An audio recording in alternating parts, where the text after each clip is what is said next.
Good morning, good evening, and good afternoon, and welcome back to our second Zelda Link to the Past Randomizer run. This is the same settings as before, just nothing too crazy.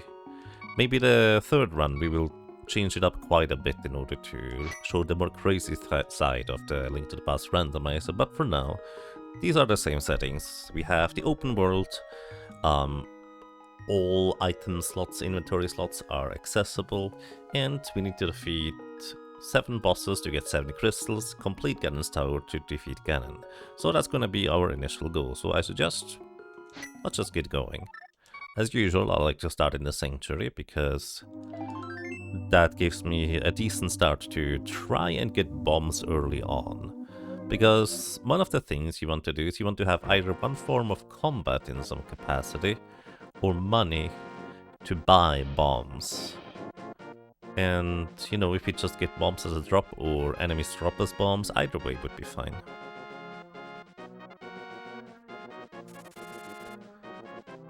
Yeah, it's easy to forget or not necessarily realize, I guess. Okay, that guy's dead.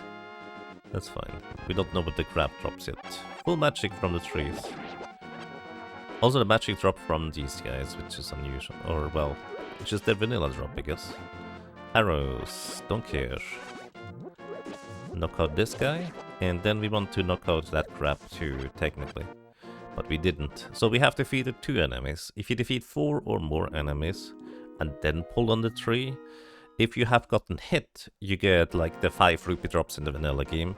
If you never got hit during that time, you actually get the 20 rupee drops when you pull. But basically you need to defeat at least 1 enemy since the last 3 pull in order to get items. If it is 3 or less enemies, it's always going to be like green rupees. Actually, I do want to get hit by you. Too late. But there's another tree we can pull on in this place. Oh, hey, there's money. Nice. Also, I need to get used to... Oh, I didn't check... No, I did check. This is another tree we can pull on. And it is bombs. So basically, the 20 rupee pull is bombs in this seat here. Yagamoth is online, indeed. Welcome to you, Stalazio. Hope you're doing well. Right, we got 4 bombs out of this. No, we don't really have the means to get more bombs right now, but maybe sometime.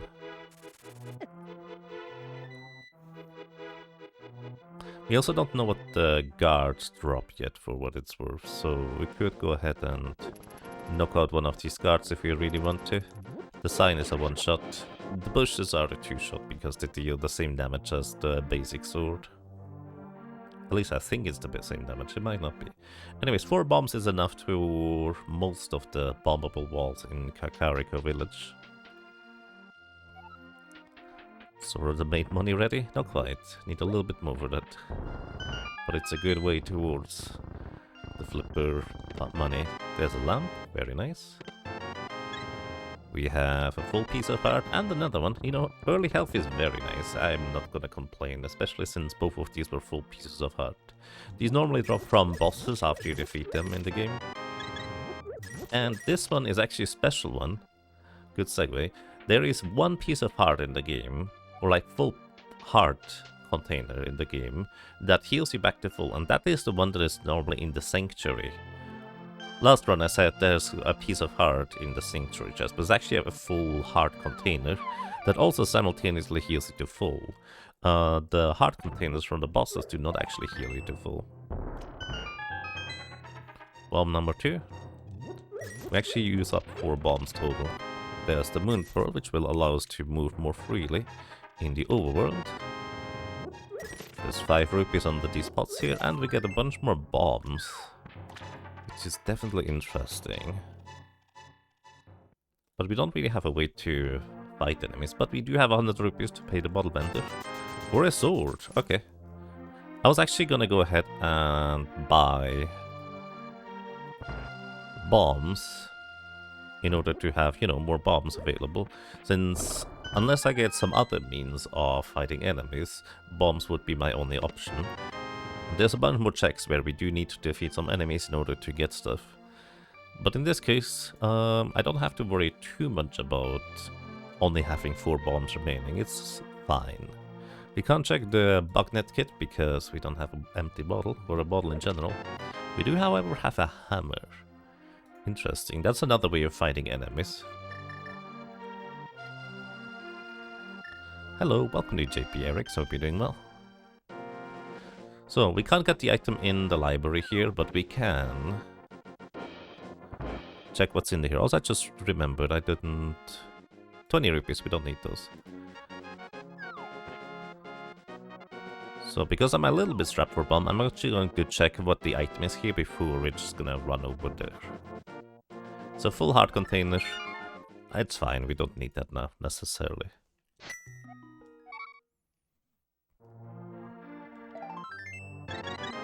And a piece of heart. That completes 4. Gives us another full heart container. Also heals us up to full, which is kind of convenient. I just realized actually I don't have the input viewer open right now, so let me do that real quick.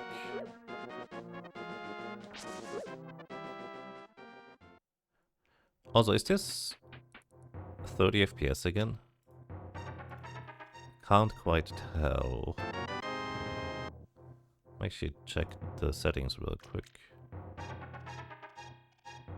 No, it's supposed to be 60.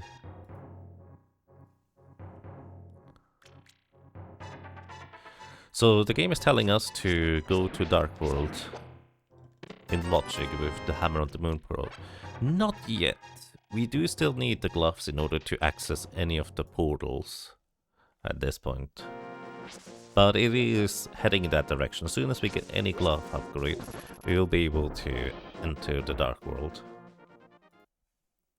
But yeah, if you're not familiar with Randomizer, the short version about this is Zelda, Link to the Past for the Super Nintendo, and it is astonishingly well suited for a randomized experience, where all of these chests normally just contain specific items in order to facilitate a straightforward, well, a decently straightforward adventure throughout the entire game.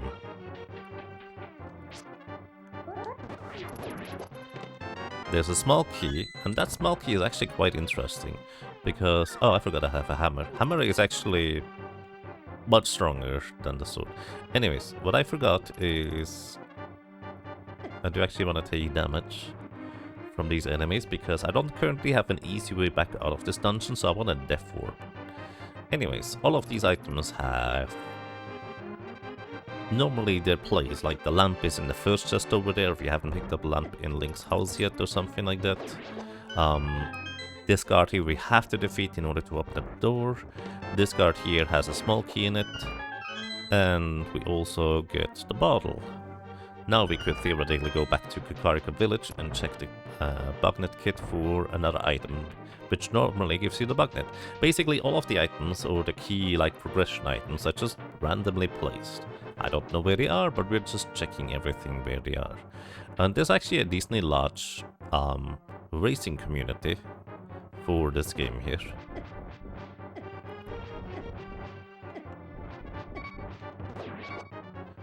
That just kind of like to race each other in order to try and go as fast as possible. We even get a Master Sword.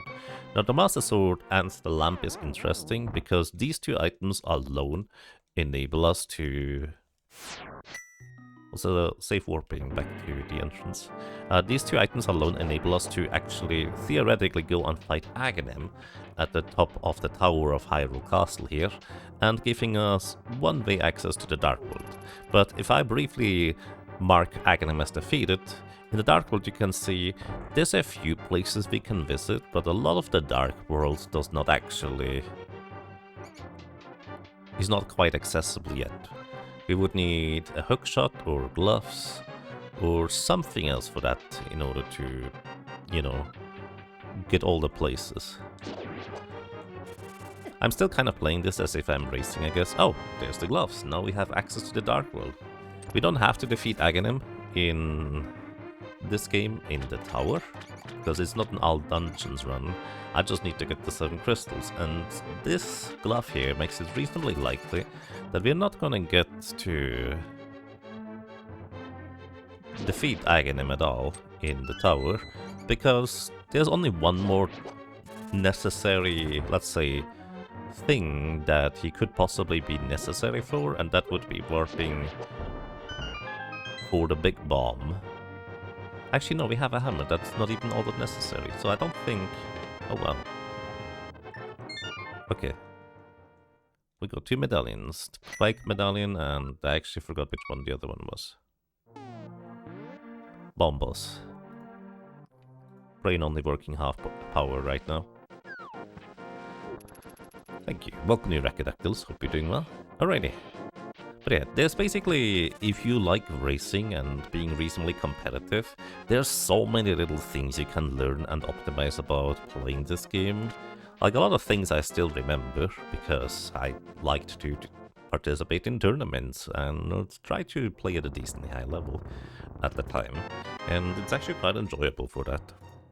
So we got an armor upgrade. Most enemies will deal about half damage to us. That's not exactly how it works, but close enough. Basically, technically speaking, every single enemy has a damage value associated with them that they deal to a specific level of armor or defense you have. So for most enemies, it just means once you get one armor upgrade, they deal half damage, and when you get a second armor upgrade to the red armor, they deal a quarter damage. By the way, you can pick up this fish here, and it gives you a random reward when you put it back into the water. There is largely no reason to do that, but it is randomized in the randomizer as well. The secret to everyone.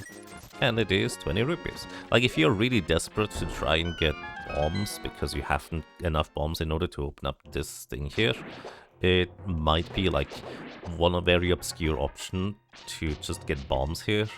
Other than that, it's not usually particularly useful, but it's also something I didn't know for a long time.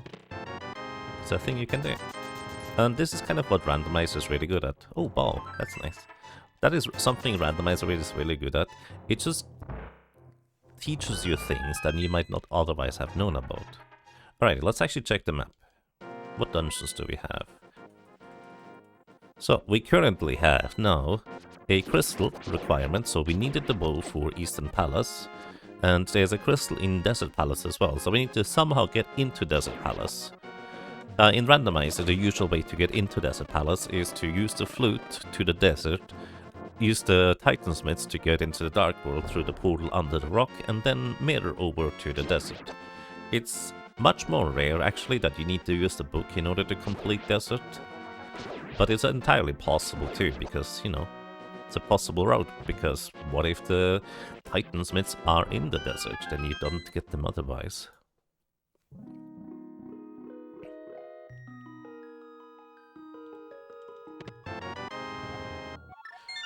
Alrighty, I will try to take every opportunity to show off all the little and obscure things about this game that people might not necessarily otherwise know about. Alright, let's go to Eastern Palace.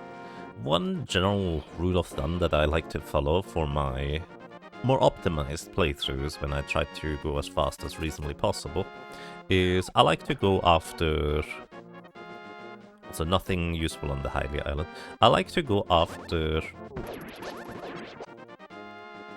crystals as soon as I can, because when you go into a dungeon, generally speaking, a lot of dungeons, or even most of them, require you to find the big key before you get to defeat the dungeon and battle the boss. But you don't know where the big key is, you don't know where the small keys are, because all of these things are randomized. By the way, you can pass to Zazrala, and it tells you which dungeon is going to be the green pendant. In this case, it's going to be the Ice Palace. We can just check the map later. Oh, nice, an ice rod. I like finding ice rod early. You can just check the map later in this randomizer settings in order to, well, see what the dungeons are. So it's not usually all that useful to talk to Zazrala to learn what the pendant, or well, where the green pendant is. There are other randomizer settings where you actually don't know what the crystal formation is until you find the compass, or actually no, you need to find the map of the specific dungeon in order to know whether it is a crystal or a pendant. So that's when talking to him is actually useful. You can also talk to the bomb guy in the dark world, that normally gives you the big red bomb, in order to ask him which ones are the crystals number 5 and 6, which are required to get the big bomb.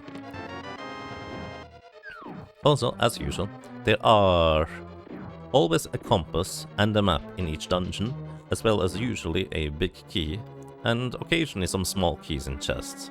In the case of Eastern Palace, there are no small keys in chests, which means all of the chests combined have a total of 3 potential unique items in them. So, unique items basically referring to items that are not specifically dungeon items like compass and map and such. There's the big key, we do need that one. Also, by the way, there's pots under here that have hearts under them. I actually did not know about this one either until... I don't even know where I learned about that one. It's such a weird thing that I think there's 2 pots below there. Anyways, we got the big key, which is what we need in order to clear the dungeon. Now, there is one chest pretty far out of the way that normally contains the big key in this dungeon. And... yeah. Oh, also, here's a little fun fact. The skeletons in this room don't spawn until you enter, like, the central square of this room. And the way they spawn is they spawn straight to the right, straight to the left, straight above and straight below you. Now, what most runners do is they enter the center from, like, the top here. That way, the central skeleton below is gonna spawn inside the pot, and consequently the game decides, okay, that skeleton cannot spawn, so it just doesn't spawn him, and you only have to defeat the left and the right guy.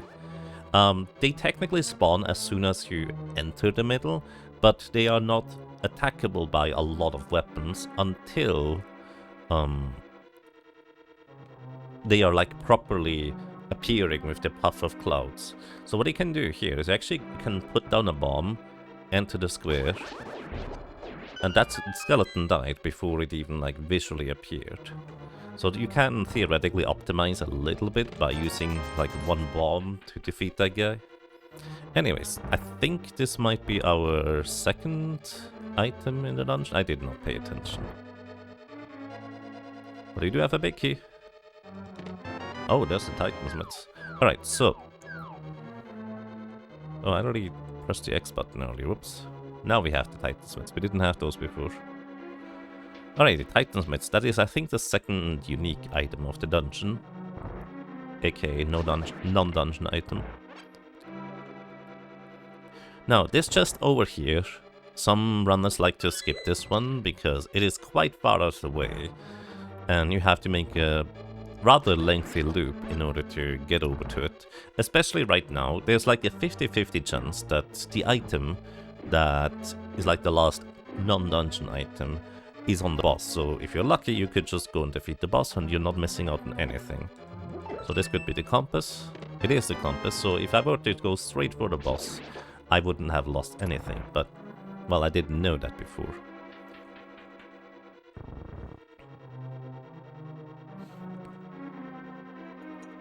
Alrighty. Beyond that, I can use L and R in order to switch my item buttons. Also, I hold up right here, hit the arrow exactly on this guy, pick up the key, and we just leave the room rather quickly. If you need extra money, you can actually go to the room in the top right of that room, and I actually should have probably visited it because I'm just a little bit shy of the 500 required rupees to pay King Zora for, well, the random probably not flipper item. Also, you need the bow. Oh, I'm good. You need the bow in order to defeat the red Igors here. You cannot defeat them with any other weapon, to my knowledge. So there's that. Also, you charge up your sword, and normally you walk up close enough to these guys to actually hit them. Yesterday we didn't actually go and defeat the Armor's Guardians here, but today we do. I'm using a relatively easy setup, where...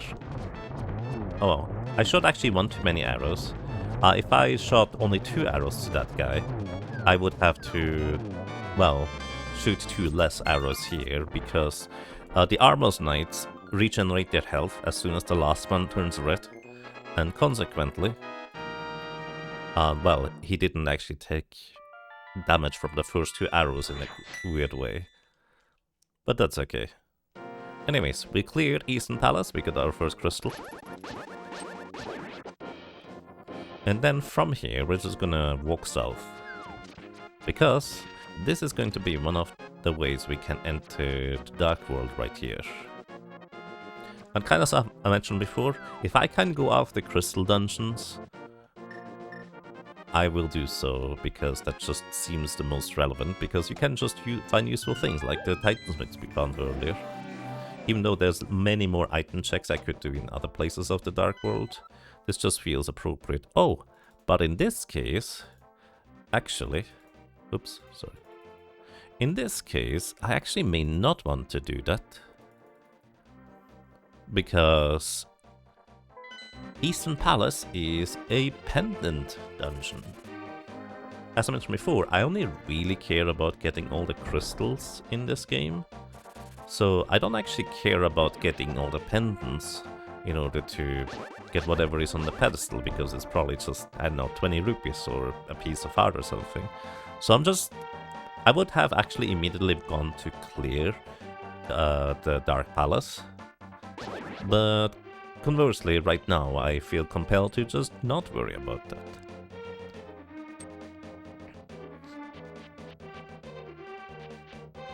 Oh, by the way, there is a statue here you can pull items from, kind of like the trees earlier.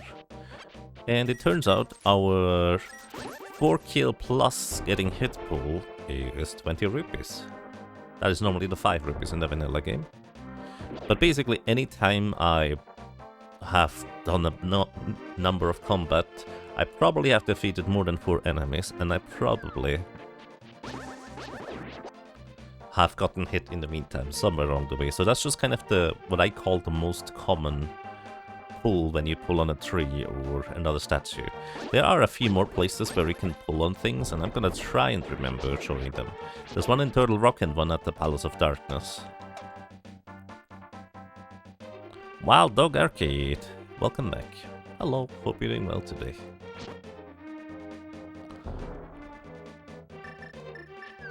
Oopsie. By the way, the reason why I like finding the Ice Rod early is because the Ice Rod is very specifically only used for Turtle Rock. So that means it's not usually locking anything behind acquiring the Ice Rod at all. Which means it can be basically anywhere, making it rather awkward in a lot of cases to try and track down, because, well, it could be anywhere. Since it only has that one specific use to defeat the boss, but it is still very much required to defeat that boss.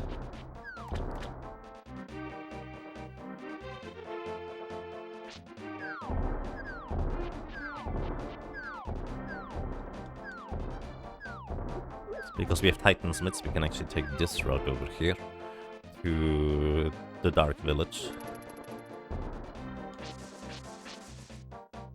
Not a very high cave. It's sometimes okay. But yes, that place... There's a lot of place names that don't really have official names. The cave to the right from here that we just visited earlier is generally known as Hype Cave. And I think that name came from the original version of the randomizer and how it distributed items. It just very frequently layered a ton of like progression items into that cave, so people started calling it the Hype Cave. Alrighty, shoveling. Normally, you need to dig like 20 times and then you have a slow chance or low chance to get the piece of art that is normally here. The randomizer changes that. It just changes randomly between 1 and 30 digs. You're gonna get the item in question from this digging minigame. And that's all you need in that case. If you need money, you can play the arrow minigame. It's actually reasonably effective. Also, actually, that rock on the right side, I guess it wasn't actually a heavy rock, was it? We could try to save the froggy here right now, but the problem is we actually don't have a mirror, so we can't get him directly back home. And that's actually a bit of a conundrum, because in order to save the smith and normally get your tempered sword upgrade, you have to save the froggy. So in this case, it's just going to be a random item. But because I don't have the mirror, I don't have an easy way to get him back home. So I actually would have to talk to the froggy, and then save and quit. Walk from the sanctuary all the way back to Kakariko, enter the Dark World in the North Portal, and then... Actually, no, we bring the Smith home first, and then we do the other sections. Anyways, we got the Ether Medallion here. Basically, after you free the Smith, there's going to be a chest appearing here that you would get after you bring him home in the Light World. Actually messed up the sequence there a bit in my explanation, but basically, free the froggy, save and quit, walk back to Kakariko, bring him back home, go back to the Dark World, get the purple chest, save and quit again, and bring it all the way to the guy in front of the desert area.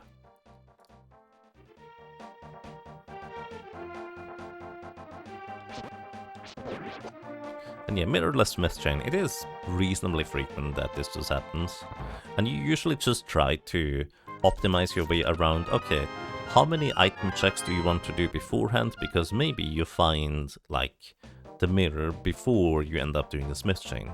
But it's entirely possible that the mirror is just inside the purple chest, so you kind of try to route your way around potentially having to do that as well, just in the save and quit way. Alrighty, we also enter Thieves Town. Thieves Town has very low requirements in order to complete the dungeon. Generally speaking, you just need to be able to damage the boss. And if you have a hammer, a sword, Cane of Samaria, Cane of Urna, most of the items can actually damage blind. However, bombs do not work, for what it's worth. So it's technically... Also arrows do not work either. So it's technically possible that you arrive in the Dark World and you don't have the means to actually fight blind at all. In terms of, you know, winning the battle. You can still enter the boss fight if you really want to, I guess. And we have, I think, found now both the map and the compass. That means we want to check out every single chest. Except for maybe the one chest, the big chest. So there is a case where you specifically need the small key from one of these chests in order to open up the big chest. That is just logically required. We can get like small keys from under the pot here. Wait, this one. We can get small keys from under the pot there, but we need to immediately use it in order to open up this door. So logically, it is required for you to get the small key in order to open up the chest. In order to open up the big chest, because, well, that door is locked in front of there. So, well, let's see what we're gonna have here. I didn't do that right. I needed to walk slightly higher up there.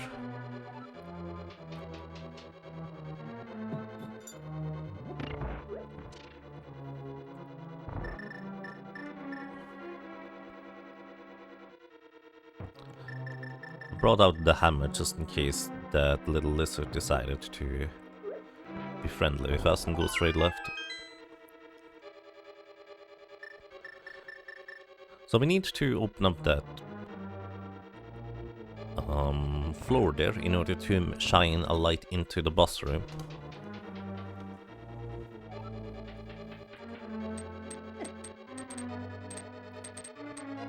Hello, welcome to Evil Knievel, and welcome to Hoppy. Hope you guys are doing well. Ow. I don't know what these guys drop. Oh, I take a hurt.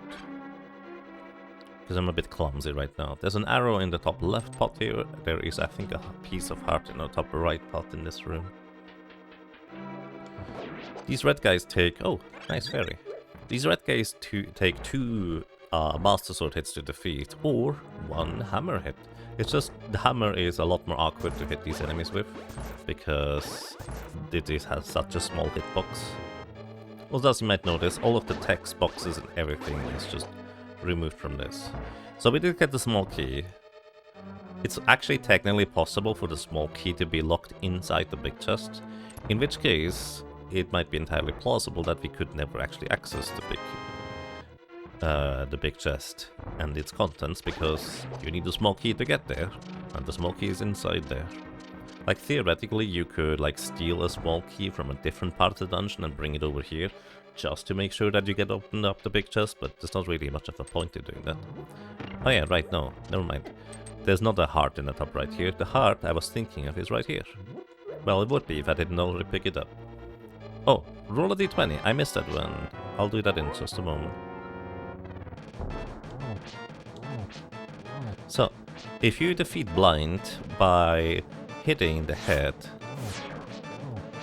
at the earliest possible frame each time, it is going to have the exact same pattern every time. Which you can practice quite a bit, because it does not matter how much damage you do to blind, all of your weapons deal the same amount of damage. Whether it be the Master Sword Beam or the Gold Sword like Swing, it's all the same damage, it's just 3 hits in order to progress to the next phase. Alrighty, roll the d20 for Stellazio. Where is my d20?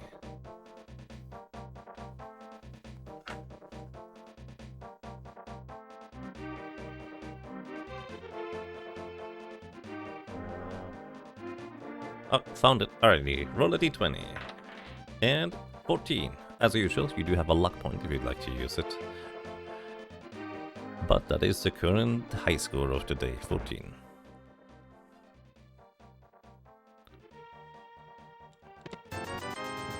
Alright, and that's that. Now I could go into Skullwoods. We might be able to get an item out of it, a unique one, but it's actually not guaranteed. So what I'm gonna do is we're gonna begin the smith chain by picking up the frog friend here and saving and quitting to the sanctuary.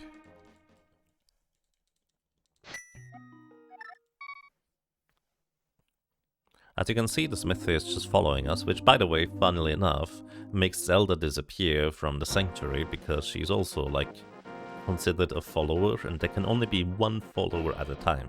Which is the same reason as to why the purple chest only ever appears after you deliver the smith back home.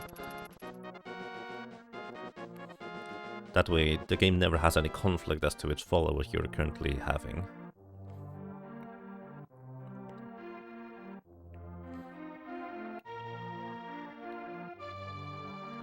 Alrighty, so I think we have to pay like, I don't know, 10 coins or something in order to get the sword tempered. It's actually an easy requirement to forget. Also, we have to, I think, leave too and then come back in order to actually get the thing. Maybe that's not necessary. There we go. We paid him 10 coins for 300 coins in return. I think that's a pretty good deal.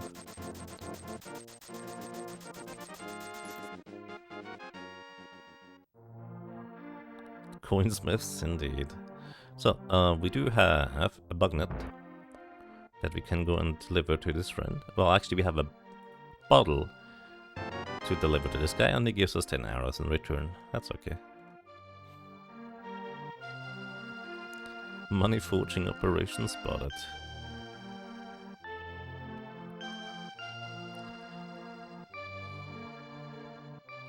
Alrighty, Eastern, well, Palace of Darkness, not Eastern, is a thing that we could visit sometime. Could also go north here. You know what, we're gonna go into Skullwoods. We don't have the fire rod, so we cannot actually go and defeat the boss of this place, which is a requirement. Also, that rock there has a 50-50 chance to have a bomb under it. There's actually a lot of rocks in this game that have a 50-50 chance to have bombs under them. There's another source for early game bombs. Compass.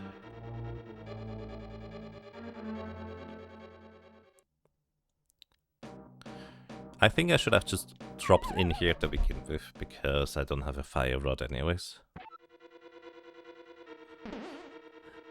Money. So, when you open up this chest here, the floor goes... well, it has a lot of holes afterwards. It's easy to navigate this floor when you pick up that chest on the way back. It used to be that the chest in the bottom right of this room, due to logic reasons, randomizer logic reasons that is, always had to contain a small key. I think they since changed that, but I'm actually not sure. Yep, they changed it out. There's one of the 2 items that we can get from this dungeon. And there's exactly one more chest we can access. Afterwards, we specifically need the fire rod in order to get to access to the last one. Well, unless there's the big key in that chest, then we can also access the big chest. This bush here has a high chance of having a heart or a fairy under it.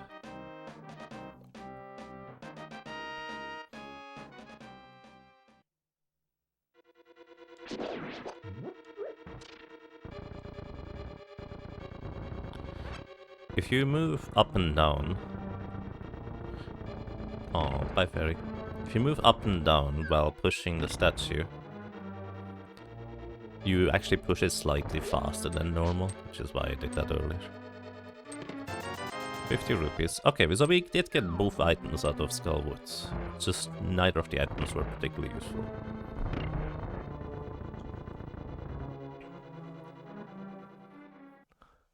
We are rich a little bit. Right, actually, there's not a whole lot I can do at this point anymore. In this section of the game. I'm gonna go walk down and pick up the purple chest. So my entire routing through this section was a little bit awkward. It probably could be optimized. And that's kind of where my fascination and enjoyment for the randomizer kind of was when I was still racing this competitively. There's just so many little things you could do differently and optimize your routing. Decide to take certain risks here or there, or decide to just do like full clears. At some point I started to realize that because I played this game so much and also practiced a lot of tricks and little things, my execution actually started becoming pretty decent. Even, like, I would say on the higher end of things, although I'm definitely not among the top end.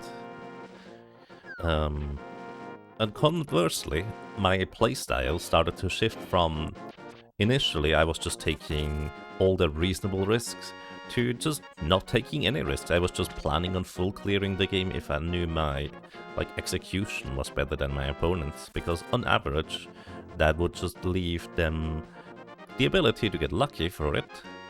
Also, let's see, 10 arrows, nothing we need.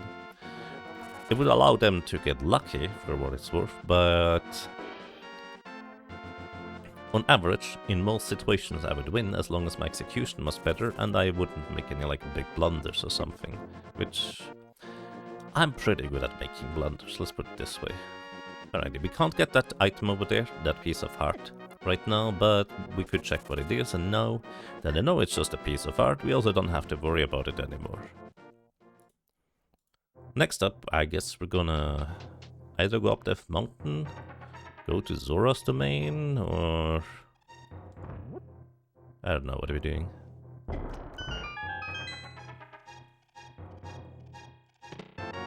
shovel. More fetch quests. A shovel just brings you over to another item. I could go Zora's domain. We do have a moon pearl, so we can actually get the extra chests too. I even technically have the means to do what, I don't remember what you call it, but like a splash cancel. Actually, I don't have a Sumaria rock.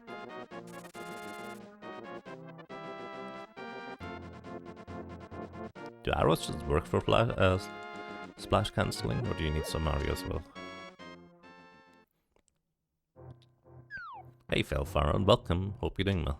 So we can't really do a whole lot up on Death Mountain, but we can get the item from this guy, and we can get one more item that is inside Spectacle Rock. Plus, once we bring this guy home, we do have a save and quit point that brings us back up to the mountain, which can also be quite convenient for that part.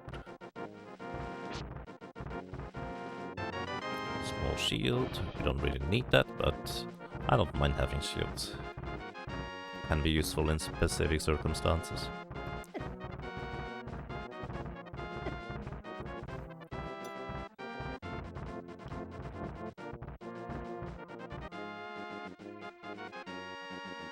You think there's a version you can do for splash cancelling that you can do with bombs plus arrows, but you don't know how. I once knew how all of these things work, but I since forgot a lot of these things. And there's just bombs here, nothing of use. Alrighty. So my suggestion is we go head over to Zora's domain at this point. If I was racing, I might actually go and check the shovel first, because the shovel was really out of the way. There was a decent chance my opponent wouldn't have had the opportunity to find that. I don't remember how this stuff works at all anymore. You can do splash cancelling. Basically, the way the game checks whether you can swim or not is when this splash animation happens. That is when the game checks whether you are supposed to be able to swim or not. There is like a setup where you place down like 2 bombs and put like 3 arrows into the... Yeah, I don't remember how it works, to be completely honest. It's been too long. But there's a way to splash cancel with just arrows and bombs, and you can start swimming where you're not supposed to yet. However, there isn't much easier way to do that. Also, these guys also give random items if you cut away the grass under them that they jump out of. He calls me a jerk, but he just jumped in my face and dealt like half a heart of damage.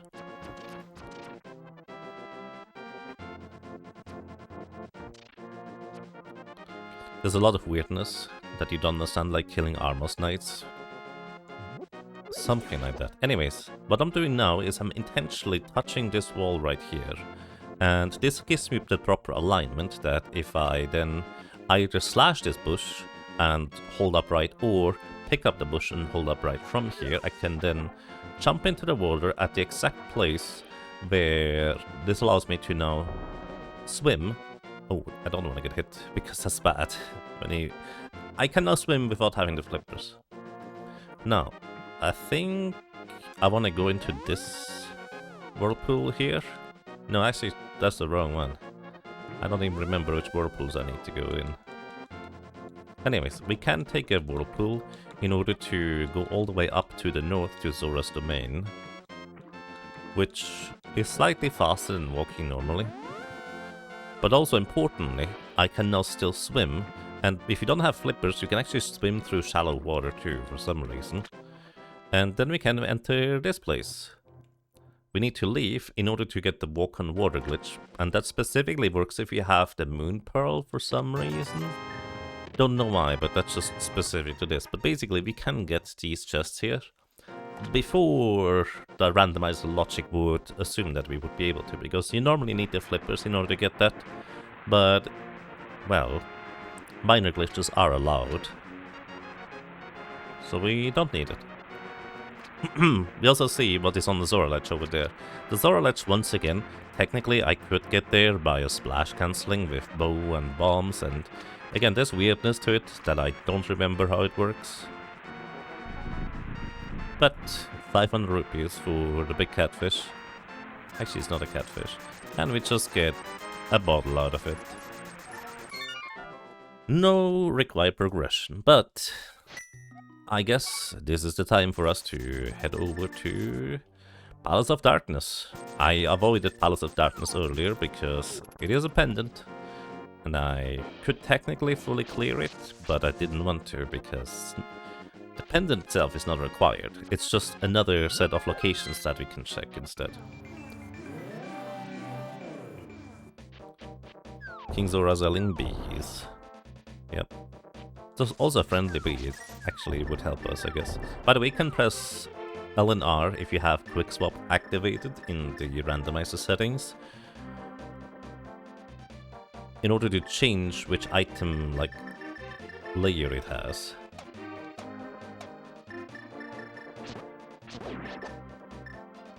So in this case, we have actually a bee with a plus there. That means it's a super bee. We can, if necessary, sell this to the bottle merchant in Kakariko village for 100 rupees. Another, like, mildly obscure thing, I guess, in order to get early game money, or bombs if necessary. You can actually even bring him a fish which doesn't really apply to this category much, but theoretically,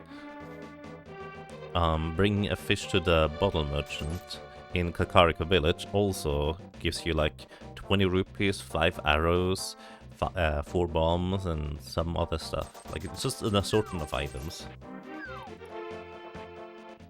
If you do, for example, Randomizer, where the randomizer just replaces all enemies as well with random other enemies, like there's occasionally just random fish jumping around, and that's when that can be useful. Alrighty, welcome to the Palace of Darkness.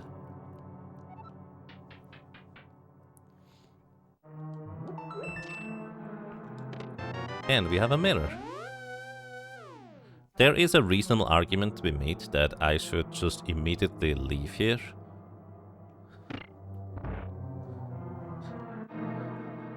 Because we have a mirror now, we can check a lot more locations on top of Death Mountain. There's a few other select locations that we now have access to as well. But I'm already here, so I think even in a race setting I would just decide to just go and check out what is in here at this stage. Again, I would preferably not have to defeat the boss to find all of the items, but, you know, this is more of a casual run anyways, rather than competitive race, so why not just do it? I'm just mostly pointing out like these nuances on what you may or may not want to go and check out for the sake of explaining where my thought process comes from. And I already get rewarded because I found the boots. Now we can run a bunch, which is neat.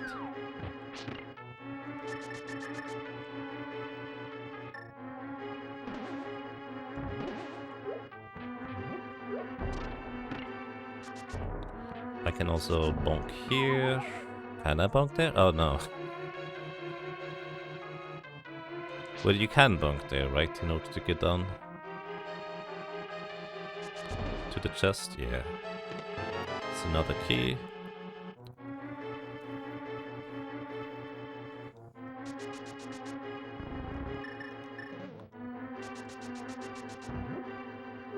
I don't have the big key yet, so I'm going to take my time to open up these 2 chests here, just in case they contain the big key. Because otherwise I would have to do an extra loop to the back afterwards to open up the big chest, potentially.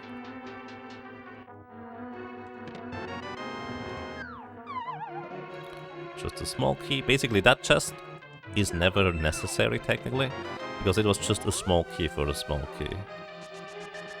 And that also was just a small key, so I also never technically had to open that one.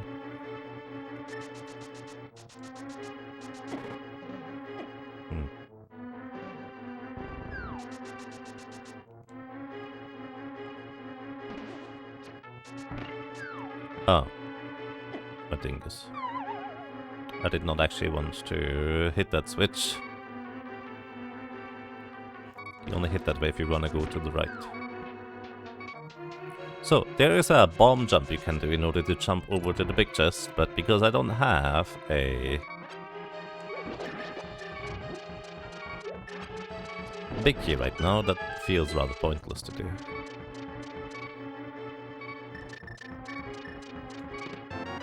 There's powder here. Powder is nice because this allows me to heal up on fairies potentially. Or anti-fairies. Also, there's a bunch of money in Palace of Darkness if you're strapped for money. And come in here early, maybe. There's the big key.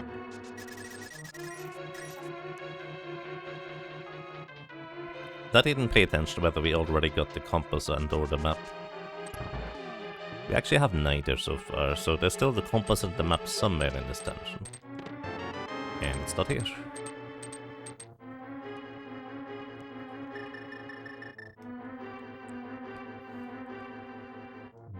Especially when you don't have the mirror in order to easily get back out of the dungeon or back to the entrance, it can be very valuable. Wait, actually. No, never mind, not yet. It can be very valuable to just do the bomb jump. There is the compass. Now I'm hoping to not find the map here. Because if we do, then the boss has one extra item. Okay, we found the last item, and turns out it was very valuable for us to enter this dungeon the normal way and just check out the remainder. Like, there was a reasonable argument to be made to just grab the mirror and get out of there if you were trying to take some risks. But in this case, it would definitely not have paid off. Actually, I forgot that I could check the boot required checks here. You need to bonk this rock, so you specifically need the boots in order to open that. Oh, and there's a hookshot. That is usually quite required if you need to do Swamp Palace.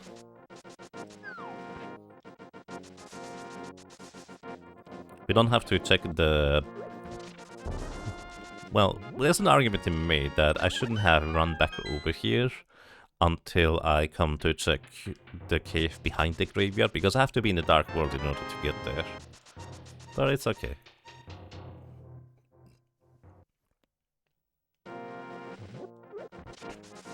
That was a rewarding, quote-unquote optional Dark Palace there. Yes, I agree.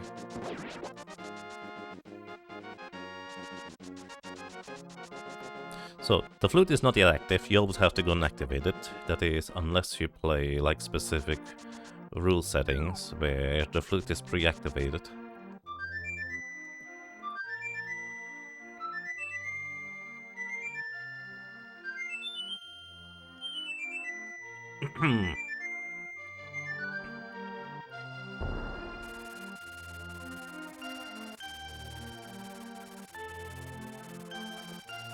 So, the duck has emerged from its hiding, and it's gonna help us traverse the world a lot more easily, a lot more quickly. Excuse me. So, I'm just gonna check the more immediate vicinity too, for items and dungeons along the way. Afterwards, we're probably going to dip into Desert Palace. We could also dip into Mystery Mire. We don't have the King of Samaria to clear Mystery Mire yet, but one thing I will always say, and I feel like not a whole lot of other runners, let's put it this way, actually do that much. I always feel like dipping into Mystery Mire just once, even if you don't have the King of Samaria, and even though there are only 2 items there, tends to be not a particularly big time loss. Like, you spend like, I don't know, half a minute to get back there. Because it's both very fast to get back to Mystery Mire, as well as you need to find the big key anyways. And if you're still looking for items, then you go and pick up all of the items anyways as well. So just briefly dipping into Mystery Mire, I think is actually a pretty valid solution. Also, out of habit, I always pick up the duck at the rock, not the duck. I pick up the rock from below, because that kind of has implications for another trick that we could theoretically do inside Mystery Mire if I had the King of Samaria, which, well, I don't currently.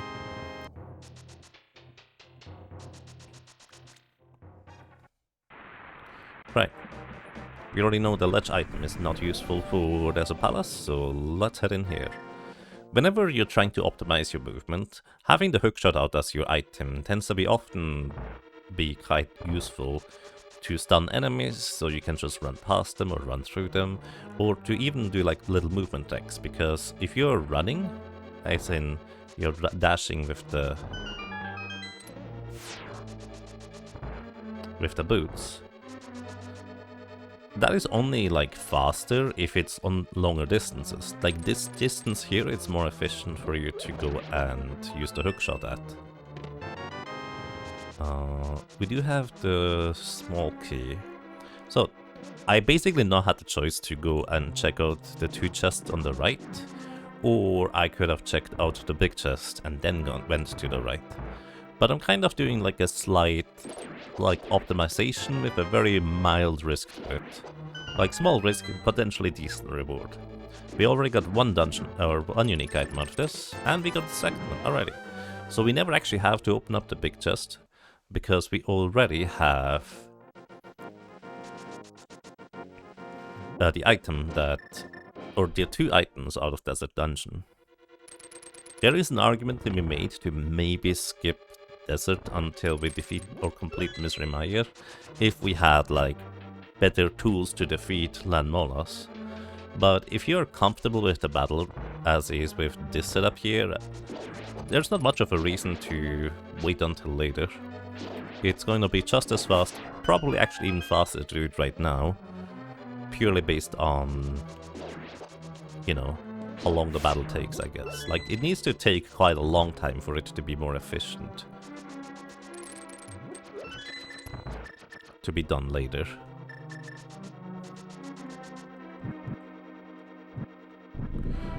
For lantern lighting the torches is the same as using the fire rod once or the ice rod once. And ice rod is actually what I have in this case. It's kind of unusual for the ice rod to have much more usefulness aside from defeating the big turtle in Turtle Rock. But here, 2 ice rod hits are actually enough to knock out one of the worms. So it actually worked out pretty well. If I were to do like Master Sword spin attacks, it would deal half as much damage as the ice rod does. So it would be potentially a lot more awkward to get that going. The only way you think Land Molas would be faster with silver arrows. Potentially, not even necessarily, because you can one-cycle Land Molas, right? But yes, for the most part, like the way I play right now, I was probably not gonna get a one-cycle with the ice rod, because that's slightly different than using the fire rod, and you don't usually practice that one in particular. As a bug net, I take it. It's not necessary, but I like having bug nets. That way I can catch fairies in order to not die.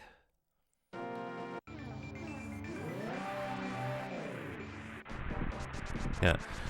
Silver arrows can one-shot the Land Molas, that's kind of the main draw of them.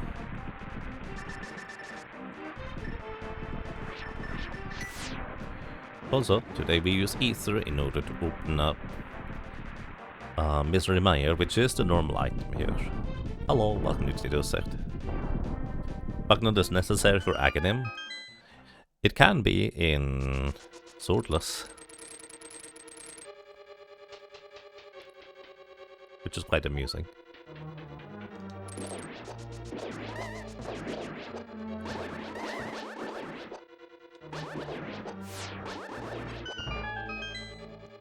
There's a way to one-cycle that room if you do it properly, but I would have had to have the arrows ready when entering the room more or less, but I forgot.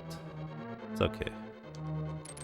As mentioned before, a lot of runners, even competitive ones, they would not do just dip into Misery Mire, because it just kind of feels bad when you enter a dungeon and then you don't get to complete it. But as mentioned before, I just feel like it is really fast to get back to Misery Mire, and the only thing you need to redo is like the first 2 rooms, and then you're already back in the main room, and you need to find the big key anyways. So, like, you don't lose that much time if you don't find anything in here. But you have potentially absolutely major time gain if there is something necessary in here, where you have to make a first dip in anyways. And even if technically the first dip might not have been required, it could still have beneficial knock-on effects. For speed purposes. There's the big key.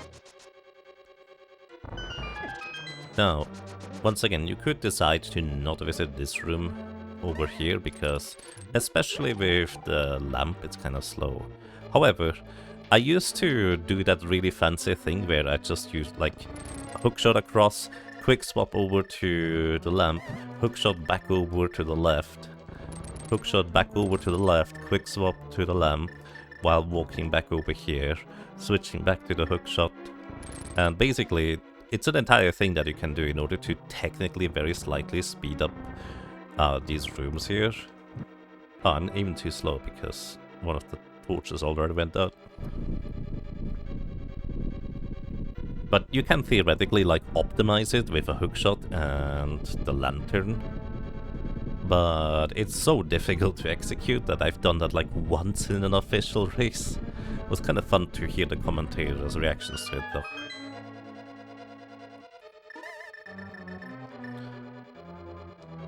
Alright, there's still 2 potential items in Misery Mire here. Ooh, ho, ho. Fire Rod. Now that's a great gain from here. So this may be required for us to get the Fire Rod first before we can do anything else. Worst case scenario, again, my race opponent would have to get the Fire Rod because it is required in this race. Or race, I say. In this run, it is required for us to get the Fire Rod because we don't need to complete Turtle Rock as well as Skull Woods. But it's technically possible, reasonably likely even, that you would just get the King of Samaria somewhere, then you go and pick up the Fire Rod here afterwards, and then just move on. But I don't know that yet. Am I in a race setting? No, but my brain just works that way. This is not a race right now. Hey, the flippers. Again, 2 fantastic pickups here from this dip. And if I was in a race setting, well, actually even if I'm not in a race setting, I'm immediately going to head over to Swamp Palace. Because getting the flippers out of this dungeon is an advantage. And potentially, if there is a necessary item in Swamp Palace, I would find this right away. As opposed to my opponent who might not have the flippers yet and wouldn't have them until later. Like, the nail in the coffin for my opponent would be in this situation, well, against most opponents, not all of them, if I find the King of Samaria inside Swamp Palace right now. If I were to find that, I would have like a high degree of certainty that I would win that race, as long as I'm not executing terribly on that day.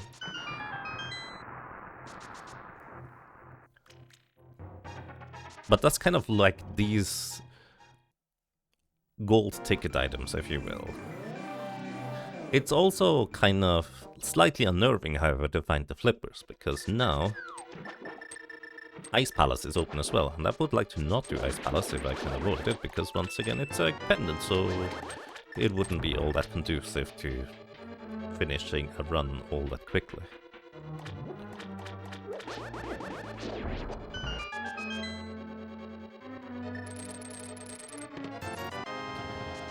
Alrighty. Swamp Palace has 6 total items in it. Often people will just skip left side swamp, no matter what. Frequently enough, I just like to do the entirety of swamp. Even going out of my way to do left side first. So, I'm gonna do once again this little skip here. We face down, place the bomb, hold left, walk into the bomb blast, hookshot, and we get across here without having to use up the small key. And also, this skips needing the hammer in order to complete this dungeon too, for what it's worth. Now I have one extra small key, which means I don't have to go out of my way to, well, grab the small key under the left side pot, where you could theoretically do like a walk on the bottom of the water thing to get that. But yeah, I'm just gonna go left side swamp. I'm not in a race setting. Actually, even if I were, I would absolutely just go left side swamp anyways in this situation.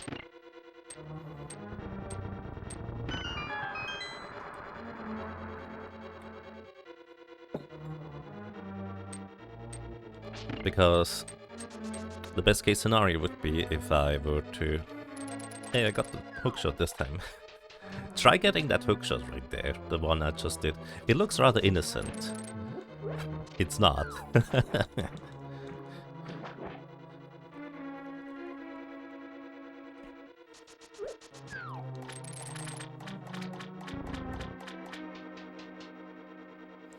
Anyways, there's 2 chests on the left side.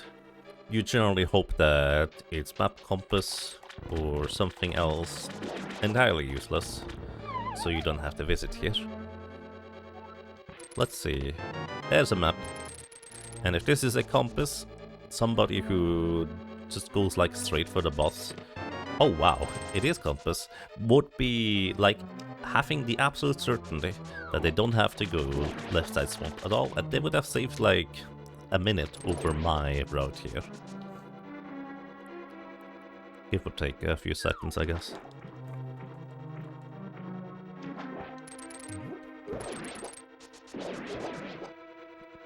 So I should have tried to capture the ferry. I don't have the big key yet, do I? No. Bit of a shame.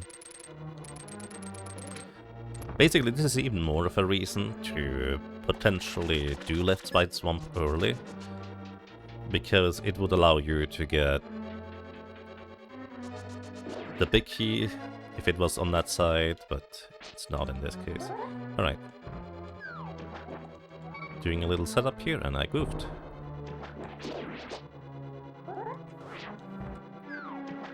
I remember now. There we go, jump down. We can pick up these chests.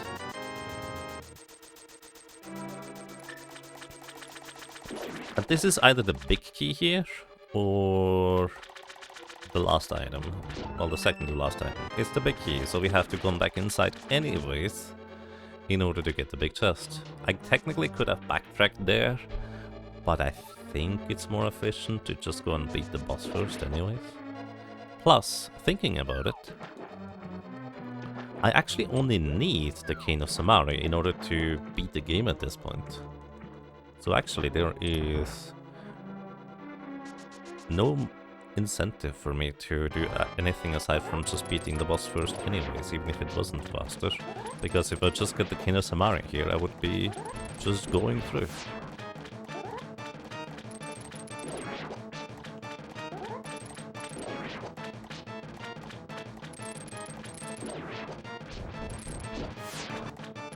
Wow.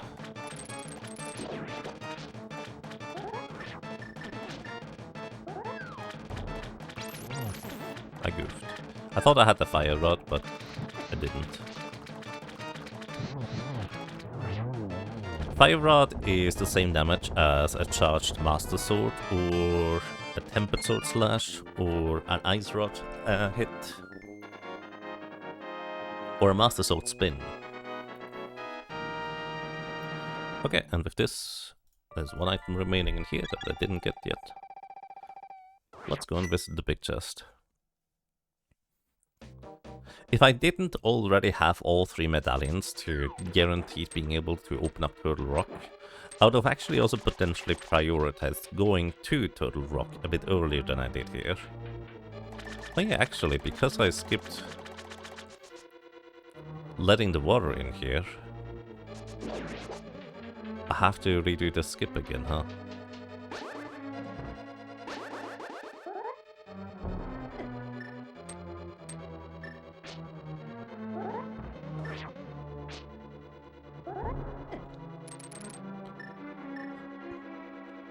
You hope it's Butter Sword. In older versions of the Randomizer, that would technically be possible, because you could get out, like, the various swords would be their own, like, items. So you could potentially find the gold sword in the very first chest. Also, I forgot that I had a boomerang. But this is basically progressive swords, so it doesn't matter which one of the swords I find first. I always first get the fighter sword, then master sword, then tempered sword, and then the butter sword.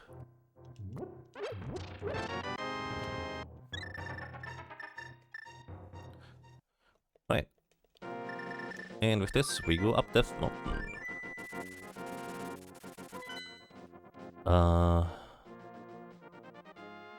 Yeah, I was thinking there could be a case to be made to go and defeat Skullwood's boss first. The reason why that might be relevant is if Turtle Rock was the last dungeon I needed to clear.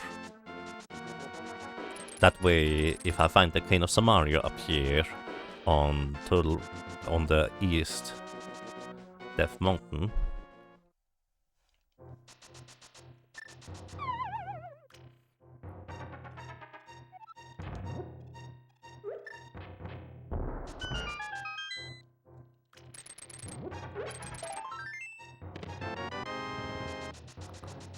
if I found the Cane of Samaria up here, I would be able to immediately clear Turtle Rock and then just go to Ganon's Tower. But because we still also need to complete Misery Mire, that is not how that works. Also at this stage, I would assume that my gamble as to going into Misery Mire early is likely not going to pay off anymore, because we haven't found anything useful in Swamp Palace. And in fact, because if we find the King of Samaria over here, I would actually be notably quite a bit behind in terms of routing efficiency compared to most opponents. Like, sure, I got 2 useful or important items out of Misery Mire, but my opponent would get basically both of these items as well. And then, because the flippers would be their last item if they already have the King of Samaria, they not only could just beat the dungeon right off the bat without having to do a second trip, but they also would never have to clear everything in Swamp Palace. And that's kind of how the pendulum swings for like these kinds of ideas for what may or may not be more efficient to clear.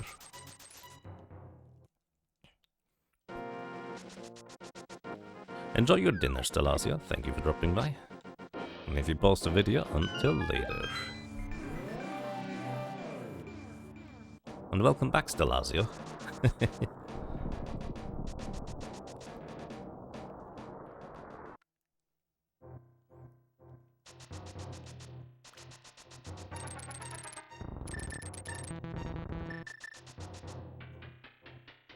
By the way, if you have any questions about things I didn't explain, or maybe you missed the explanation because you might have joined later, do feel free to answer. I'm happy to just try and explain things as I go.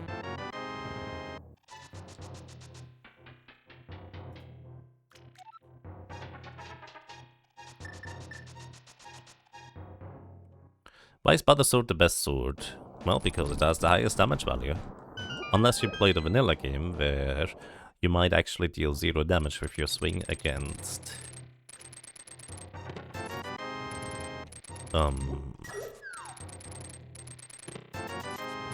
the Skull Woods boss, the Moth, because of how the damage values end up adding up.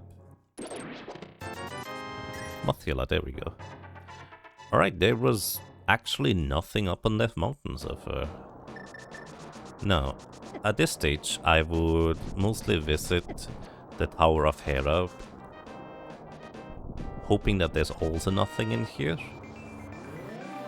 Because this one once again would kind of give more power to the idea of maybe the flippers first are required in order to clear like Ice Palace.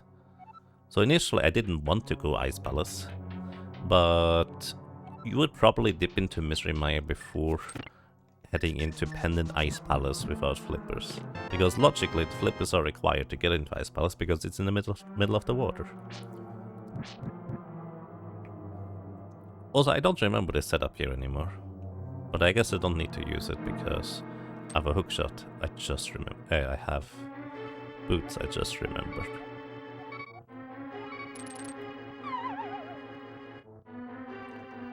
Also, I'm going to briefly read the Super Bee and catch myself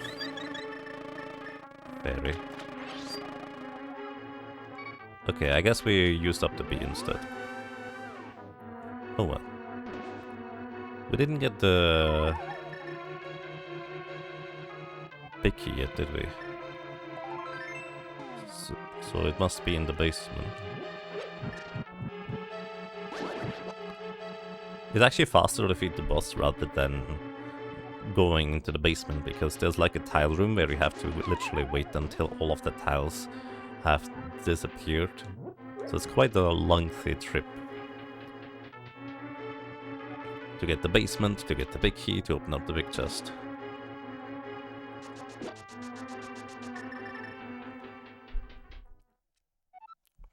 This means the big key is definitely in the basement? Yes, it has to be, otherwise you can actually never climb the Tower of Hera. Because you need the big key in order to open up more or less the very first floor of the dungeon. Moldor's movements are not entirely random, but understanding how they works takes a lot of testing and is a lot of work. Mushroom. Alright, we got the second item. I was about to save and quit out, but it's technically possible, I guess, that the pedestal is required. That would be kind of funny. Badger, mushroom, mushroom. Speaking of mushroom, we're immediately gonna go and deliver that one. We got both items out of Tower of Hera, so we don't actually have to worry about going to the basement. You have to leave the screen and come back after delivering the mushroom for the item to spawn inside of the witch's hut, which normally is the powder.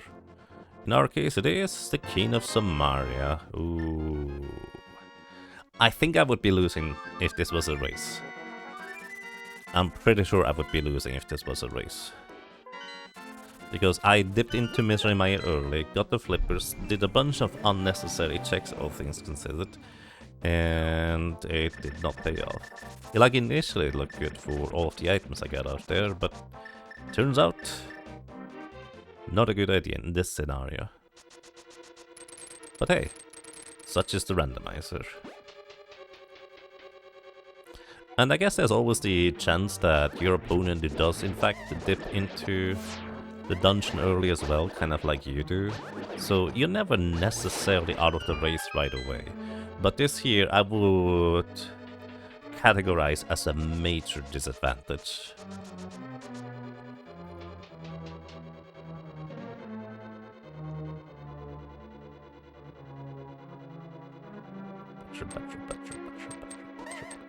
Mushroom.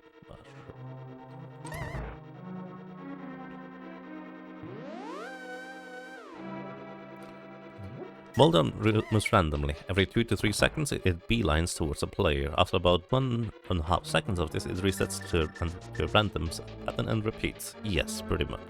Like, there is logic to Moldorm's pattern in some scenarios, but most of the time it's just random. Did I set up the bird? Oh, if I did set it up, I just destroyed it because I placed the King of Samaria block without making a dust cloud first. I forgot.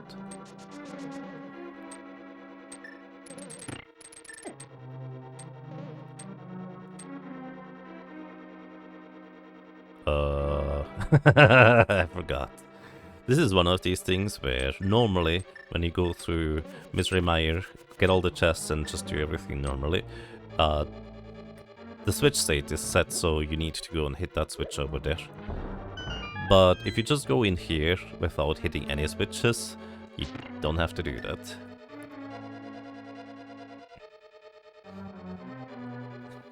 Yeah. Automat does not like the Badger Mushroom meme. I think it just detects a bunch of emoticons, and because it does not know how to interpret the bunch of emoticons, it just flags it as, hey, is this okay? And yes, Autobot, it is okay. There's no snakes here. Surely.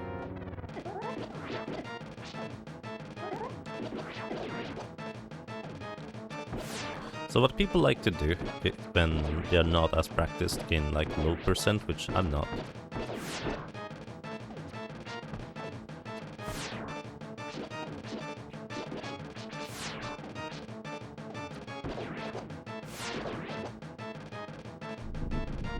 I think I once actually had a very clever setup. Basically, they like to just spin to hit as many eyes as possible, go spin left, then spin right, spin left. It actually makes more sense to specifically go and spin only on one side, so you actually hit the same eyes multiple times. Because I think you need to do at least 2 Master Sword spin in order to deal enough damage that you need 1 less arrow. Normally 3 arrows per little eye is sufficient.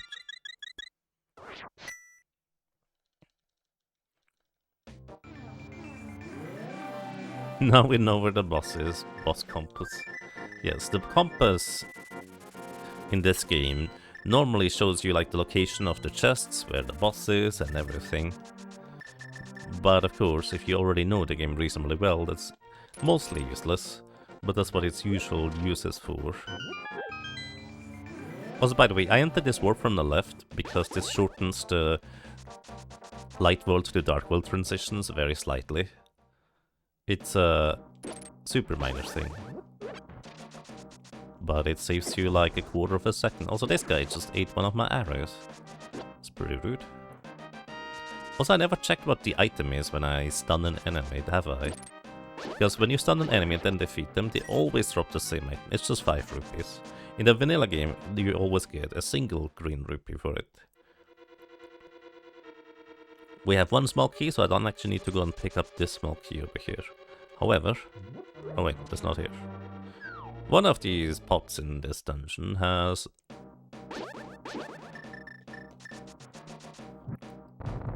like arrows under it. Oh yeah, it's actually on the way to Mothula. I remember.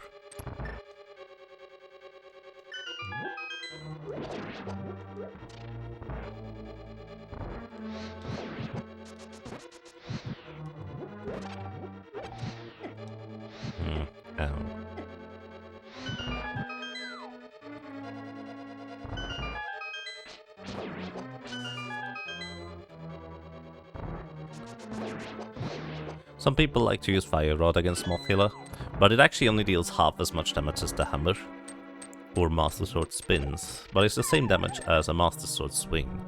But I'm a firm believer in just use the hammer. Set up like this, one hit guaranteed at the beginning, then you just hope for the rest. Basically, you want to be above Mothula for the hammer to have an easier time hitting it. And it is just so much easier than trying to swing at it with the Master Sword in my personal opinion.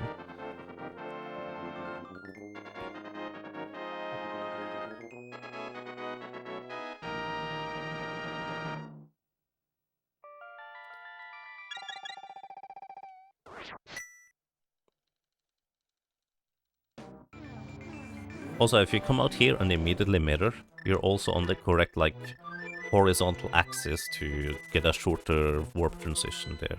Also, I didn't pick up the pot with the 5 arrows in it because I forgot. But basically, there's not a whole lot of opportunities to get arrows anymore at this point.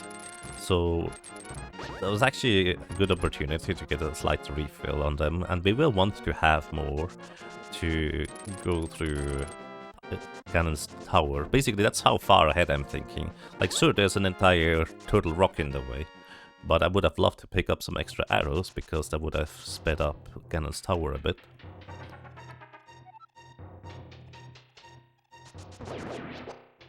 Also, by the way, if you might be newer, the execution in this game can occasionally be quite tricky. So, taking your time to go and buy a blue potion from the witch often is a good idea. Especially the more difficult categories. Having extra, like, healing item can be very nice to have, so I do recommend just maybe take your time to go and grab that, even if you're in a race setting. If you're just not that well versed in execution yet, can be nice. And if you're like me, if you don't have any extra items... Oh, by the way, I forgot to show the Palace of Darkness pull on the left side, but here we can pull in the turtle's feet for the common item. But yeah, if you're like me, I often get like very nervous when I don't have any like fairies in the bottle, or like red potion or blue potion as a backup. And I tend to play, or try to play, more conservative, which means I play different than usual, which means I often play a little bit worse, which means I get hit more, and I might actually die because I don't have the bottle. If I have the confidence that, okay, if I need the backup, I have it, I don't need to worry nearly as much about it, of course.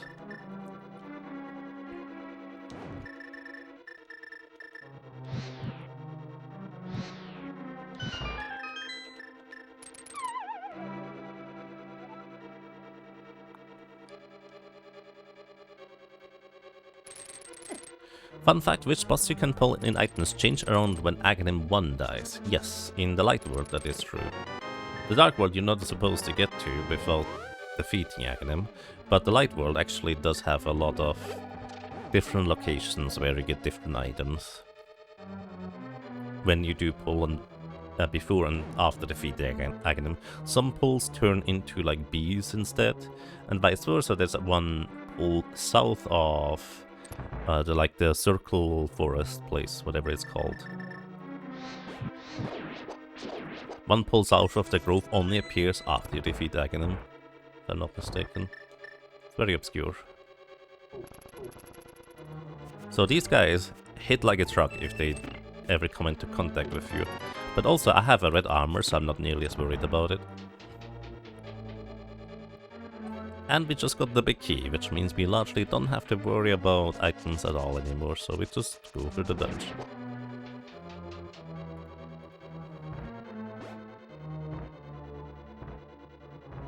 Hey, the Fringe Gym, welcome, hope you're doing well. Also, 5 arrows. Again, I'm already trying to get items for Ganon's Tower at this point. And that pot with 5 arrows can occasionally be important, because there's just no reasonable way for you to, like, get arrows back. Moogle. Also, another little fun fact, when you open up this door, instead of just stealing the key, it's entirely possible that you might get locked out of going straight for the boss.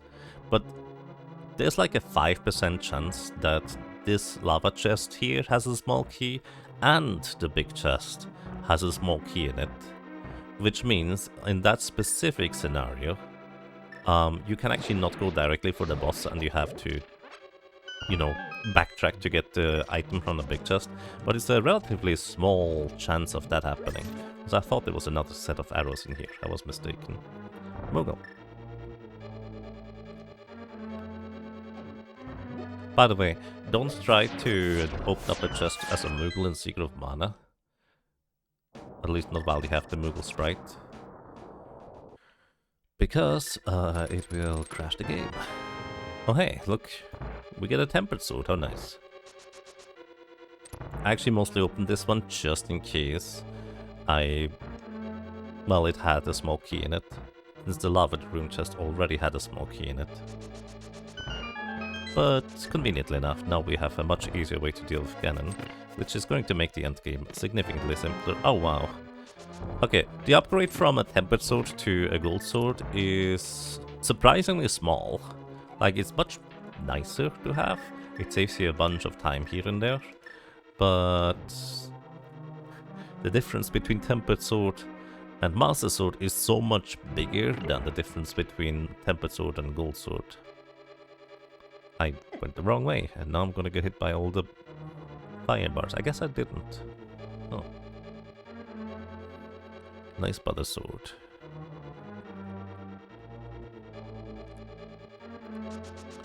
One step closer to Hoppy's butter, and we have acquired Hoppy's butter. There we go, we have a key, and we just leave. We could theoretically open up the other 3 chests too, but it's just not necessary. Because we don't need them. We can put the Kinosamari down here, and it just activates the button twice, and we can just leave. I'm actually reasonably confident, because we have still... No, actually I never got a fairy. Huh.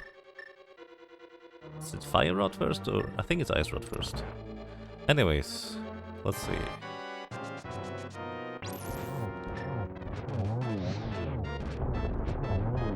This is something you specifically can only do if you have a butter sword. Because tempered sword, you need 5 sword slashes in order to defeat either of the heads. But with just 3, you can just barely squeeze in enough time in order to defeat the heads before the big turtle attacks you even once. Also, for some reason, the game gets silver arrows. You know, this seed was a bit roundabout with its item distribution initially, but then it just gives you everything towards the end. Silver arrows is just making everything easier. Now that I have silver arrows, only having 11 arrows is much less of a concern, because it will one-shot the red mimics as well. So we need one less arrow for each one of them.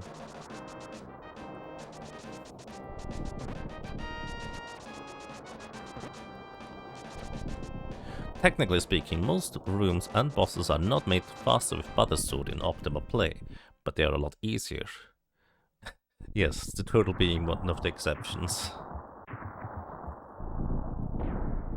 Notably, if you ever get the Butter Sword before fighting Mothilla, because the Butter Sword functionally has the same damage numbers as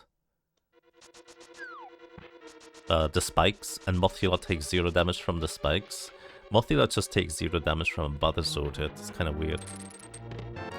Also, by the way, up to, was it 21 or 22? I don't remember. Chests in here. Feel free to guess which number will contain the big key, because that's all we're looking for at this point. So we have Hoppy the Fool saying 9, Falcon saying 7, this is number 3 by the way. We have Caldian saying 1, Nosemaster 11, Ego Buff says 20, Almalexia Be Praised says 12, Crime Fridge says 6. I don't know if I got everybody. Also, 1 is already over, unfortunately. So this was number 4, number 5, number 6. Hey, that's my arrows.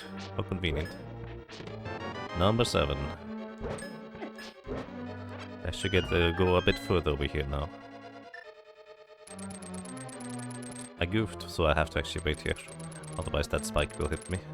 If you go like very smoothly through that room, you can do that before the spike does anything silly. Oh, but we actually get to do this one. This is fun.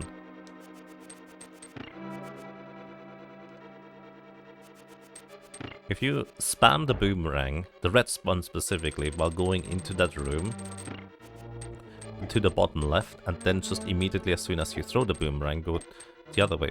Okay, please. You can actually just do a very smooth, like, transition through that room with that boomerang throw. It's very nice in how it just happens to line up perfectly.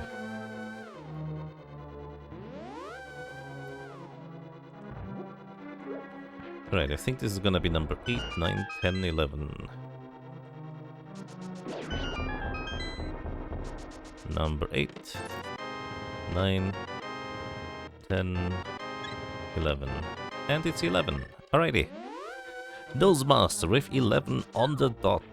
Guesses correctly. By the way, you can switch back to regular arrows instead of having silver arrows. That is useful specifically in this room, because there's so many enemy sprites everywhere around. It would actually be quite laggy if I were to use silver arrows. But that's kind of the one exception. I didn't do that right. Still don't have a fairy. You know what, we're gonna take a relaxing time over in the fairy room. Which, by the way, when I was a kid, I had absolutely no idea how you would ever get over to that bombable wall on the right side here. Like, it was just a complete mystery to me. No idea. Nowadays we know you just dash into the wall and get across. But yeah, that's something that I had absolutely no idea on how you would even remotely do that. Right, we have a fairy now. Mostly for comfort, not technically necessary. Can we keep the bee? Bee friend. Anyways, it attacks this cannonballs. Good job. Anyways, this is basically the main reason why, generally speaking, in A Link to the Past, Randomizer, or even like speedrunner community, it is accepted that bonking into the wall in order to get across a gap is an intended mechanic, because there's no other way to get into that room to begin with. This is also why, you might have actually noticed earlier, when I visited Hookshot Cave, where you ostensibly need the hookshot in order to get any of the chests, one of the chests is accessible by bonking into a pot in order to get across the gap. You don't need to do anything fancy, just bonk into the pot and you get across and get up to one chest.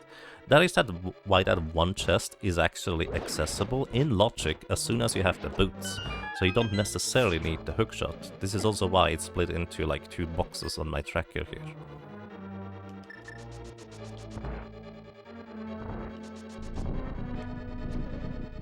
Too early.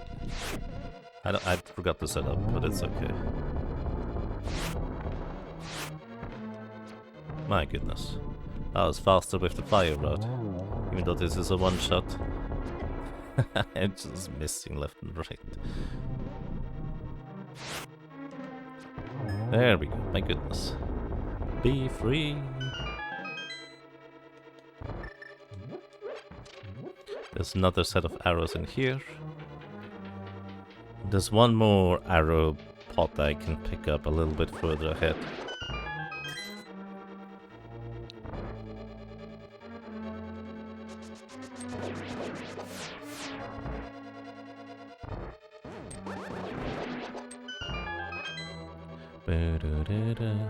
Was I mistaken? Was it number 12? For the item earlier? Let's see, we picked up 2 chests on the right, then the torch, then the 4 in skeleton. Oh! Yeah, actually, I'm wrong. It is number 12. Sorry, I completely forgot about that one chest inside the firebar room. So it was actually number 12 earlier, not number 11. I misannounced that. So it was actually Almalexia be praised who got the correct guess right on the dot. Anyways, there's no reason for me to open up these chests. I'm just doing it anyways because I can. So yeah, sorry about that. Again, brain is only working at half power today. Which is also why this is gonna be a shorter stream than usual.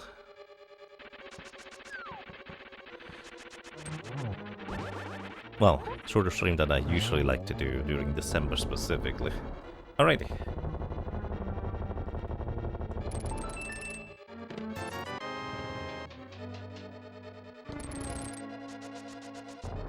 Bonk. If you move correctly, you can actually keep dashing right there. And I actually don't really know how it works. But there's like a lineup where you have a specific pixel that allows you to just dash straight into the door for some reason. Validation chest. Yes, by the way, that last chest I just picked up earlier is called the validation chest. Because in early versions of the randomizer, they didn't have like that hashtag function. So they couldn't necessarily be sure that the people were playing the same randomizer seed. So what they specifically did is they used that chest as a confirmation whether they were playing the same randomizer seed. Also, bugnet is kind of difficult to hit this guy with. Your bugnet hitbox is actually out as soon as if you press the bugnet and the run button at the same time. So that might actually be easy to hit those things with. So yeah, the bugnet is as strong as the Master Sword for this. To be fair, hitting with the sword is so much easier.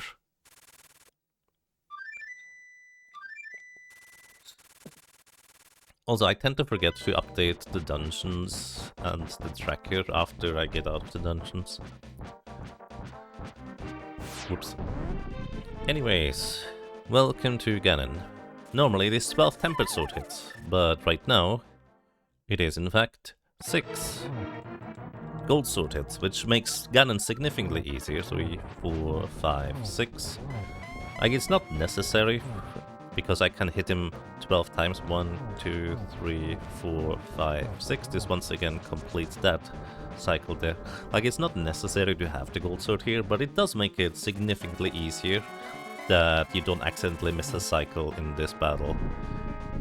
It's just comfy to have the butter sword, so you don't have to worry about all the damage races. Now, funnily enough, A tempered sword spin and a gold sword spin is the same damage. Let's see if it turns blue right here. We're fine, but we can also do this. I didn't get him into correct position. And one more. Just a single torch lit. By the way, little fun fact. If you're too high up here, your character doesn't do the hold the sword up because you're slightly too high. So what occasionally happened, because you tried to go as close up to the top as possible, and then you just hold up as soon as the cutscene plays, so you get in here as quick as possible because it's a race. Some people were too high up on these tiles here, accidentally pressed up while they were not in the cutscene, because the cutscene doesn't play if you're on the top tiles here for some reason. Hold up and fall down and have to redo it again and fight. Like, that happens occasionally. It has happened to me before. Anyways, first run done. That was actually faster than yesterday's. You win. GG. Alrighty, so now, what should our second run be? I was thinking of just doing a cross keys seed. Like, I was briefly contemplating whether we might want to play a nightmare seed, but maybe cross keys to work our way up the ladder beforehand might be the better choice. Especially since today is a half brain day, so my brain is not working at full capacity. So it would be kinda nice if we just do a comfy cross key seed. I say that, and now I realize I would actually have to set up the tracker in an entirely different way. Maybe not entirely different, I guess. But yeah, alrighty, so run number 2 of the day, number 3 total. This is gonna be cross keys. You might notice the map in the bottom left looks a little bit different than before. Welcome everybody to Zelda Link to the Past cross key setting. And this is just the default cross key setting. And what does that even mean? Well, it means that the keys are shuffled. In the previous randomizer runs, the little keys, the small keys, the big keys, the maps and compass, they have all been contained within the dungeons themselves. However, cross keys shuffles all of the various keys to the specific dungeons, as well as maps and compasses, over the entire world. It can be literally anywhere. We can find Ganon's tower big key chest in Link's house, stuff like that. And also, cross stands for crossworlds, and crossworlds effectively means randomized entrances. So when we enter Link's house, we might actually end up in the Palace of Darkness, or if we enter Palace of Darkness, we might end up in the old lady's home in Kakariko Village and stuff like that. Basically, it is shuffled entrances, shuffled keys, compasses and maps. We don't know which dungeon is a crystal or a pendant until we get the corresponding dungeon's maps. We don't... Actually, this is not Randomizer, so we do know which bosses where. No doors though. I've actually never done a door randomizer. That could also be an idea. But again, that might be too much brain power. But yeah, no doors are randomized. There is a door randomizer where each individual room inside areas and dungeons are just strung together at random, which can get rather chaotic. But yeah, let's just hop into this. I have done like some races with cross keys before, but while I enjoy cross keys, I've never gotten particularly good at it.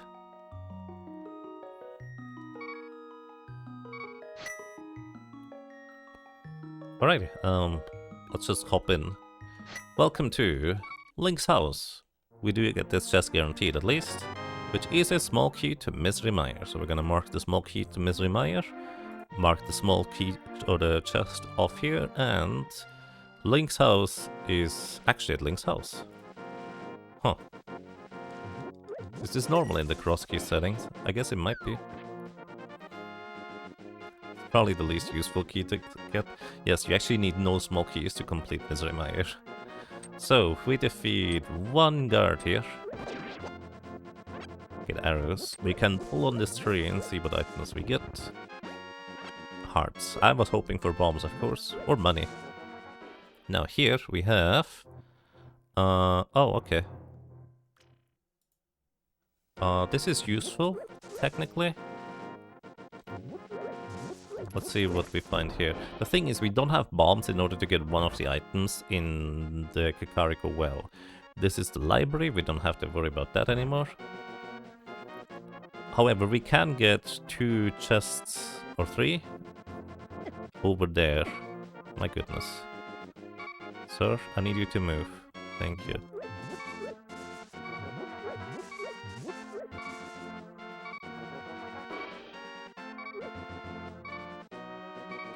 So, basically, the various entrances where you fall down in order to get to somewhere are also kind of randomized among each other. There's an ice rod, there's a bottle, there's a big key to Turtle Rock. Alright, let me actually just mark these things.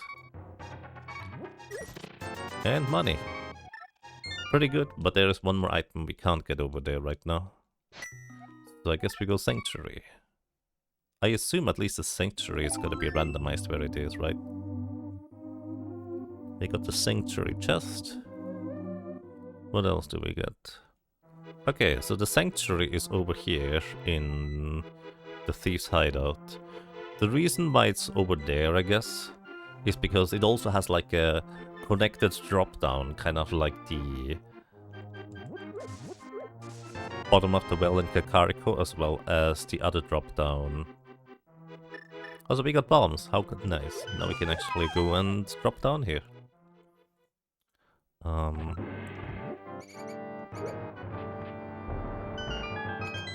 This is the Sanctuary. Made a boomerang, Misery Mire compass, and Eastern Palace compass. And that's everything we can get here for now.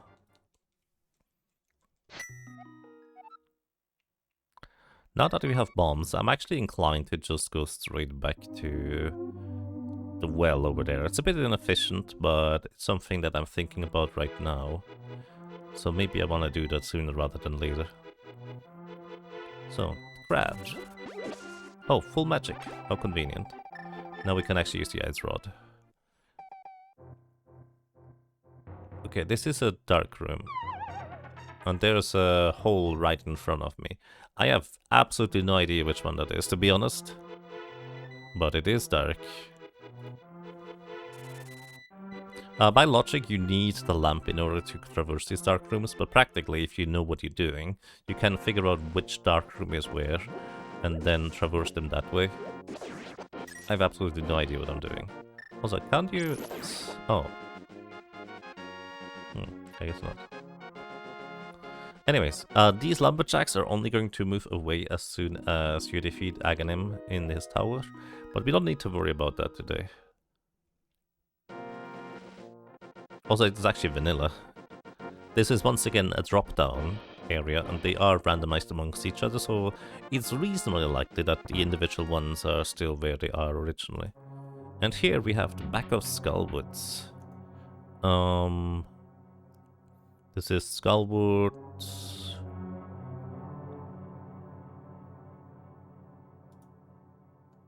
Over here. We can't get the chest from here. We don't have the small key to get through. You do need a fire rod normally, or at the minimum, a lantern in order to get through here. 300 monies for us. That's actually very nice. So we get one item out of Skullwoods. Oh shoot, I forgot I had a ferry. I was just gonna death warp back to the entrance.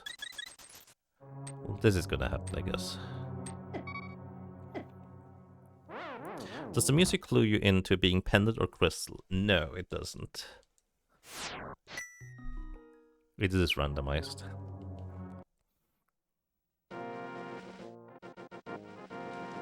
Yeah, it's intentionally randomly shuffled to avoid you being able to tell based on that. So I think we have defeated 3 or more enemies, so let's see what the common item pool is. It's arrows. You know, if we get an early bow, that would be convenient. I don't have the gloves to check this entrance, so we just ignore it for now.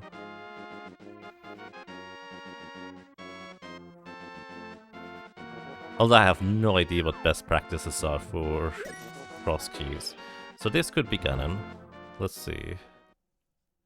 It is not Ganon, this is actually an easy check now, because we don't have to drop down in order to check everything. I believe this means Ganon is actually vanilla. Key to Eastern Palace. That is handy to have.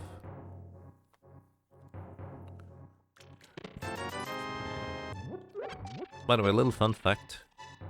When you freeze an enemy, you can pick them up and throw them at other enemies, and it deals the same damage as a pot, aka it's literally tempered sword level damage if I'm not mistaken. Ganon can be in Kakariko. Oh yeah, right, Ganon can be in Kakariko well, I forgot about that. And there's another drop down just to the east of here. There's 2 more drop downs that we can check where Ganon could be. So Ganon could literally hide right here.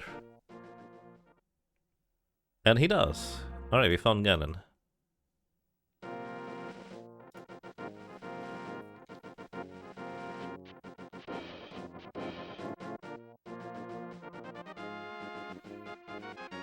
Yeah, Ganon can be in any of the drop downs. If it's vanilla, it means you actually have to clear Ganon's tower, but because it is not vanilla, we actually don't necessarily have to clear Ganon's tower. We might still have to, but maybe not.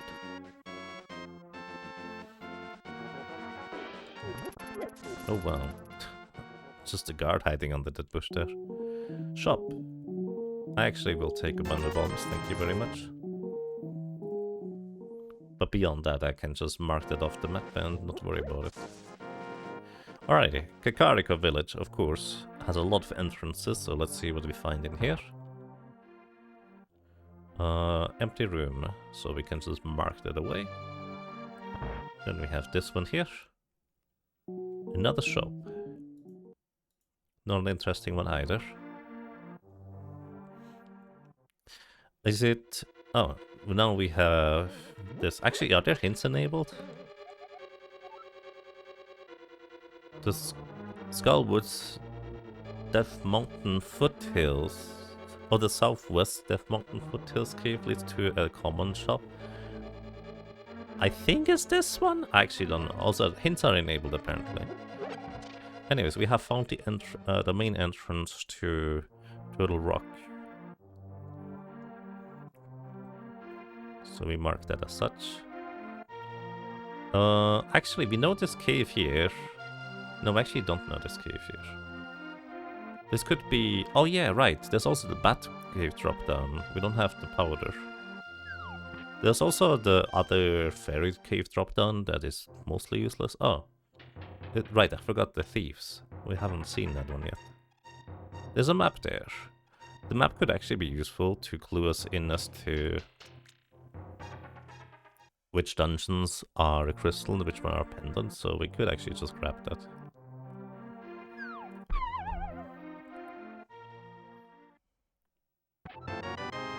Right, we get a map for Ganon's Tower, the least useful map, because that one does precisely nothing.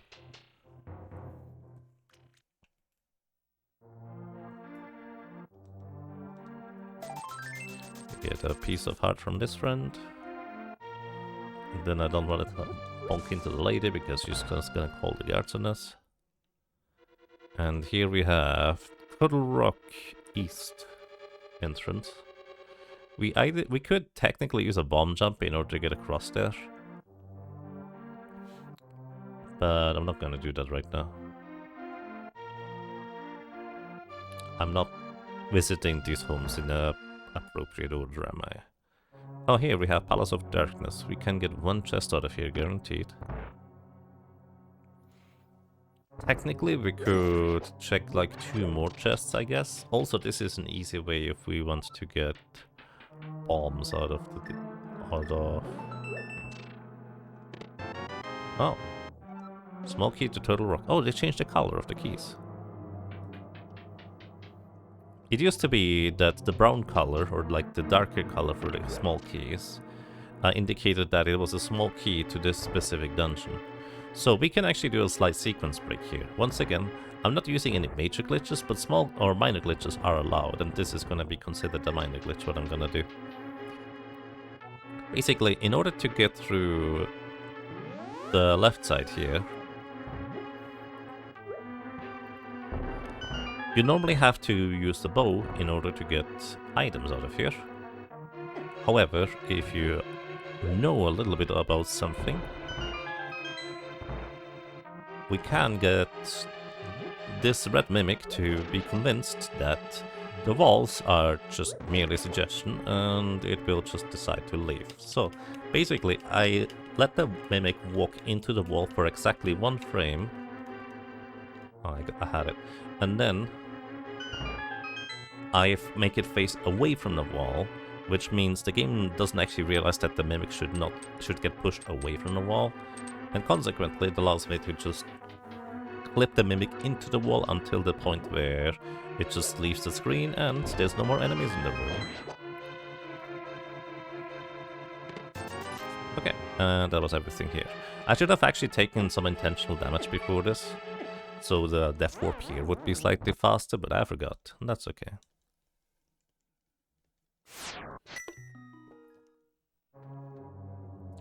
But yeah, basically you just clip the mimic into that by virtue of making it face into the wall for 1 frame exactly, moving it 1 pixel into the wall, and then face away from the wall. This is... can I do anything here? I think I can, right? This is Aghanim's Tower.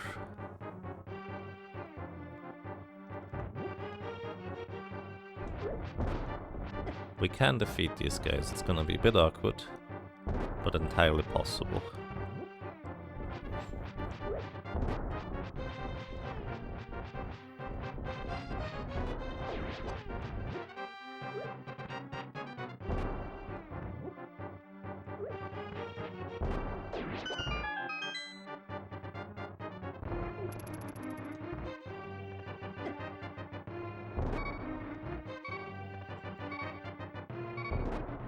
Here we go. Get 1 chest out of this. We don't have the smoke here, so we can't go any further. That went surprisingly well, honestly. Defeating these guys with just bombs is quite tricky. Let's see, CT I believe is Castle Tower, that's what it's referring to. I personally would have abbreviated with AT, Aghanim's Tower, but I guess it technically doesn't belong to Aghanim, huh? Also, by the way, this back entrance here always is the same entrance as it is vanilla. Because it's a back entrance, you don't... kind of like the only thing in the game that has that. So I don't think any randomizer ever actually randomizes that one in particular, although I could be mistaken. Oh hey look, Cane of Burna. This actually gives us some extra combat options, which is kinda neat.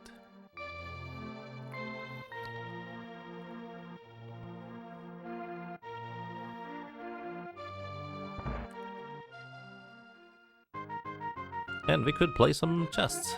20 rupees for 1 chest. Let's put it this way. It's almost never worth it, but sometimes you get lucky.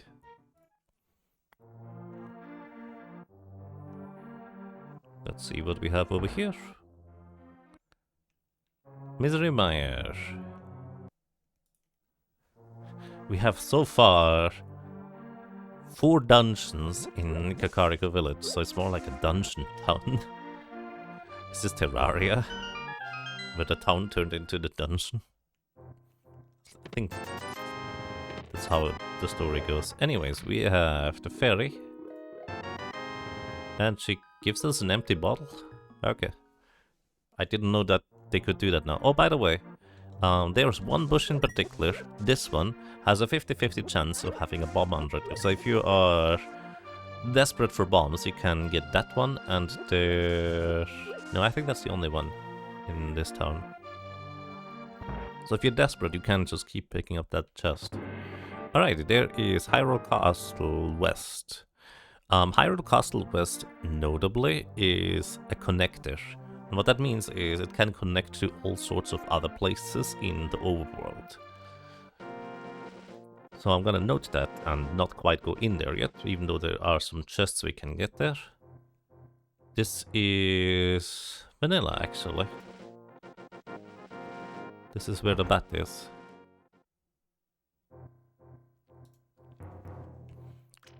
Oh, and this is another big connector here. If I drop down here, I won't be able to get back out, probably.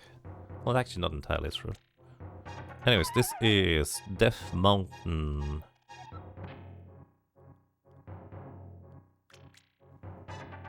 Where's Death Mountain? Oh, I guess it's just you just call it a connector. Like it's a connector room.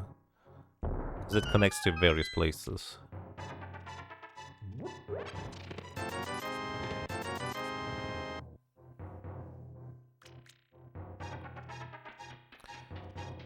Alright, I think I wanna use the Cane of Burna here, because I believe that's going to be the least mana I use. The initial cost of Cane of Burna is the same cost as a Fire Rod Swing, but then keeping it around is relatively cheap. That's the second bottle. Here we have a Misery Mire map, so we could check what Misery Mire is. We're gonna briefly go and check the exit at the top, and then we drop down to the other exit. Probably, unless this exit happens to be just leading somewhere useful.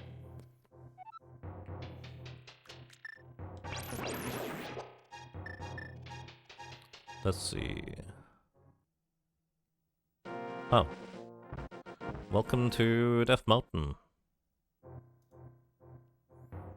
This connects here, and I think... connector here. Hello? How do I connect her? Oh, I did this wrong. Okay, there we go. Now it should be also connected on your side, so you can see that this is where this connects to. This is one of the locations that we can now go and explore. Let's just go exploring. There are probably means and reasons to go exploring one place or another over previous ones, but again, I largely am completely oblivious to those. Somewhere along here, we will find the old man, and we have to bring him to his, like, entrance still. So we will see a dark cave in one of these connectors, somewhere nearby. Let's see, it's not this one. This is the ferry that gives you, like, an increase in capacity for 100 rupees, and also fills you up with, like, having more capacity than before, which is nice. Because it means I now have a decent amount of bombs for combat if necessary.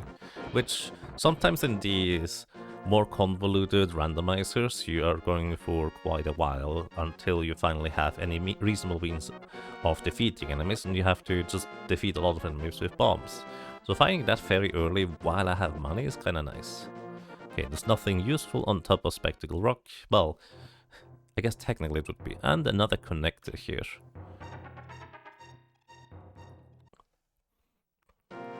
I'm gonna jump down here before I go there, just to check what's here. And this is the bomb shop, okay. This is where the big bomb is, so we specifically need the flute in order to be able to deliver the big bomb.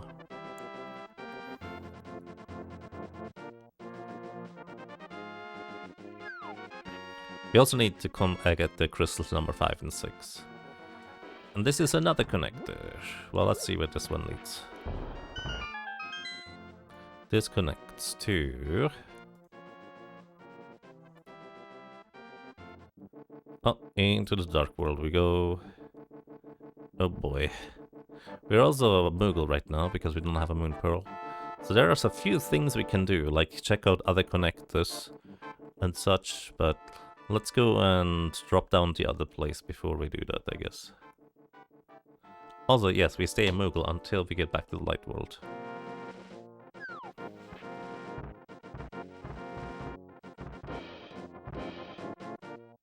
There is technically a glitch that allows you to be not a Moogle anymore in the Dark World, but it is not actually allowed under the no major glitches rule set. But you can absolutely do it, and if you're just doing a randomizer for yourself, you make your own rules, obviously. Alrighty, another map here, we got Turtle Rock. So we know whether this is gonna be crystal or a pendant.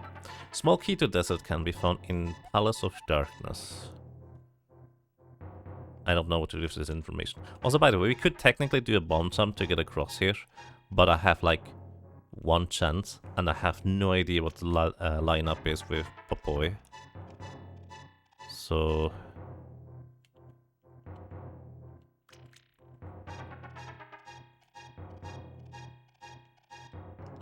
Speaking of Popoy, we need a name for the 100% run. I didn't get it, that's okay. We need a name for the 100% run for the characters, so if anybody has name suggestions, I would be happy to receive them for the Secret of Mana 100% run, because up until now, every single time I just forgot about, you know, wanting to have names.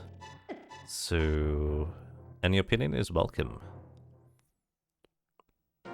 Okay, disconnect over here.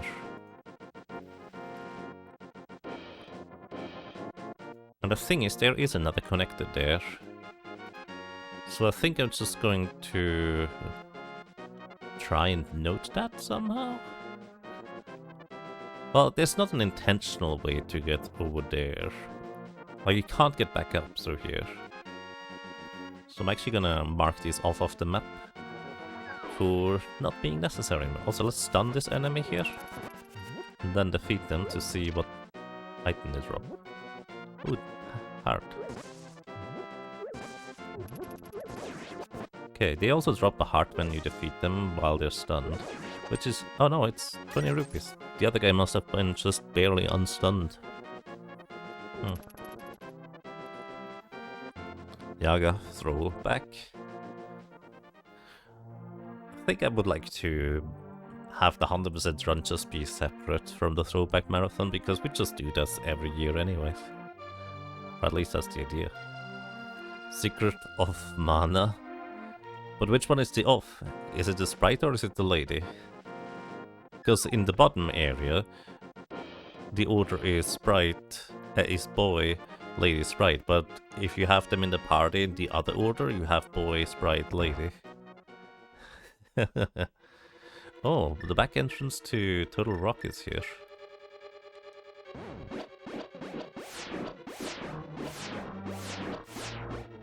I didn't do that right.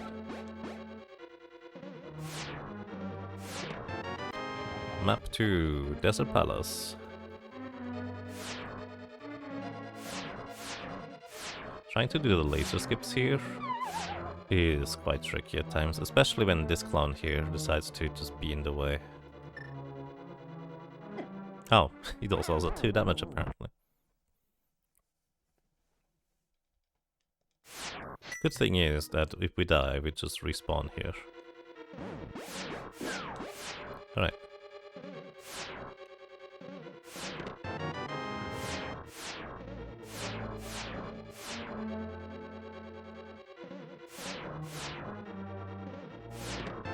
Oh, we got a lamp. The dark rooms are no longer dark. That is very nice for me.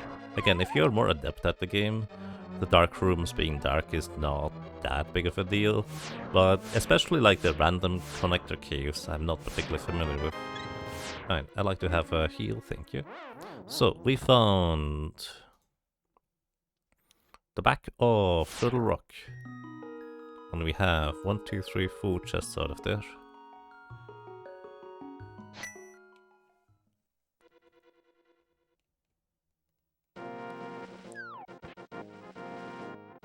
Red Beetle used tackle, it was super effective. Indeed. That's the mystery shop.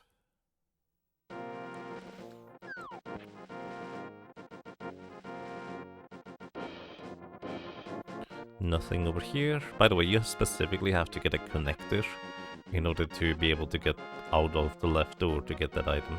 Or, alternatively, transport there from the Dark World. Oh hey look, That's a nice one. That's always like 5 items or so.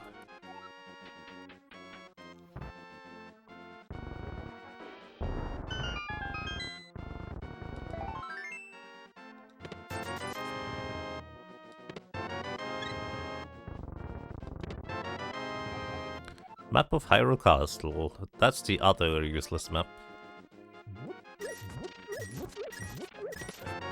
And the small key to Skullwoods. Skullwoods needs 1 small key, and you can actually usually get it under the pot. So also not traditionally all that useful. Anyways. Moving on to... I guess I could have saved and quit to Link's house. There's not really much of a reason for me to walk here. Aside from maybe showing off that this bush and this bush have a 50% chance to contain a bomb under them if you're desperate for bombs.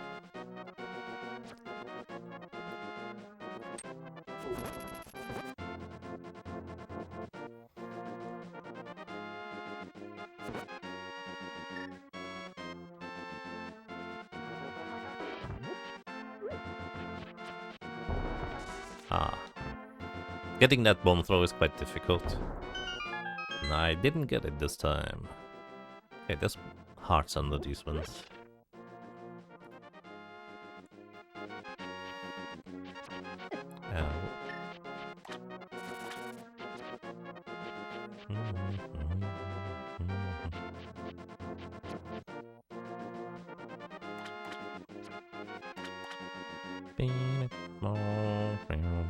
In here, in the dam, we find a fortune teller. Ah, look. I prefer fortune cookies over fortune tellers. At least they're usually tasty.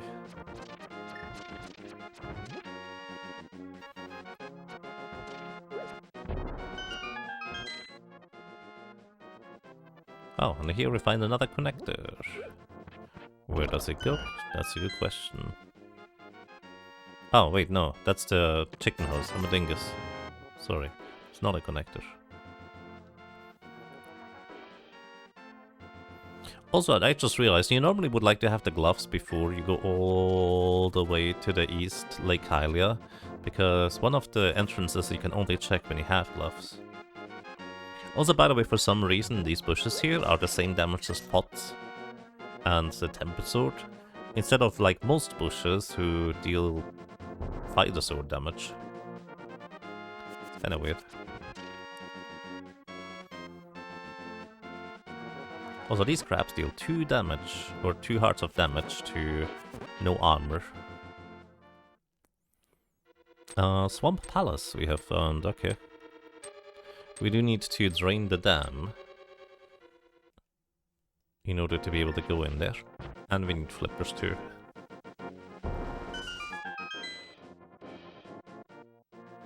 And we found the mushroom place, so... Magic shop.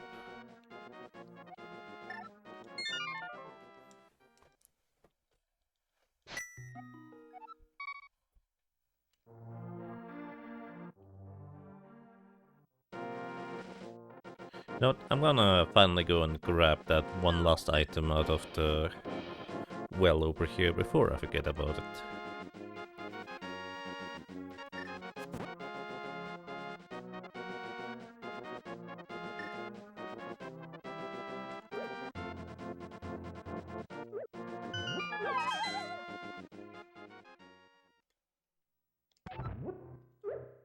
Oh. Right. I think when the chest is open you can't throw a bomb through it, but when it's closed you can. Oh, it was nothing! Swamp Palace Compass. There's a high chance we have to go and do like a dark world walk, where we don't have a moon pill yet, but that doesn't mean we can't do anything in the dark world. We specifically can get like some items while we are in the dark world as a Moogle. And we can check out a bunch of connectors to go places. Why did I not use my boomerang? That is the back of... Desert Palace. We need the big key to Desert, which we don't have. We could steal a small key from here, but then we need to find the actual small key where it is, if we were to use it.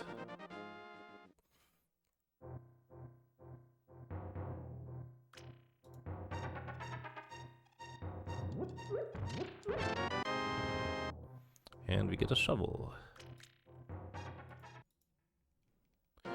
Wait, I think I marked that entrance wrong. Supposed to be Desert Palace North. There we go. I don't know why that's blue. Maybe that's all the bosses are blue? You have mandarin oranges. Nice, very tasty. Hope you enjoy them. Oh hey look, chess minigame. And we actually get some extra money out of it. Wow, that's very lucky, because normally you just pay like, what, 50 rupees or whatever it is, and you just get the item. But here we actually gained the item on top of that. That is super lucky. Because to my knowledge it's entirely random. Okay, we found the smiths. So if you want the froggy, this is where we need to bring him.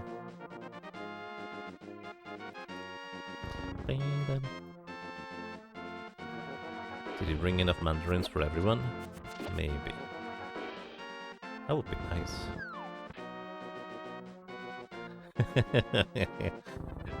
I do have actually a few of those in the fruit basket upstairs, so I may go and grab a few when the opportunity arises. This is Bumper Cave. No. Yes? I think that's Bumper Cave. We don't have a cape. Let me just double check real quick to make sure this is Bumper Cave, because it's been a while. Yeah, that's Bumper Cave. Alright, we can only go through here if we have the magic cape, specifically. And then it actually leads somewhere else too, for what it's worth, so it is technically also a connector. Can I mark this as a connector too? I can, but it just looks weird.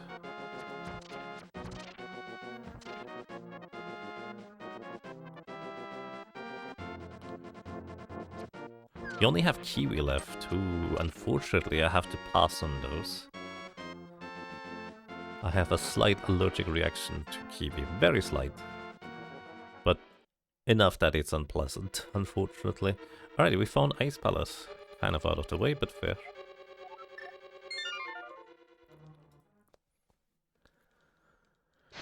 Alrighty, I guess we go...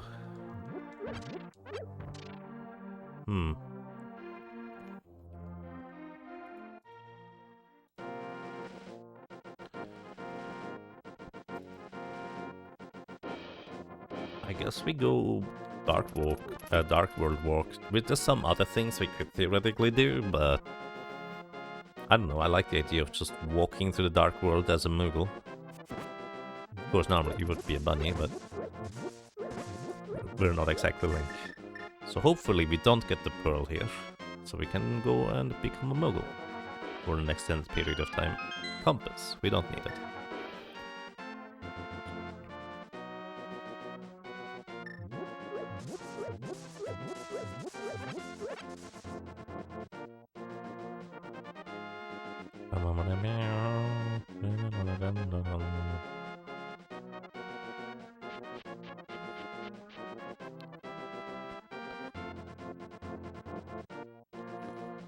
Turtle Rock back has nothing else left in it, unless we have a Samaria. It's not like you can hover without boots either. I mean, to be fair, I couldn't really hover to begin with. Let's actually go Hyrule Castle. I guess that makes more sense, because there's like 2 different exits we can check out here. Plus, of course, we can go down into the dungeon. Let's actually see what you drop even. Arrows.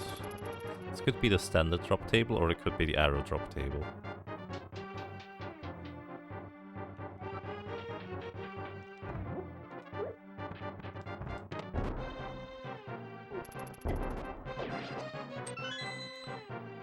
Do I ever want to keep the key. I guess I technically just came from a save and quit, so if absolutely necessary, we could just reset. The reason why I'm thinking about the key there is we could technically steal that key and go through the sewers with it to get to a different exit. But actually, we go back to the sanctuary. Never mind, there's actually never a reason to do that. Because we know we already have the chests from the back of the sanctuary. So the only thing that is still in here would be the chest in the sewers. Oh, that's inconvenient. Actually wants to have low HP here, so we can therefore back to the entrance. Entrance rando breaks your smooth little brain. It's one of those things where once you become familiar enough with the regular randomizer, maybe it's just not that interesting anymore. And then you actually learn how entrance randomizer works, and it's actually really fascinating on how like different so many things are when they just do it in the entrance randomizer. Small key to Dark Palace.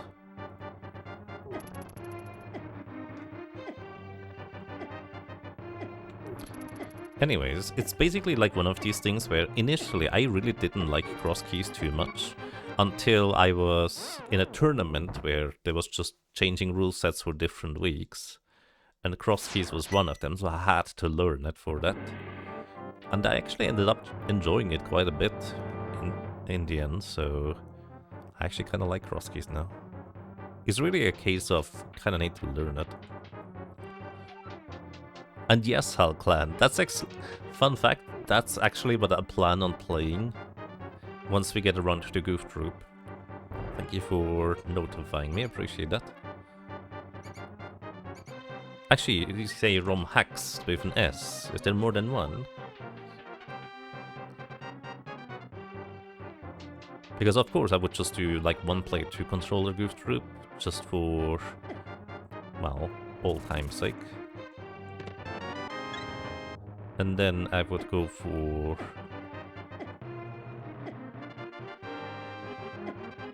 the ROM hacks at that point, because the Goof Troop ROM hacks tend to be very puzzle focused, and that's kind of the fun part about them. And yes, the Hulk has been speedrunning them. That's kind of where I learned that they even exist to begin with. Alrighty, we now have gotten all of the chests out of the Sanctuary, Hyrule Castle it is called. So let's see where these entrances lead. Okay, all the way up here. This is Hyrule Castle main. I'm gonna just draw a connecting line between them, so we know. Let's see what's over here. There's like the one other entrance we can... This is entirely useless. This is the east entrance.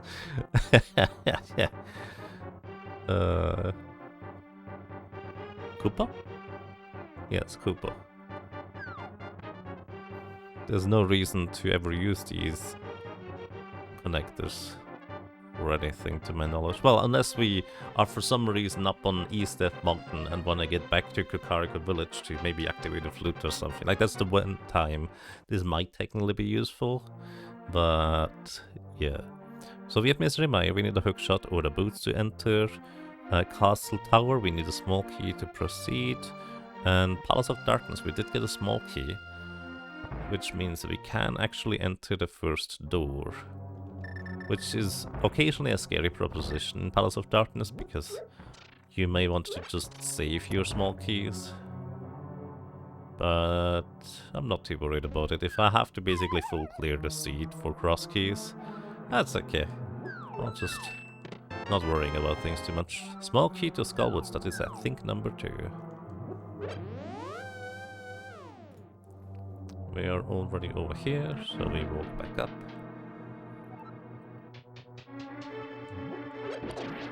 The nice thing about Palace of Darkness is that you get a bunch of bombs along the way.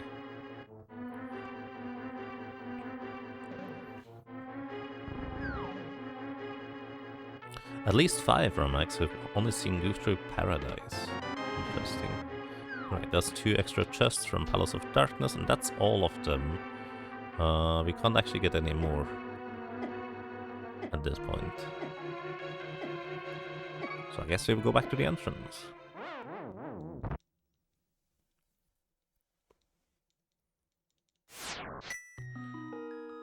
Which means I think we take the connector back up to Death Mountain from the east here.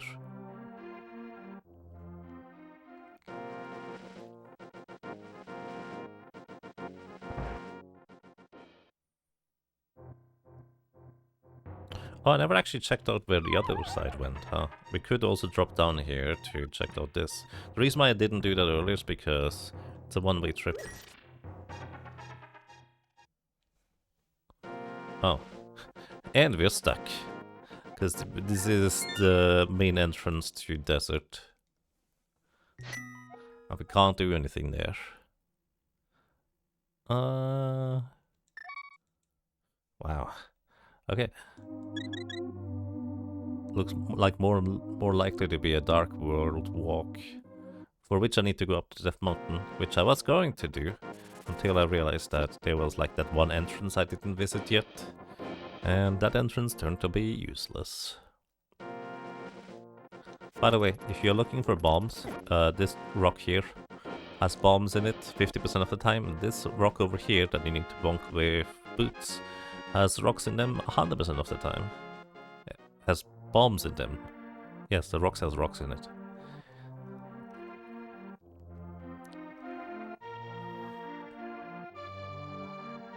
I should have probably visited Turtle Rock real quick, just so I get a magic refill. Because magic refill seems to be kind of rare around these parts. And I don't really have the means to fight these guys. So we just take... Oh, only 1 heart of damage. That's friendly. These are also 1 heart of damage.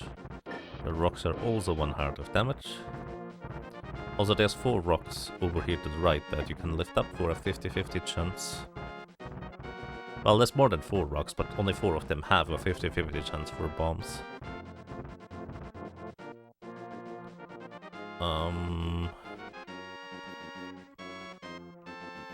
We need to go in here, is it?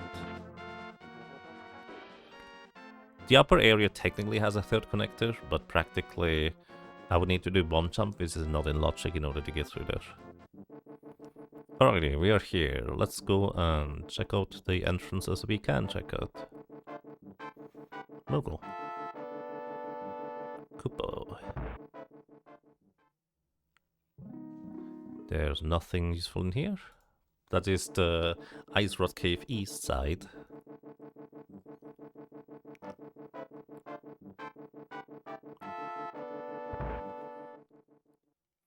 Then...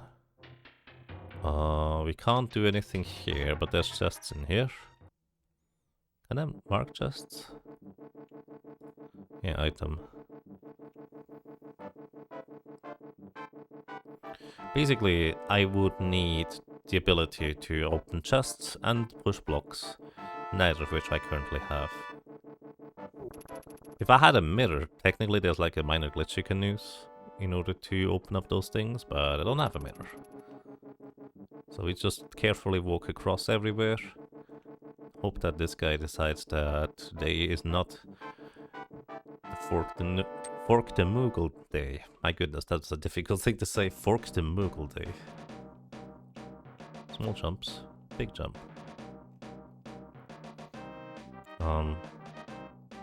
There we go. Managed to just sneak by.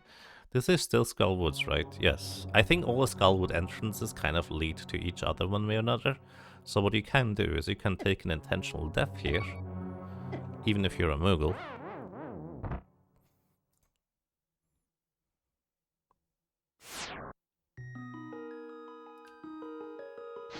And then you're back to being, like, not Moogle, and actually can do stuff. This is a sequence break, but it is considered a minor glitch, so it is technically allowed. Oh.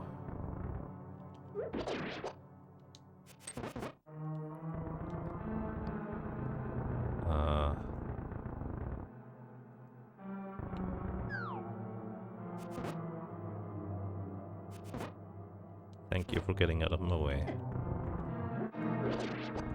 Oh, ferry. Thank you.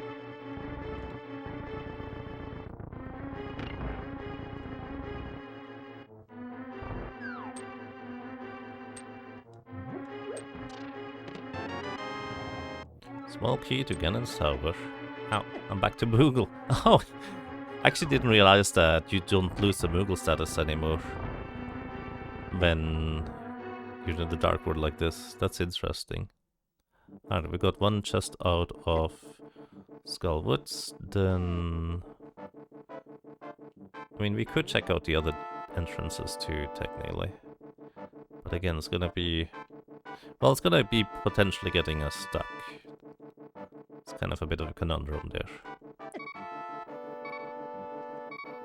So I'd rather just walk back out.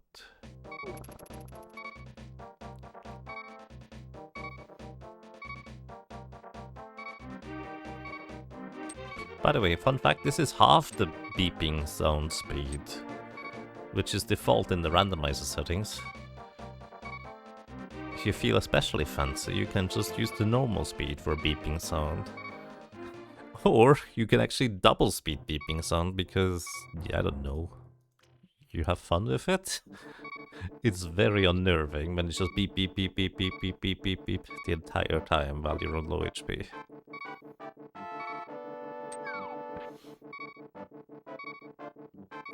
Knock it down to a quarter speed and it's still too frequent.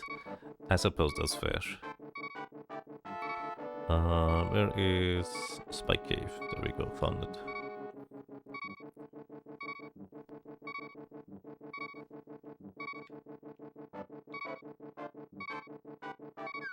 That hand does not start showing up until you kill one enemy in Skullwoods, because of sprite limits. Yes, that sounds about right. Also, I think this guy gives you a hint. The cave south of your house leads to a boring house. Oh, he also heals you to full. I actually didn't know that. I was just gonna go for the hint. That's actually kind of nice.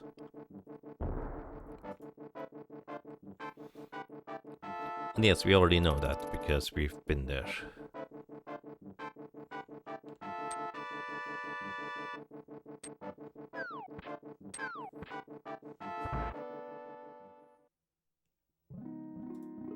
Fairy fountain.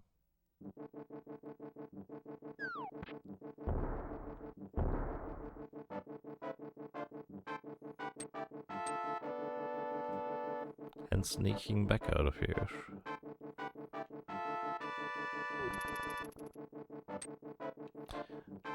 As I can see, Cross Keys kind of invites much more chaos potential for how you have to find progression. So you can maybe get the Moon Pearl somewhere. Stuff like that. Meow. Roar. Oh, I think this is one of the very few items we can actually get in the Dark World as a Moogle. It's a small key to Turtle Rock.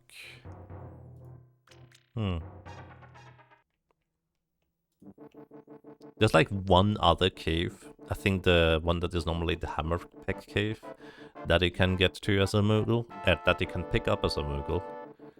I believe these are the only two. We can't even get to the tree stump guy because we can't pick up bushes.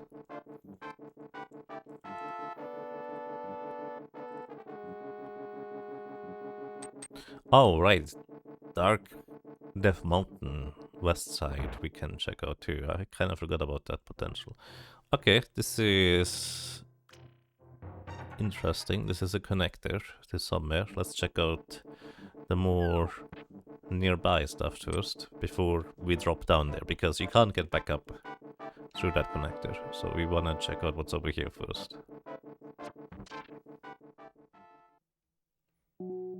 Huh, the fortune teller is in the fortune teller's house. Crazy. Actually, that is normally a shop, isn't it? Specifically a shop that sells you red potions, if I'm not mistaken. It is kind of unusual.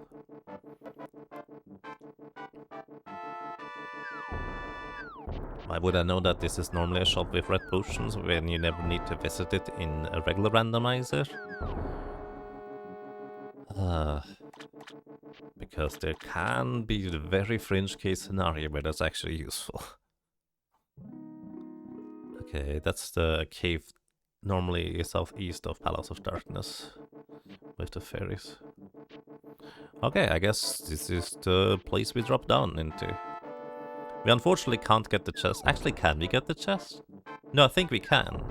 Because we drop down, the Moogle form will be like halfway dispelled, and you can actually interact with chests when you drop down a hole. As long as I don't get hit by the enemy before I open up the chest after dropping down, I think we should be fine to get that. Also, getting through here as a Moogle, if we had, let's say, this would be required, but we only had 3 health, this would be a nightmare, because you need to get past 3 of these mini Moldorms.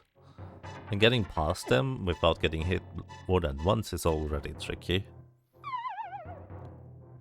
Let's see. Bomb boss, ether medallion, not useful. But interesting that we could get it. Alright, this connects to... Huh. Up here. That's not useful. So this is not where we go, I guess.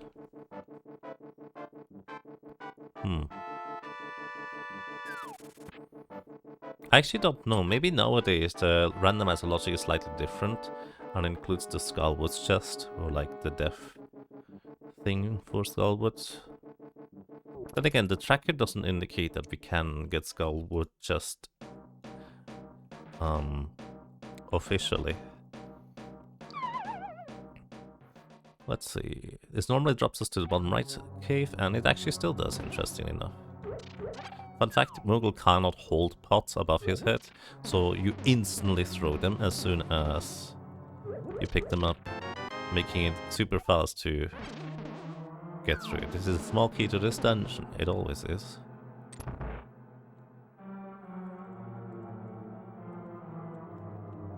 Oh. Now we have to die. I guess it only works specifically that one room.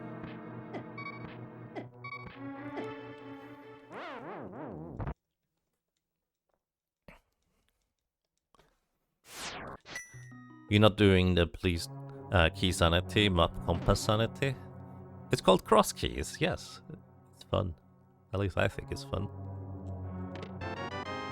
Alright, one right out of Skullwoods. Again, this is, I'm pretty sure, not in logic. But we can get them. Maybe we get boots for slightly faster travel or something. That would be convenient. Oh, or an armor upgrade. That is actually probably one of the best things we could get, considering this is not in logic. I guess technically sword would be better. But practically, this was pretty good.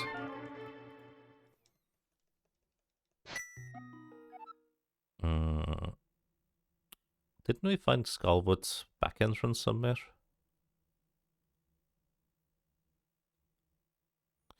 We did. I didn't have the means to defeat Moldorm, Mothiel at the time. I guess I still don't really have the means to defeat Mothiel officially, because we need the fire rod to get across the gap, but we could theoretically do it with just a lamp, with a bomb jump.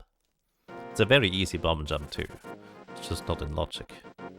Actually, I do have a lamp, now that I think about it, and there is a connector cave up here that we didn't know where it led to before.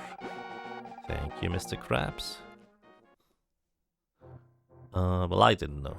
This is the cave that normally leads back down from Death Mountain to the normal world.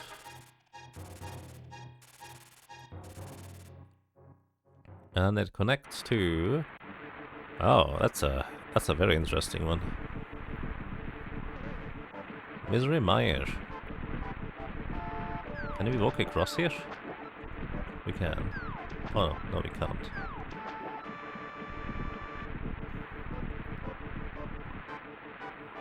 Blue mail is pretty nice to have. It is very nice, I agree.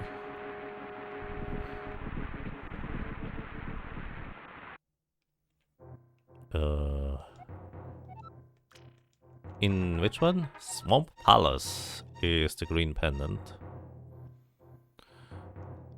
Now, unfortunately, we can't die in here or do any other shenanigans, so no extra items for me. So there's Sahasrara here. And Swamp Palace is the green pendant. Oh, I already checked that one, right? And the interesting thing is, actually, you can turn in the green pendant as a Moogle. That is entirely plausible. Oh, by the way, I guess even if I died in here, I would just... This is not a dungeon, so I don't get sent back to this entrance here. So these are items, but... Can't get them. Huh. There's not a whole lot of places I can go at this point. It is fascinating.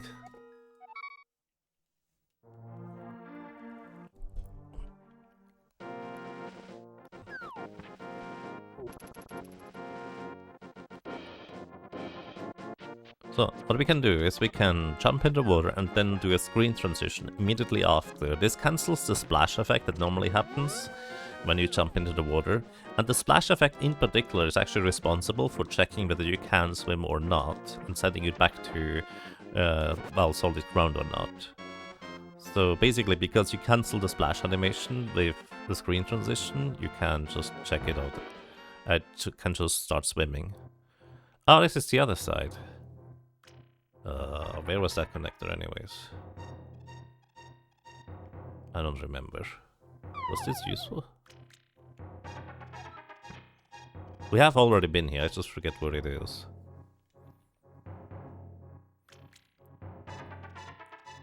Like, this could be useful because it might be faster to go to places. Oh, no, absolutely not.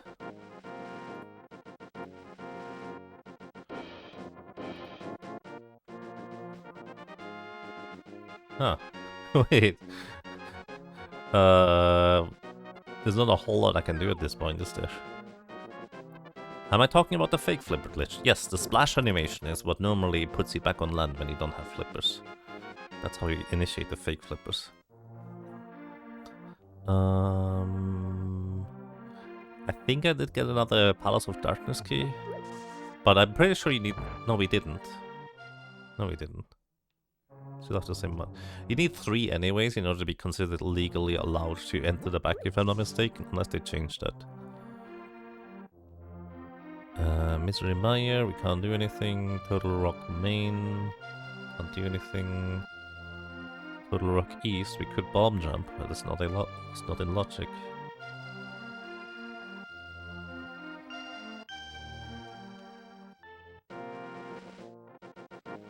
I guess there's one thing I can do at this point. Just one.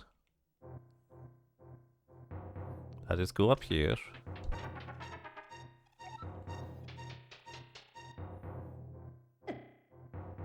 So we get up to Death Mountain, go into the Dark World in Death Mountain, and see where these places lead.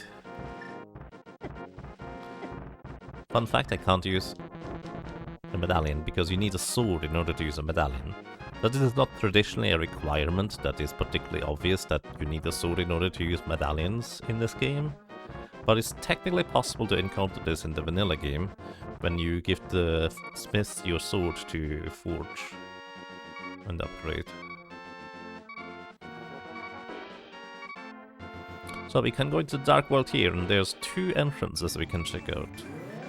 Afterwards, I think I'm out of options. I might have made a mistake somewhere. Oh, I'm a bit worried there. Let's see. We literally can't do anything, but this is Tower of Hera.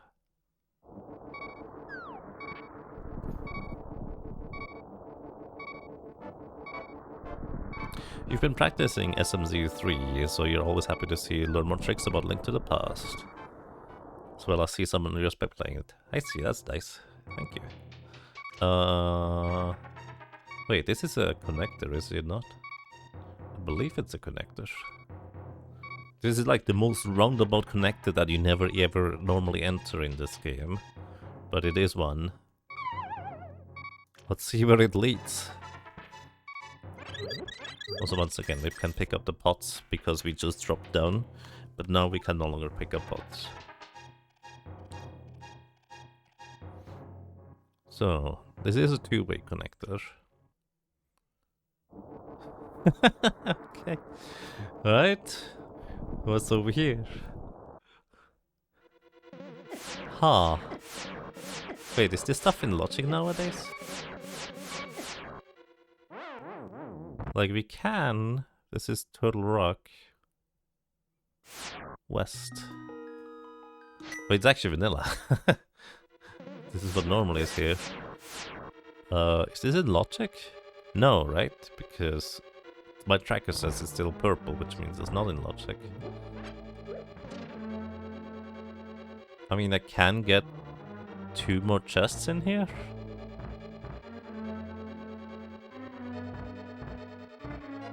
Well, second one's gonna be kind of difficult. Maybe.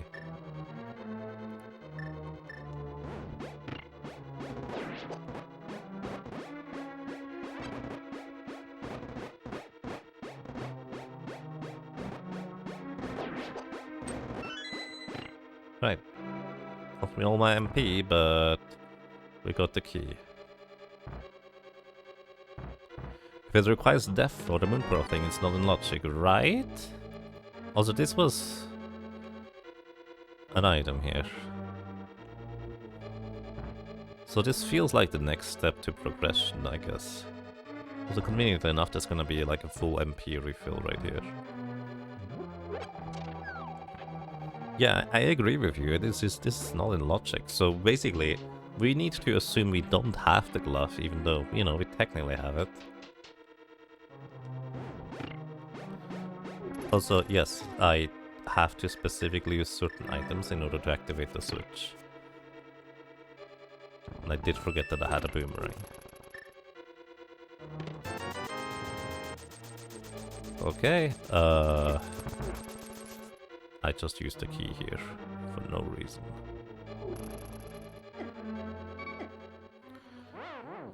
That's a very roundabout way of getting to the west side Turtle Rock, but we now have a way to get to west side Turtle Rock. What did I miss? Well, actually, very straightforward. Oops, sorry, I need to save and quit.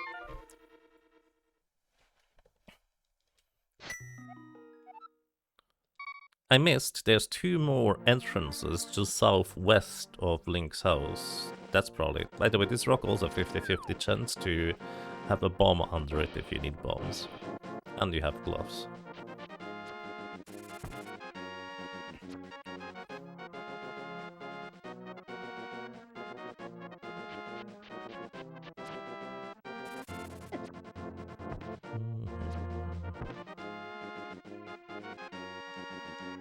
Magic, please. Thank you.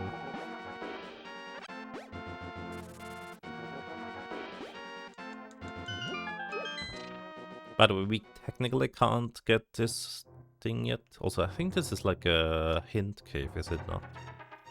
Hello. The southwest cave and Dark Mountain leads to a connector. Yes, I just learned that too. Thank you.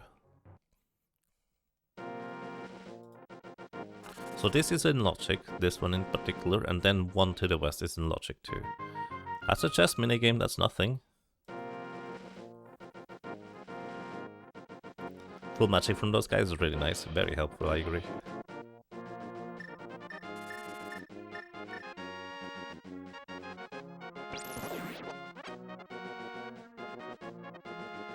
There's a mushroom there.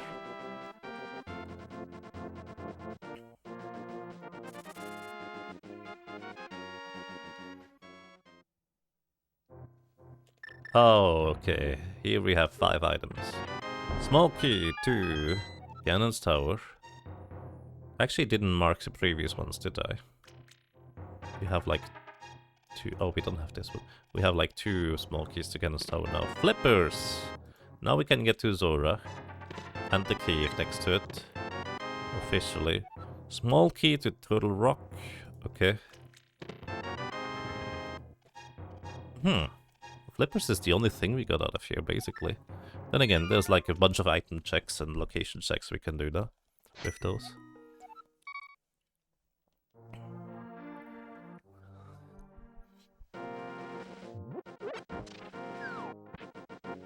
Flippers is a bunch of checks indeed. Plus, if we find the dam, we can get one extra chest in Swamp Palace. There's a bomb medallion over there. So we need the mirror in order to get bomb boss. Unless you do like overworld glitches, there are like subcategories for glitches where you do like overworld glitches only, and there's like all glitches allowed where you go from dungeon to dungeon, and it's kind of a mess at that point.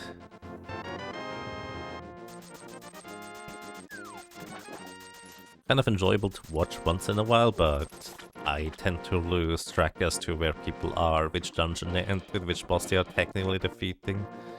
It is very convoluted at times.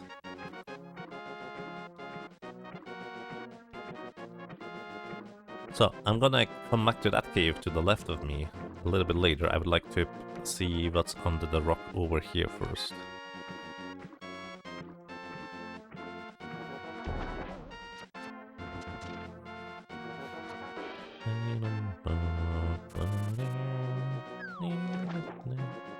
Jumping straight up on that one is actually, on that ledge there, is surprisingly difficult. You usually just jump to the left or to the right. Alright, that's a hint thing. The base of East Artep Mountain leads to Hyrule Castle. I know, thank you.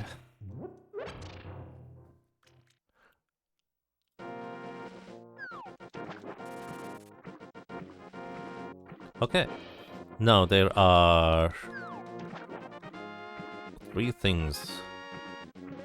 There are 2 items we can get and 1 more entrance we can check. Technically we could have checked that other entrance without the flippers before, but again, it was not in logic, and generally speaking, it's a good idea to just follow the logic because it will usually lead to items you need anyways. Sometimes when it's more convenient to do other stuff earlier, you might want to do that. This is Thieves Town. We don't have the big key, but we can still get the 4 chests in the front area. 1. I'm actually tempted to just mark all 4 chests so I don't have to worry about the tracker anymore. But I'm also streaming, so... Oh, boots! That's gonna... Does that do anything right now? Anyways, we can dash now, so a little bit of a faster walking thing. Oh yeah, actually it opens up 1 cave north of Link's house. The bonk rocks there. We did check the bonk rocks. Well, we know where the bonk rocks lead from on the other side. Misery Maya small key. As somebody mentioned earlier, one of the least useful ones, unfortunately. And Turtle Rock small key. I believe that's all. Yeah, that's all for Turtle Rock small keys. We don't have a mirror, so this is the quickest way back to the entrance. Also, I didn't even keep up with the chest count because, again, usually I just mark however many chests I'm going to get in my visit and then forget about it afterwards. Alright, 2 items we can get here still. We're gonna get both, I guess. We do have plenty of money to visit Zora. Also, swimming is faster than walking through water. There's the sword. Wait. We can now defeat Mothila, I think. Yes, Skullwood's Mothila is now... Well...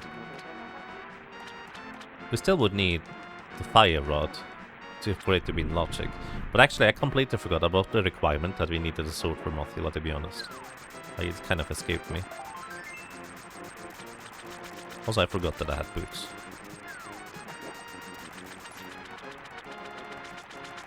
Alrighty, let's get our swingy thingy.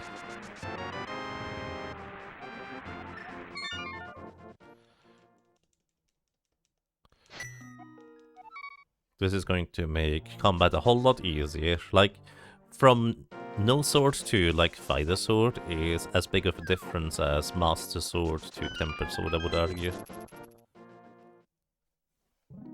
That is just a fountain and nothing else.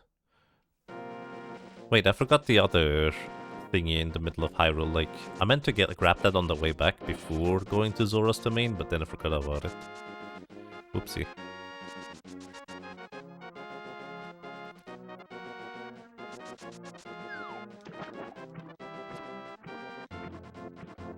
Oh, we can defeat... wait, no. We still don't have the big key to... Molas. So desert is not an option. No. Uh-oh. We have Swamp Palace. We have Ice Palace, neither of which we can do anything with. Can't get Bombos for Ice Palace. Scanning over there, the Smiths, we can't do anything. Umber Cave, we don't have the cape. Bat, we don't have the powder. Aghanim's Tower, we can't do anything. Oh, Swamp Palace! Right. We can go to Swamp Palace. Not Swamp Palace, Misery Mire. We can go and check out Misery Mire. I forgot. Does Link wear the flippers on the boots or other way around? I never thought about that part. I think he just stuffs the flippers into his backpack, which gives him enough confidence that he can now swim. Like, he never actually learned as to why you need flippers in order to swim. He just knows that you need flippers in order to swim. So, as soon as he acquired flippers, he now has magically the ability to swim. That's my headcanon anyways. We could try to defeat Mothula, but with just a fighter sword? Let me tell you, that's one of the less consistent fights. Because you know that Mothula doubles in speed when you give it enough time. Originally I thought it was like once it drops below a certain threshold of HP, which only ever happened when I was using the fighter sword, but no, it's actually after a certain amount of time from what I can tell. Well, I'm not entirely sure about that part. The sprite is actually wearing flippers in their hair. I like that theory.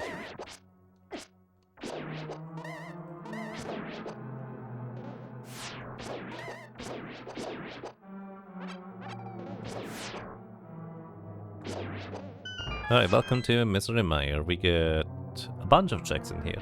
So in the regular randomizer, Misery Mire is kind of a little bit miserable, honestly, because it has like 4 small keys and consequently only 2 unique items. Cross keys or key randomizer is a little bit different because, well, all of the keys are in all sorts of different locations. So there's a bunch of checks in here instead. 1. Mothula tends to be a pain as it is. Yeah, just a little, I agree. I don't know if I need that key or not, but I have it now.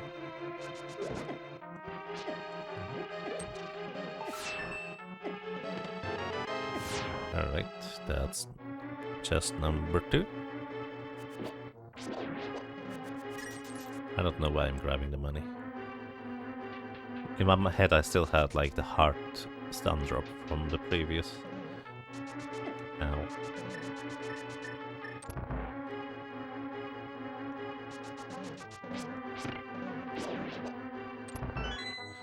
You never really realize that the fighter sword has so much less reach than the master sword too. Like, it's not just the sword beams that give you extra reach on the master sword, but functionally. Hyrule Castle, small key. Okay.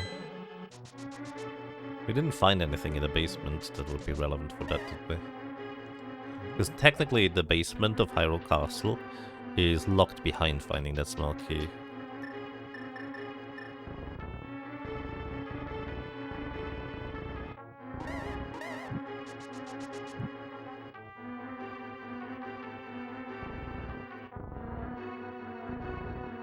I didn't do that right at all.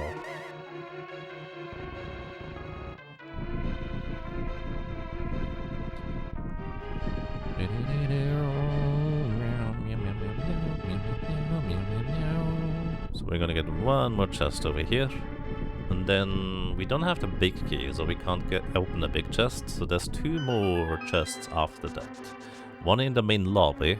Since we have flipped the switch state, we can now go across the pegs. There's a mirror. That seems pretty important. Doesn't actually... Oh god, we can go into the back of the desert places now. So we have to find our way back over there somehow. Okay, actually, I guess not that bad.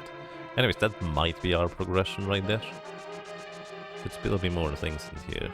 Let's see, this is one of 2 remaining chests. It's a compass to Desert Palace.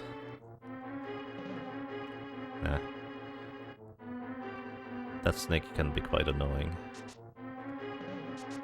When you try to do the very precise thing right there. Oh. Actually, I don't care about using the small key, right? We just use it.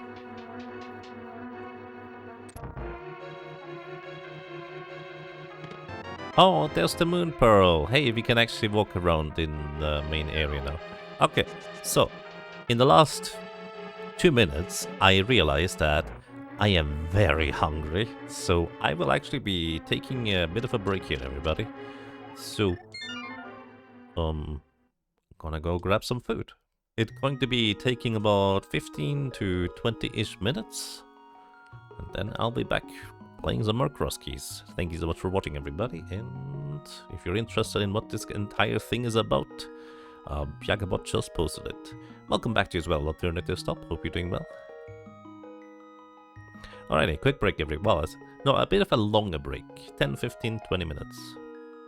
I'll actually let the timer run. Let's say I'm gonna try and be back at 1 hour, 30 minutes on the timer.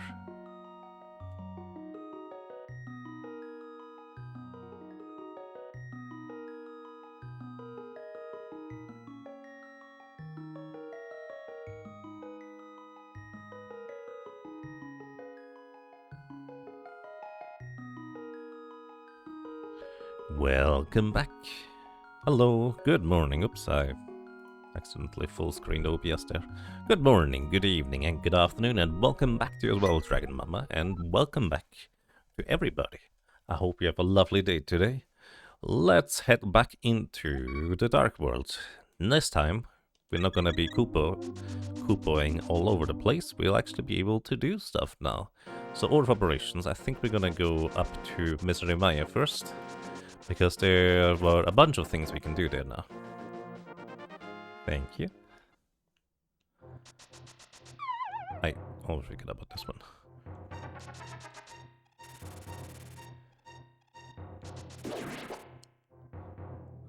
Hello and welcome.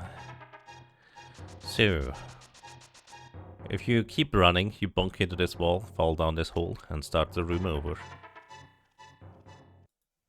That may or may not have happened a few times in the past.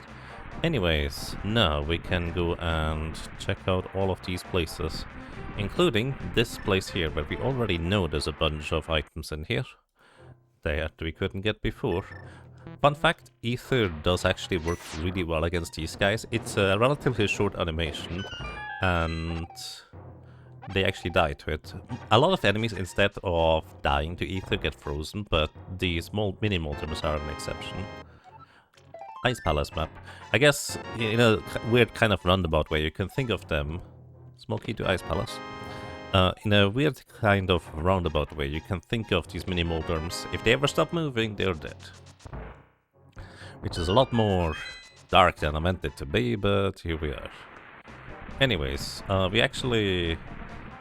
Well, actually, we can get the Bombos medallion. I just forgot to check what the medallion requirement was here earlier. Although, I guess the Bombos medallion is going to be a rather roundabout way of getting it. By the way, fun fact, you can bonk into this wall instead of opening it. Just make sure you're standing at least like half a tile away for the bonk to actually work. Oh, magic, that is very nice. I appreciate that one. Alrighty, Bombos. Then I think there was a mushroom over here, if I'm not mistaken. Let's go and grab that one. We also did find the magic shop. Don't fall down here, otherwise it's gonna be a long way to get back over here. This, I think, is a hint guy. The donga dislikes smoke. Yes, okay, this is a joke hint. There's like a bunch of joke hints in there. This is one of them. Oh, and Prof Ness donated $36.03. Thank you kindly, Prof Ness. You've been very supportive. I really appreciate it. And let's see, 36.03, exactly 4,500. Thank you kindly, Prof Ness. I really appreciate it. And Prof Ness says, I see more donuts came in today. Let's make the number a little cleaner. Thank you so much for the clean number and your generosity. I really appreciate that. Okay. I did check out this place here, right? Surely. Yes, I did. I just forgot about it. And there's one more place we can check out over here. Delicious potatoes.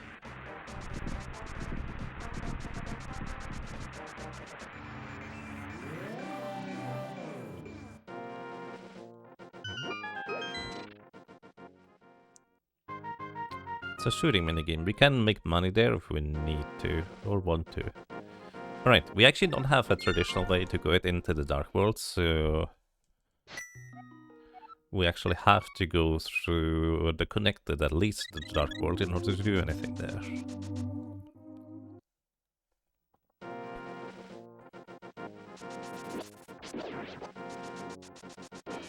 Alright, let's see.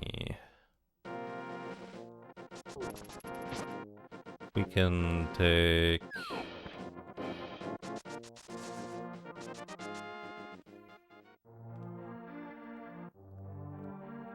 Turtle Rock Main, Turtle Rock East, Palace of Darkness, we can't do anything right now. Castle Tower, we don't have a key either. Misery Mire, we were inside. Actually, we got all but 2 items, the big chest and the boss. And then I think Hyrule Castle technically leads to East F Mountain, I suppose. What are the red, green, purple, white colors on the chest counts? White, I don't actually know. Red is we can't get any more chests, or cannot yet get any chests in that dungeon. Actually, I think white means that we don't know where the dungeon is. Green means that we can, in fact, still get items from those chests.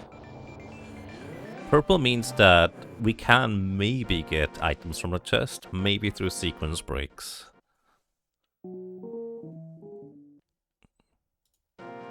I think that's largely all of them.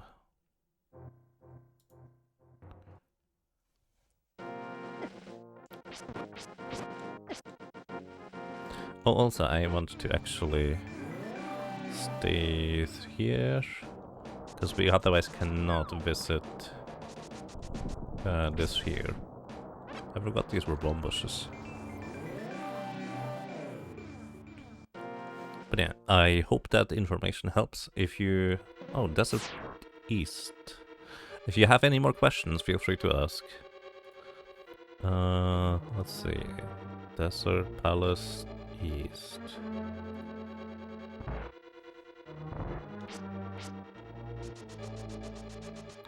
We don't have a small key for here, so we can't go check out the 2 chests on the right. We can get 1 chest up north. Wait. Wait, I'm a dingus. My brain stopped working for a second there. I have 1 chest. This is a key to Dark Palace, okay.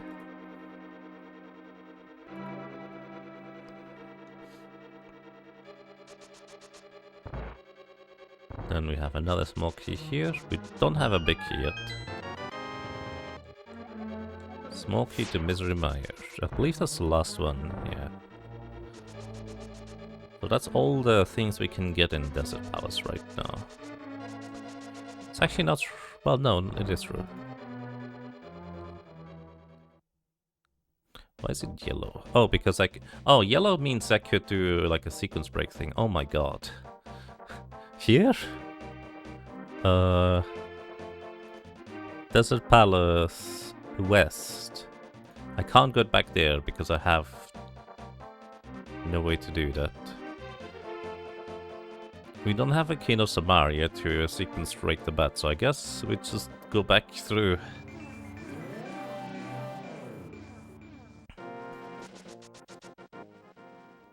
Which one is this? Total Rock back. You really like the sprite? It's pretty well done, I agree. Okay, I guess we're gonna go back through here.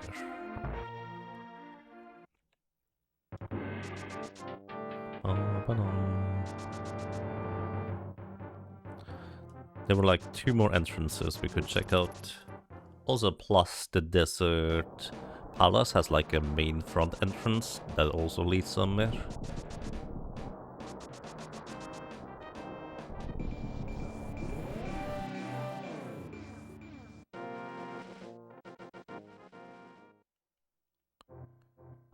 This is the back of Hookshot Cave, which is also a connector for what it's worth.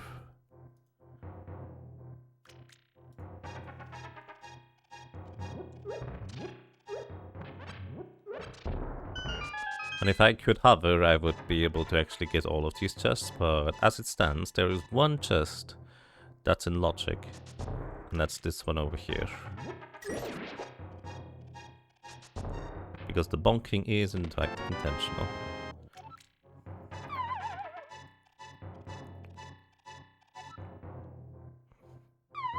Oopsie.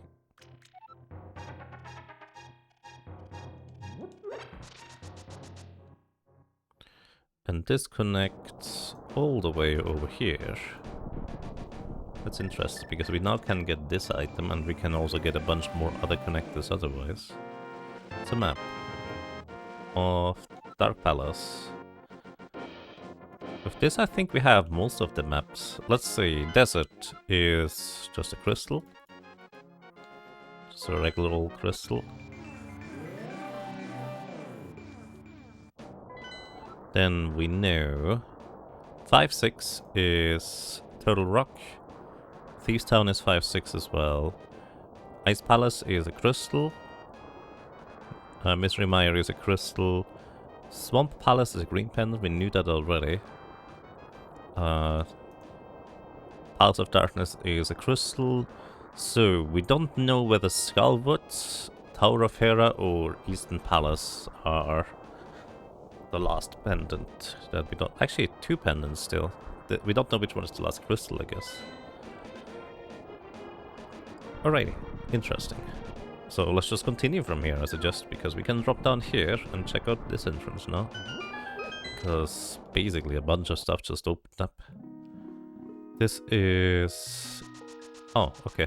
That is the Ice Rot Cave chest. There's no reason to do any water walks from here, because there's no water around.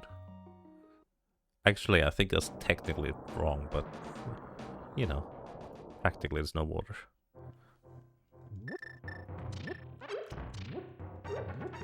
And we have the Graveyard Cave. Or back of Graveyard, really. We don't have any means to open up this thing over here. But we can at least check the medallion. Total Rock is Ether, so we technically have the means to open it if we could ever get up there. But we need like Titansmiths and gloves for that. Then we go into the light world.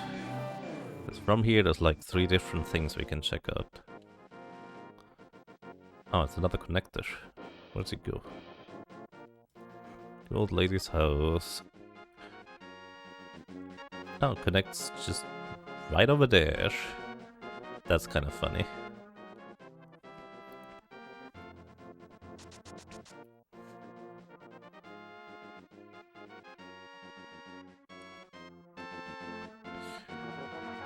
Get another glass of wine? Well, I hope you enjoy your wine. Alright, this is another place we can check out. That is... Sahasrara's brother's caves or whatever. I forget what he's called.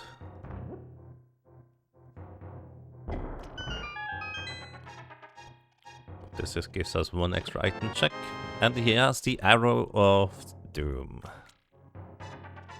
Cowboy man? I guess he does look like he has a cowboy hat. I once had a fish dinner. I still remember it to this day.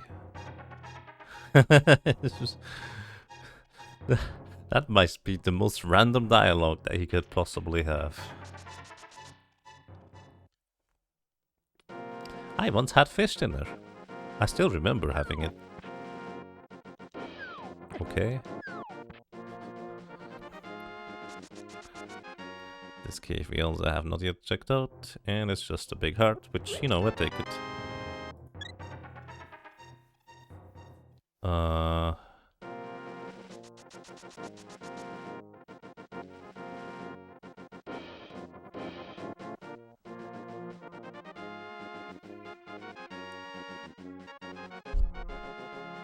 I think this cave on the left was it. That leads back up the stairs. Wait, actually, going back upstairs does nothing. That's not true. No, we can check out the Tower of Hera entrance.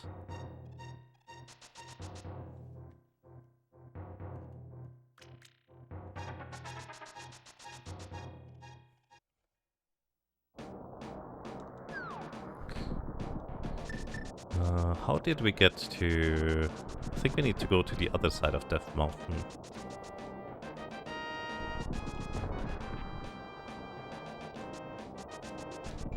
Actually, we already know what this is, don't we? Because this has to be the connector cave. Yeah, where we rescue the old man. That's actually a very convenient teleport to have to get back up to Death Mountain.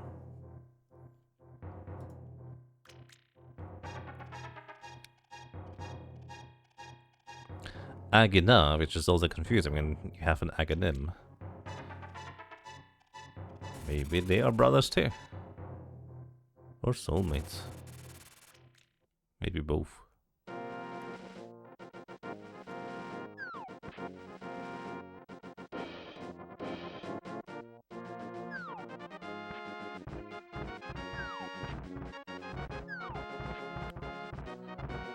The old man can't run, but he sure can moonwalk sideways. Right, we did this part, and from here we could go to the main dark world, I guess. So I guess we couldn't go there. Alternatively, we could check out like one more entrance on the connector bridge, or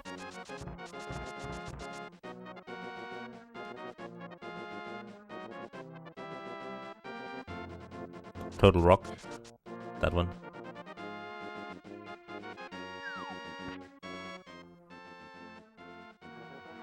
Hello, goodbye. Also, there's 2 items remaining.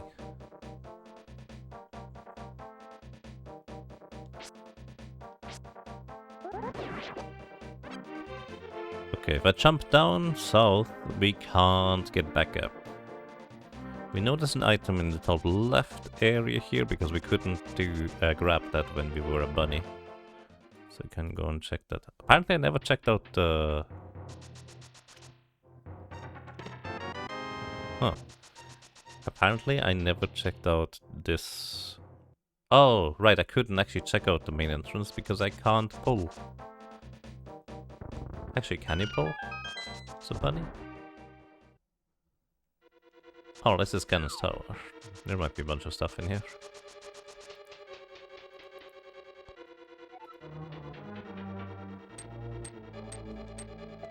You don't have a key of Samaria to go to the right here.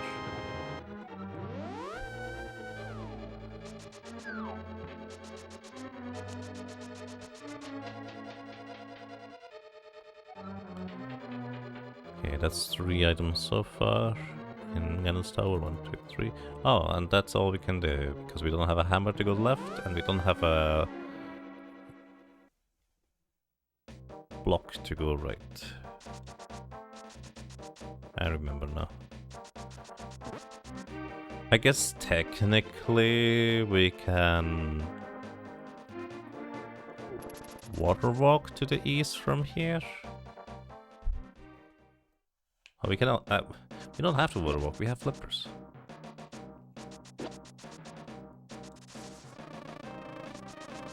I don't have a fire rod. Wait, why am I here?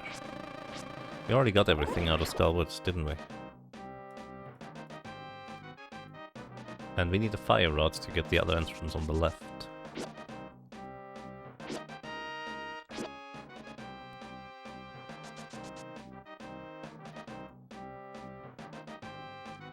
Spike cave we can't do. Bonk. Don't worry about it. But we're now walking on water.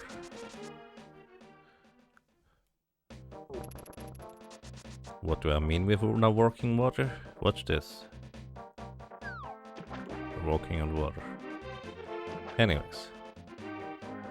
Weird mysteries aside, there is this place I can now visit.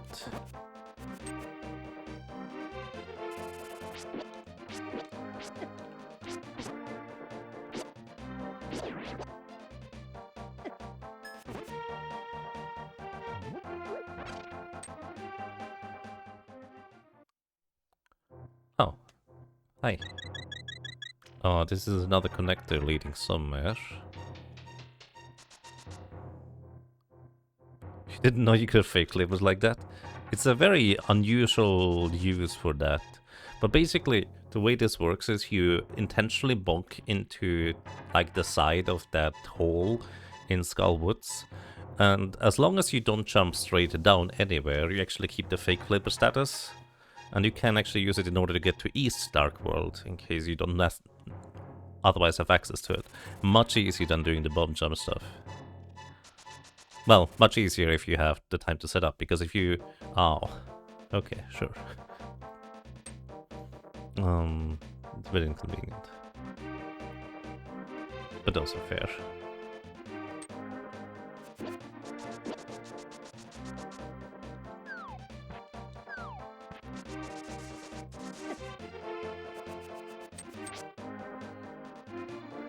But yeah, it's much easier if you have, like, if you don't need to check the ledge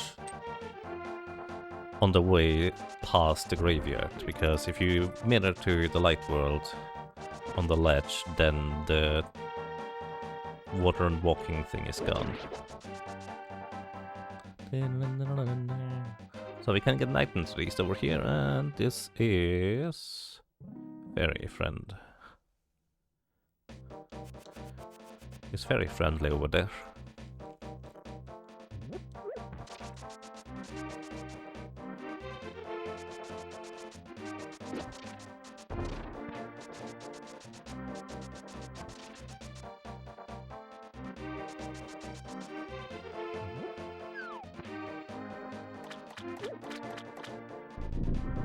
Alright, Catfish is gonna give us today Piece of Heart. By the way, some of these rocks here also have like a 50-50 chance to give you bombs. I don't remember which ones. Actually, I think it was the one that I picked up on the top left.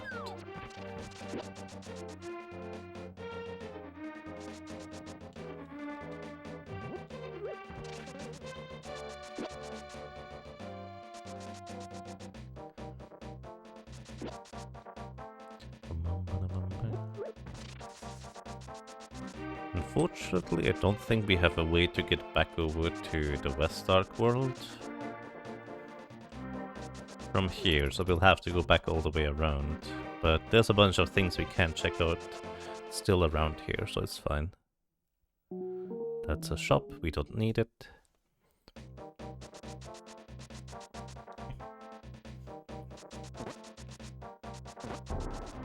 Right, over here.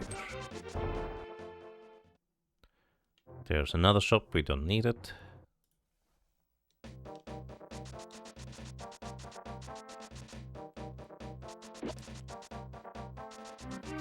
Then we can pay to open up an entrance for 10 coins for the monkey to follow us. If we get hit, the monkey will stop following us, so don't get hit while having the monkey around you. Otherwise you need to go and grab it and pay 10 coins again. And then pay 100 coins to open up the door here.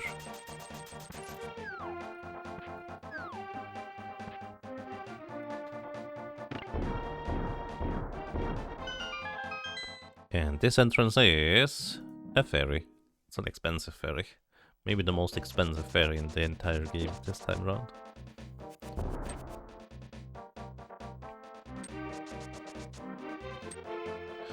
One could argue that since it's such an expensive ferry, her services better be like top-notch. But at the same time, ferry services are always top-notch. So I have no idea what you're talking about. Just don't enter contracts with them, that's a bad idea.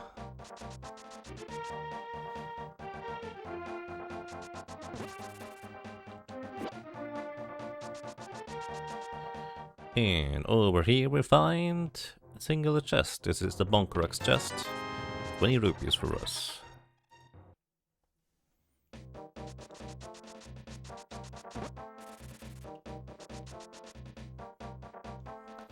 The Light World Great Ferry might still be more expensive. I mean, those are different kinds of services though. But yes, I'm inclined to agree. Alrighty, we now can swim all the way down to Lake Hylia from here. We can actually not get to the west of Dark World from here. There is no, like, stepping thing to get back up. What we do, however, have is the ability to get bombas on this little island here. Which also means we can now get extra items from Ice Palace. Which is also, well, kind of sort of over here.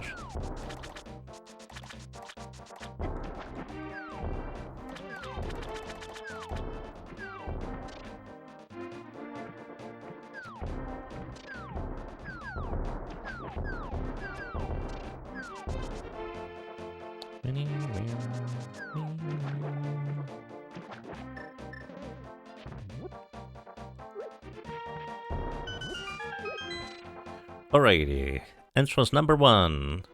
Oh, there's a palace main entrance. Well, at least we have an easy way to get back here, if we ever need to for some reason.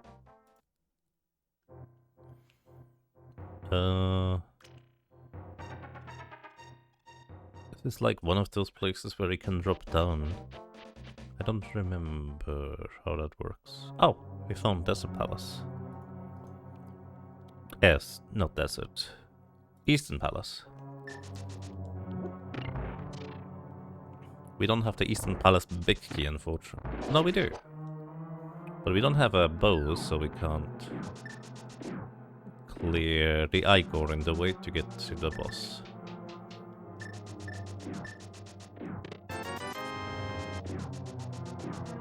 I guess there's one thing the compasses do as well in this mode. They show you how many items, or well, how many chests you have opened, and how many there are left in this dungeon. So I guess especially if you're not quite as familiar with the game yet, that can be quite nice.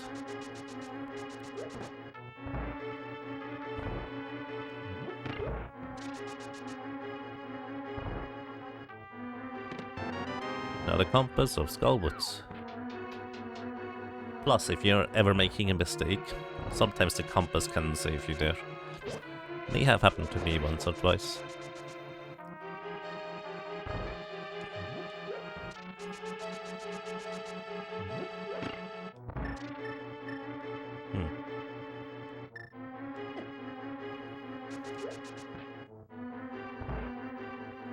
Bomb strats.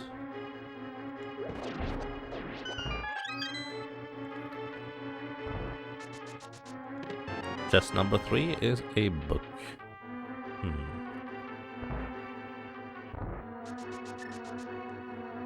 Wait, actually, was that number 3? This is number next. There's gonna be only one chest remaining at the end here. So I'm just gonna mark the rest off.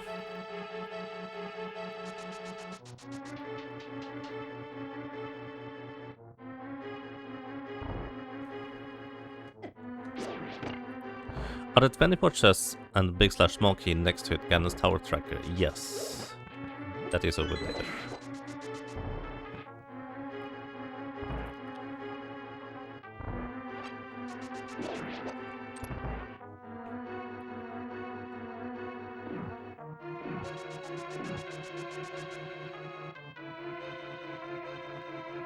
And here we find...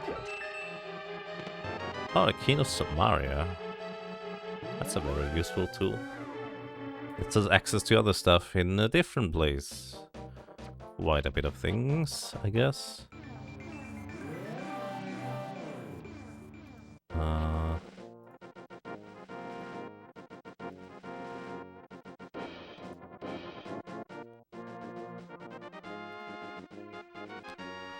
Alrighty. Is this Ice Palace? No, that was Swamp.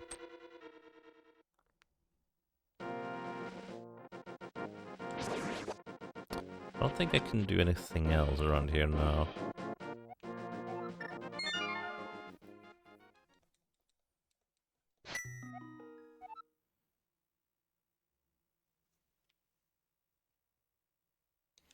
Right, let's go... Well, we could go Ice Palace, but that feels a little bit silly. Just to build it.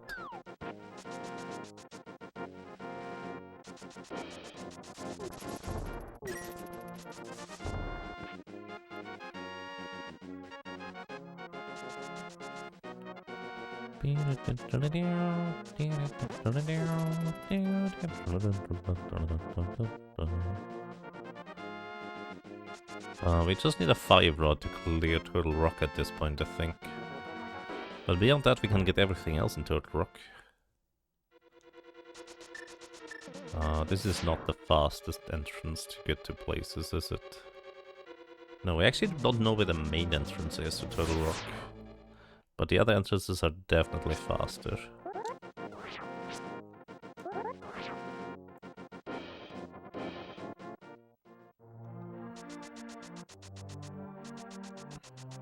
Can we beat Mystery Mayor? No, we don't have the big key. So, Turtle Rock East. We can now get to this chest officially. There was a bomb jump we could do here in order to get to this chest. But... well, I don't remember how it looks, so we didn't do that. There is one more chest right here.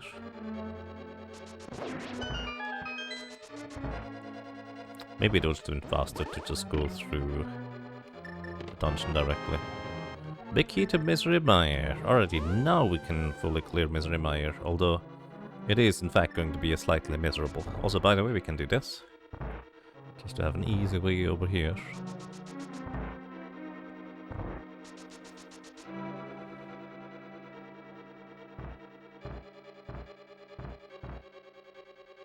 Wait, do we have a way to Turtle Rock main? Oh, we do have a Turtle Rock main entrance. Dingus. That would have been easier to get there. Oh well, we're already here basically, so it's fine. And we have way more keys than we need.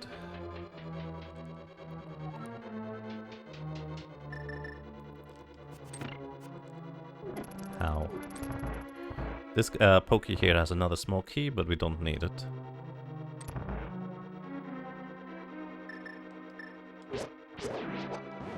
At least I think we don't need it.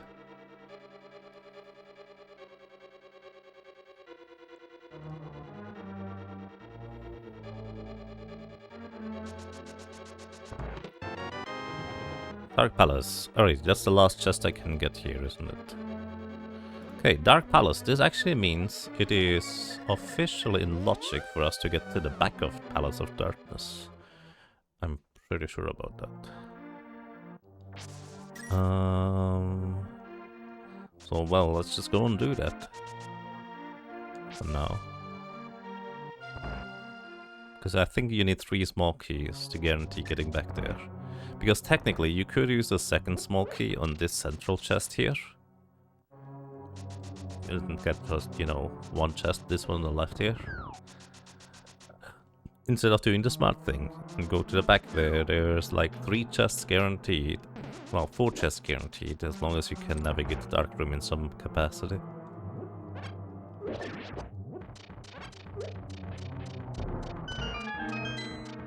Plus, there's actually cross keys, by the way, is the main reason why I even learned how to bomb jump that gap over there. It's quite a tricky bomb jump to get right because you are under such a time crunch. There's the big key to Ganon's Tower. Oh, that means we can actually technically go higher up. Well, only with a bow officially. Eastern Palace map.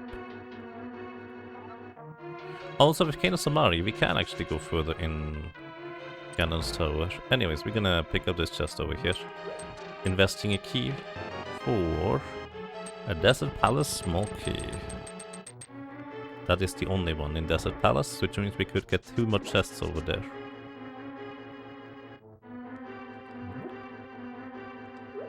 Alright, let's see. I don't remember the setup at all.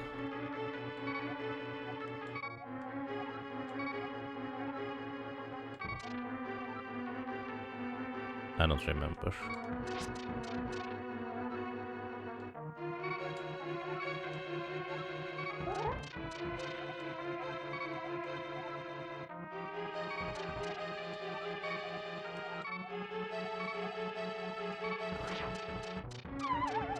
Yeah, it's actually been such a long time that I forget how to do the bomb jump here.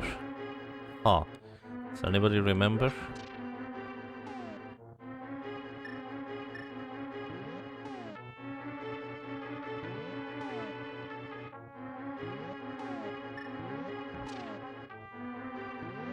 I think you want something like this here. That is not a bomb.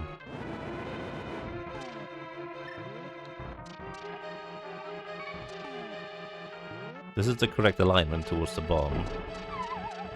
But apparently it was like 1 pixel too far down or something. Yeah, it's been a while. I usually use select buffers for this, but I have absolutely no idea what my cue is for the select buffer. Probably the bottom of the screen.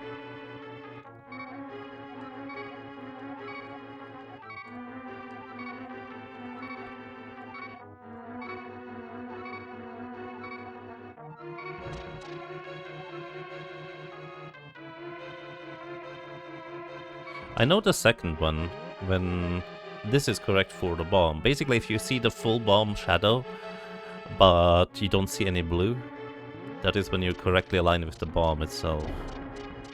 But yeah, I don't know where to place the bomb anymore is the problem. It's literally pixel perfect.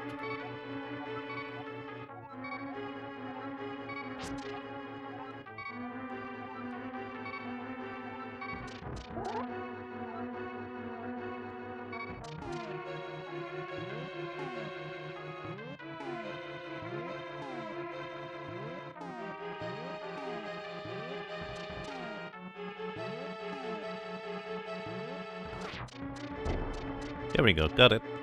Don't have the big key though. But basically this allows me to get 2 more chests without investing a small key. This is a important bomb jump to learn if you try to do like competitive cross keys. Actually, competitive like key sanity. They usually call it key sanity if it's literally just the keys distributed. So we got all but the big chest and the other, like, central chest out of it. Technically, we could have, like, save scummed and, like, reset after opening up that other chest. If we want to see the central chest instead, and vice versa. Anyways, let's see.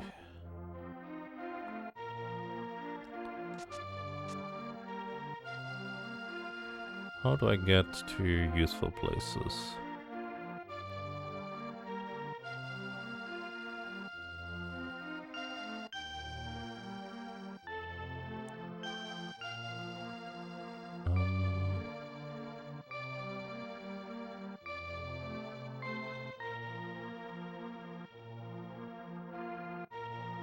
I need to go up to Death Mountain. Actually, we can just save and quit up to Death Mountain nowadays. That's way easier. That way we don't need to worry about where to go. And this will lead us... Oh! No. I'm wrong. Well, yes, it's still technically useful. The system. I forgot this is... No, you start at the Old Man. You don't start at Death Mountain. I thought for some reason you start at Death Mountain, but that's not how it works. Okay, okay, okay.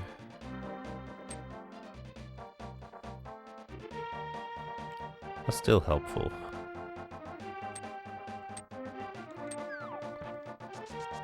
Yeah, I got the wrong way indeed. We never checked out the cave up here. And the King's Grave. So let's go and check out these two locations.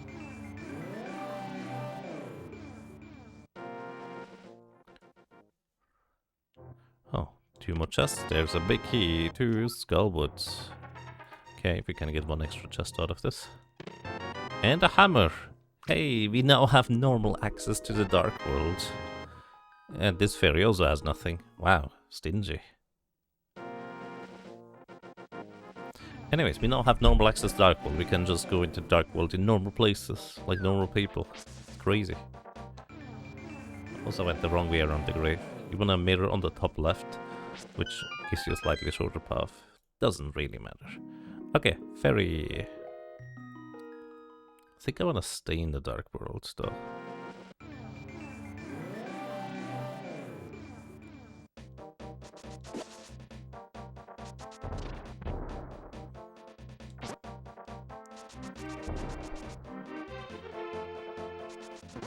Because now with the hammer, we can check out a few more things. Actually, we have so much health, but...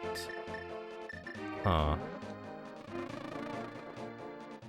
Not enough health recovery. But theoretically, I think Spike Cave might be in Logic.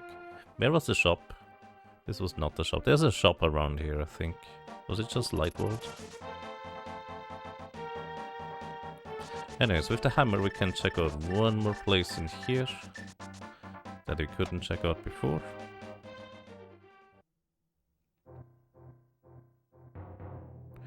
That's a one-way connector. Wait, I can't go through there. No, I can. It's a one-way connector. It's a bit inconvenient because I actually kind of wanted to be here, but there's also two chests during this connector.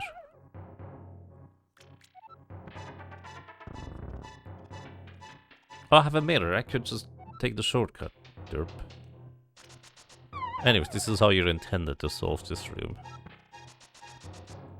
Although, funnily enough, I could have just also gone back down the stairs and then just ran to the right because the stones reset position. I just forgot.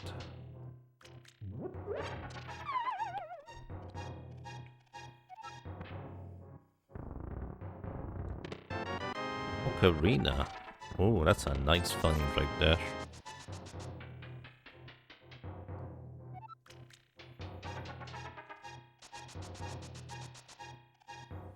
And this leads to the lonely cave over here.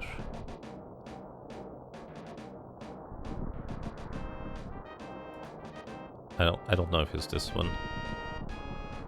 No, that's Mimic Cave. That's different. Oh.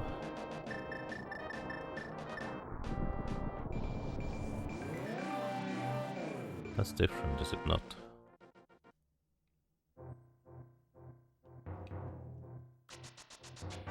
Yeah, we've been here already. Oh, this is the cave where it leads to. Right, that makes more sense. Where did we come from? This one. Okay, that's an entirely useless connection, but it did give us the flute. Now we can more easily travel places without having to worry about resetting all the time, which is very nice. Also, speaking of resetting, I need to go and reset my jug of water, because right now it is empty. I don't think you usually call that resetting, but you know, I tried. Anyways, I'll be right back. Quick break.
Alright, yeah, I'm back.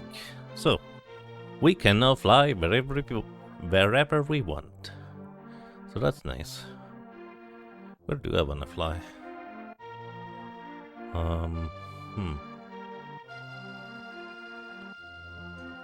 Can't do the smith because you need the Titan smiths.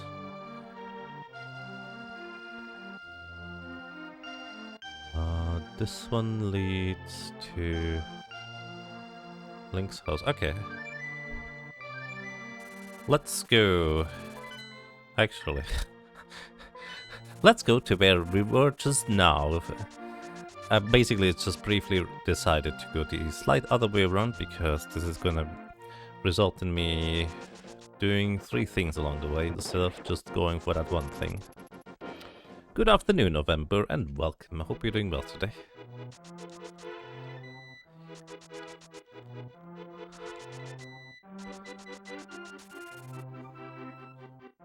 Alrighty, let's see what's on the pedestal. Do we need it?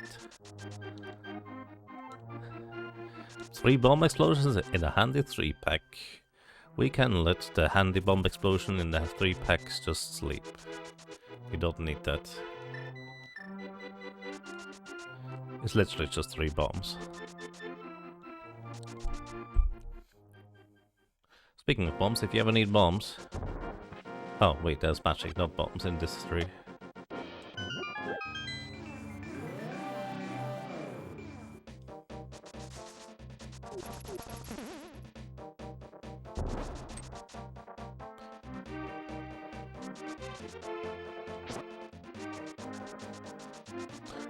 Actually, we can briefly go into Gen's tower. I say briefly, but it's gonna be a longer excursion in here, I think. Wait, I guess it's not technically, unless I want to sequence break into it. I guess I can try it like once. But it's really difficult to do. But let's put it this way. There's one item in logic here. This one here is in logic.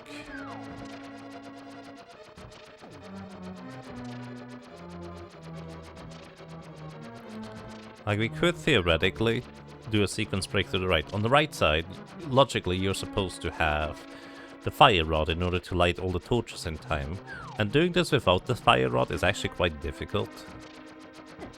It's one of those things that I have practiced a bunch, but I was never particularly great at it because, well, for the most part, it very rarely ever comes up that this is relevant to begin with. I'm just gonna give it a try. So, what you wanna do is, first of all, you go out to the top area and defeat all enemies so you can leave this room again. This is so you respawn at the top door, because you need all the little time you can get along the way. I take a ferry too, because that's actually health intensive. So, now we respawn from here when we get knocked down. We want to get this guy out of the way, so that might take a little bit. Don't get grabbed by the hand, because otherwise you land back at the entrance of the dungeon, which would be very inconvenient.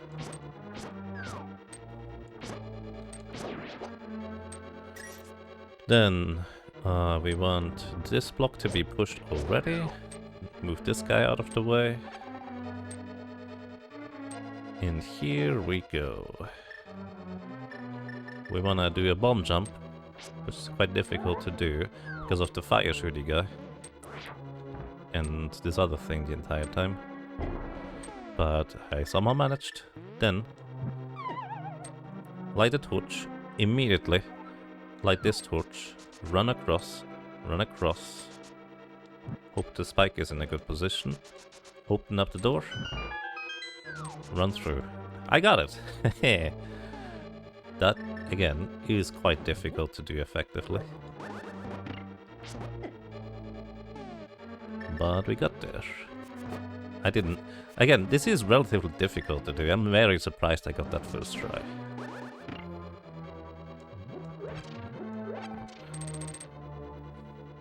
So, we get 4 of these chests over here. They are not in logic, so anything we find here is locked behind a fire rod, and we get the bow. Ooh, this was actually worthwhile by itself. And then we also go through here. This is also a very roundabout way to get to a different place.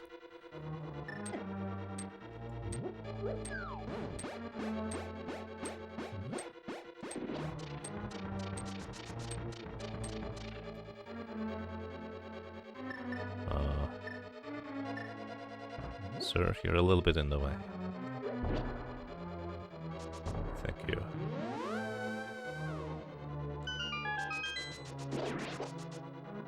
We do have the big key to Ganon's tower, right? So we can go and grab the big chest after it. Yeah, we can do that afterwards. Don't do that now, I think. So then, don't pick up both pots. If you have the boots, you can just bonk into this one in order to skip to the end of the invisible path. Very handy. Then, I'm just gonna wait here until Bob gets out of here, right? This thing's name is Bob. It's a messed up little anti-fairy because you did not collect the item on top of the torch. Like, that's literally the connection. He only looks like that if you did not collect the item there. Now we have access to ice armors. And thanks to just having found the bow, this is significantly less difficult than it otherwise would be. I have to admit, I completely forget how you do ice armors normally, but I mean, this works. Then don't use the mirror, because we want to get the big chest too. Small key to Castle Tower. Remember, this is not in logic. Small key to Tower of Hera. So that's the basement there. And the big key to Ice Palace. Technically, the big key to Ice Palace is required by logic. Practically, you can circumvent it by just doing shenanigans.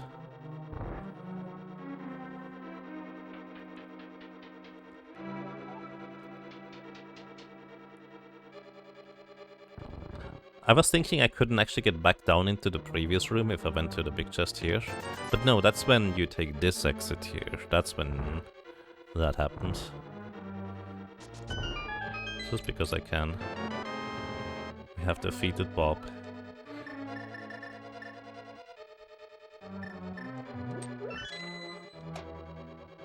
Anyways, we can actually now go through here, at least to an extent. Actually, can we do the entire thing? So we can, oops, bonk here. Bonk here. No, we can't. Okay, so this is not... we can't get the chest up there normally.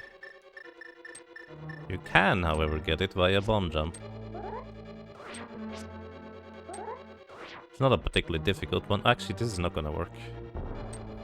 You need to place the bomb. You need to place the bomb a bit lower, so it bonks you either straight to the left or at least hits the block right here. I need to place it a bit lower. Hello? Was I not all the way to the thing? To the abyss?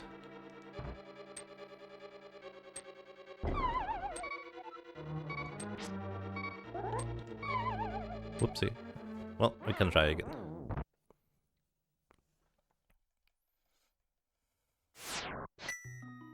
Also, I guess we could climb Ganon's tower now. We have a bow.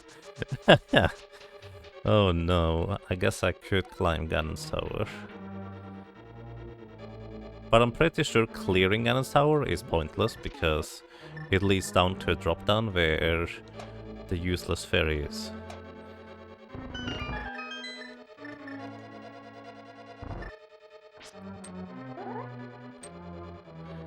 Hi, is it yours this run particularly challenging? I mean, cross keys does kind of make you take a deep dive into your bag of tricks, so I would say it's reasonably challenging. There we go, found it. Is it hover time? I can't really hover. Like, I practiced hovering so much, and I've still never gotten anywhere near consistent enough to do anything useful with it. Hey, we got the sword out of it. That's nice. Let's see. How many items did I actually pick up in the meantime? Oh, bombs. So we picked up on the right side of Ganon's tower the one in tile room, 1, 2, 3, 4 after the tile room. Then we went to get the big chest. We went to get the 3 behind Armos or Ice Armos. Then 1, 2, 3, 4 right here. And we get one more chest that is just a bit south of here. This just south of here, by the way, isn't logic. These bonks are intentional or intended. Really? Skeleton had to walk there. Rude. The bomb jump is not intentional, or not intended. Sir. Thank you. There you go. Oh yeah, maybe I shouldn't use that small key there. Because it's literally just a small key for a singular check. Yeah, it's okay. It's fine. Anyways, that was one. And there's another one here.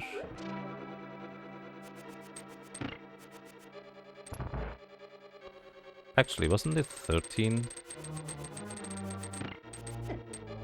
in the previous run?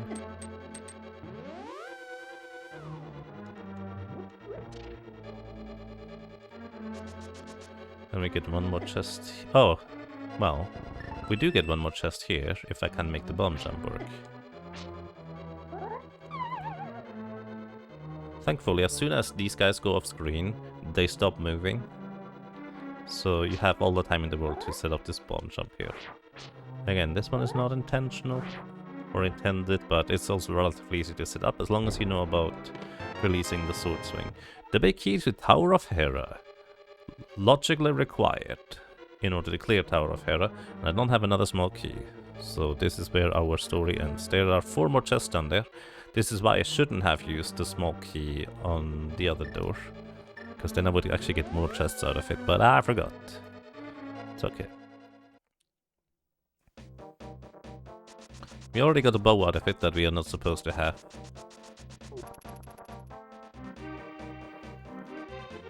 Which means we can now... Well, no, we can't clear Palace of Darkness. We can clear Eastern Palace, though. That is an option. Also, before I forget about it, we can run over here. Because we have the mirror, we can both do the race minigame if we wanted to, but also check this door. Let's see what's in here. Oh, this is... Misery Maya Shed. Small key to Dark Palace. Which means we can now get that last chest as well in Palace of Darkness. Then we go and do the digging minigame. How do you do the trick where you generate a Samaria block and throw it instantly? How did you do the trick where you generate the Samaria block and throw it instantly? Oh! When you dash at the same time as you use an item, this is just what naturally happens to a Samaria block. So basically you press Samaria and the dash boots at the exact same frame. If you're like me, you're just kind of using a claw grip for most of the moves anyways in this game. So I just clamp basically my index finger and my ring finger together and just kind of smush them together to the middle finger in order to relatively consistently just press both buttons at the same time. You didn't know that? Is that JP only, like item dash? Yes, Japanese 1.0 version only. I believe we cannot otherwise do item dashing. So unfortunately you cannot do this in your other copies of the game. Which is a big shame because it's kind of a fun thing to do.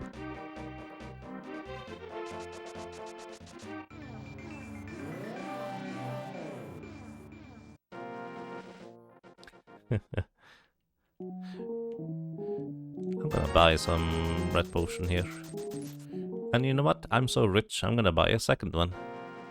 Because we already paid Zora, so there is not really anything else we wanna pay for.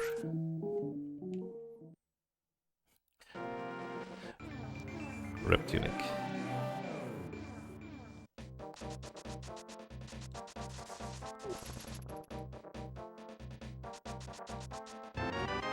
10 arrows. It's actually nice because we were not all that healthy on arrows count.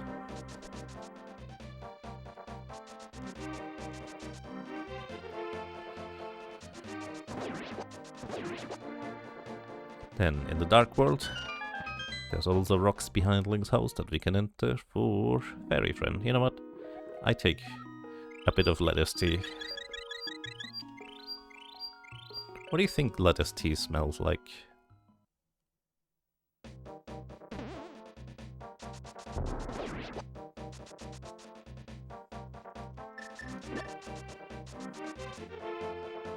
I'm gonna go with walnuts.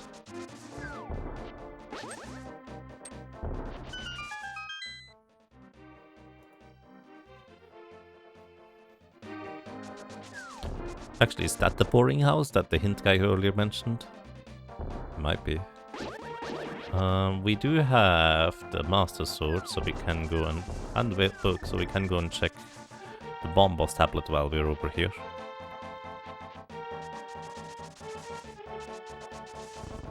Bomb Boss tablet is always going to be out of the way, unless you want to walk over to the desert afterwards, or you just deliver the purple chest, I guess. And you have mirror for shenanigans.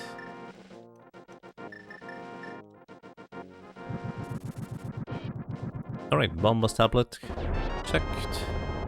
We get a map for Skullwoods. There's a reasonably high chance that we know which ones are... Okay. We actually do know now.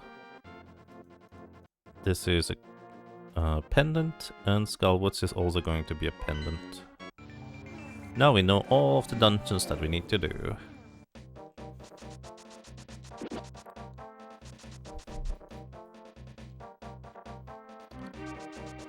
From here we enter Link's house, well, Link's dark home.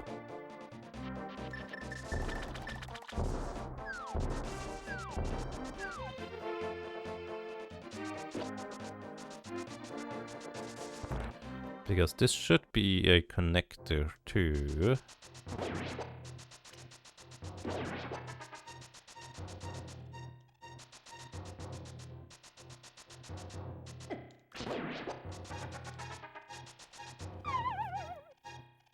the top of this other place in the dark world, which means we can then subsequently mirror to the light world and get this entrance checked. This is one of the most tricky entrances to reach, generally speaking. And it is nothing. But I didn't know that before, which is why we needed to check it now. Alrighty, let's go to complete Desert or Eastern Palace, shall we? Where is Eastern Palace? In Dark Lake Hylia. Which I think we can get to relatively easily. There's no more whirlpool on that little puddle on the left in case you're curious. But I think this whirlpool over here is still present.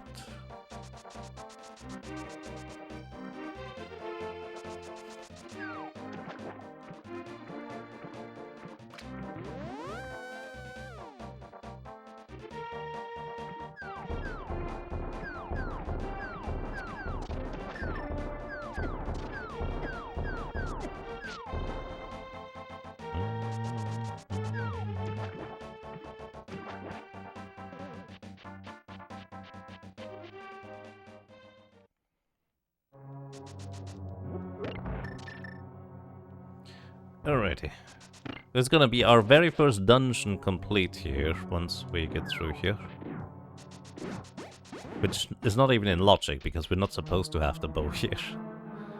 But at least we can finally knock off one of the 7 required dungeons.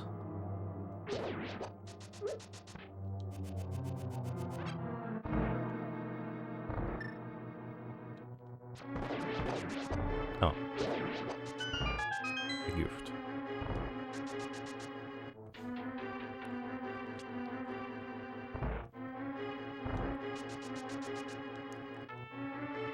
Where was the bow? It was east side Ganon's Tower, where we needed to do a fire rod skip in order to acquire that thing. I think if I were to throw a boomerang, I would actually slightly speed up collecting that key.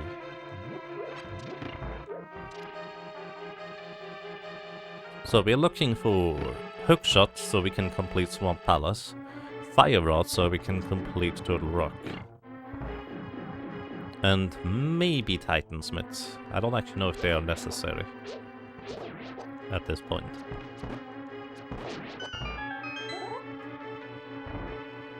Because yes, this is the kind of randomizer where you might not even get Titansmiths, so no convenience for you for getting into the Dark World everywhere.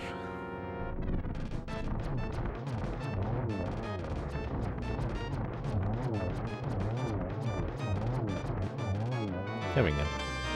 This time that was the correct kind of armor skill, because the other guy didn't even turn red. Alrighty, crystal number 1 complete. Gonna mark this off the map, because it's done now. And then we can actually go right next door into Desert Palace, because we do have the small key, which means we are allowed to get 2 extra items in here.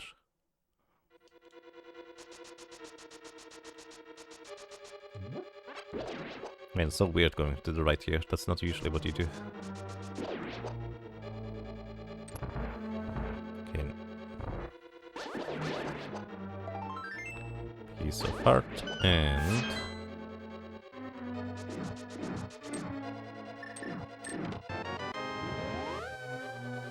nothing. Okay, do we want to go anywhere from here?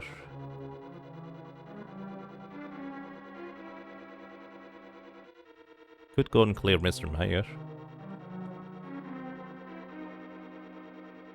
Oh, and we can clear Ice Palace now too. Where is Ice Palace? Where is Misery Meyer? Misery Meyer is over here, okay. Let's go clear Misery Meyer. We have all the needless necessary tools to do so.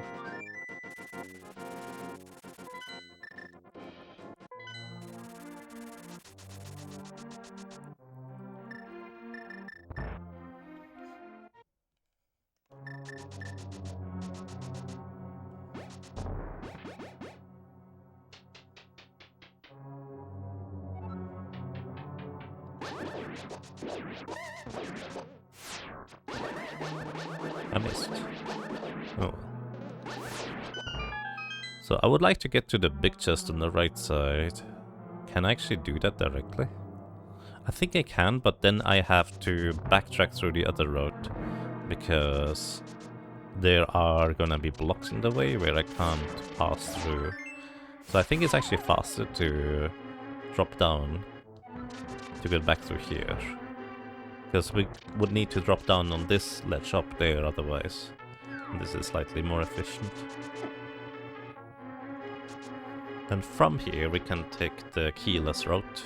Well, the big key only route, I guess. But you don't need any small keys going through here.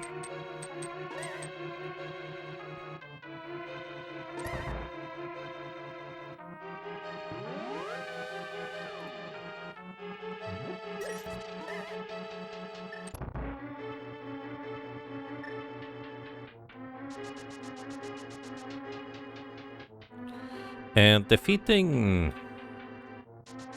the Misery Meyer boss with what we currently have is actually quite tricky. Also, I don't think I set up anything for fire block or fire rod. I don't even have a fire rod, I can't even do that. Forget what I said, I guess. Don't hit that switch because we don't need to. Hit this switch because we can. No, actually, because we need to.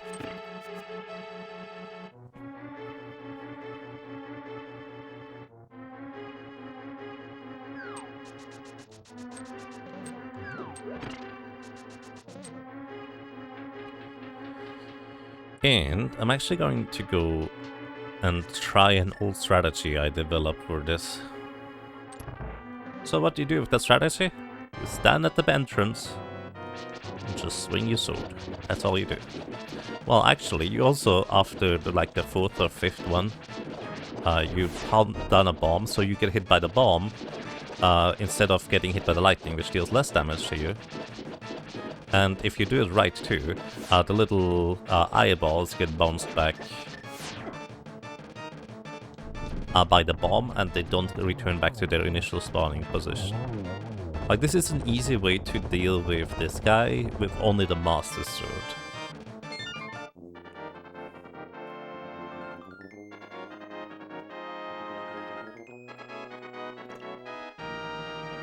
At least if you don't know the low percent Master Sword spin stuff. This is way easier. At least in my opinion. Alrighty, Misery Mire completely done. We do have one castle tower key. I believe that one is technically sequence broken, so I guess whatever. We can get one extra item from here.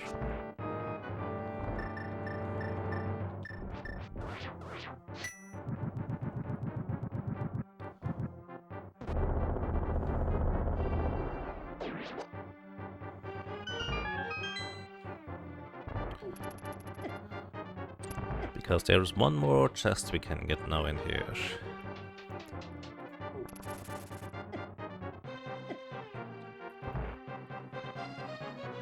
Again, I believe that we got this key through sequence breaking into Ganon's tower. So make of that what you will. But we also never have to clear Aghanim's tower to my knowledge, so we're probably fine to just mark it off the map now. Alright, Palace of Darkness, need a big key. We do have another small key, so we can get one more item out of it. And then there is just a big chest remaining and Helmasaur. Well, I believe I need a small key still in order to defeat Helmasaur at the end if I do this. That's fine.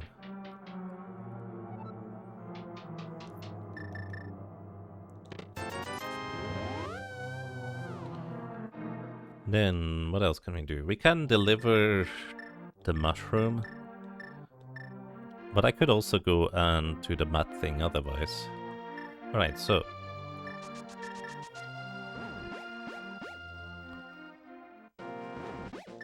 Actually, I think... No, that's the wrong item there.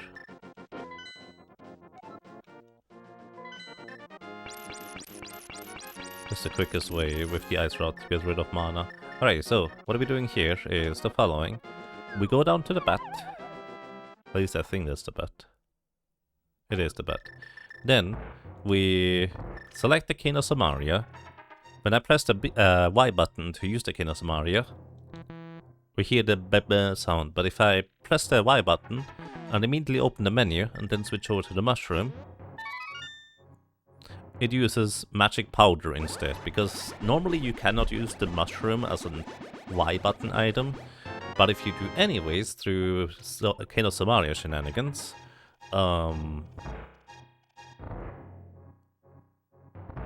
well, it just works. Powder cheese. Nope, mushroom powder. Anyways, now we can go and deliver this. This is also a sequence break, so it's definitely not in logic, because you can always just go and deliver this thing.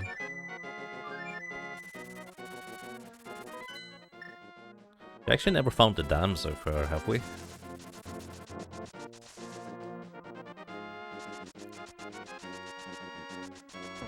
Did I feed the thing to get the shield? No, we had the shield from before.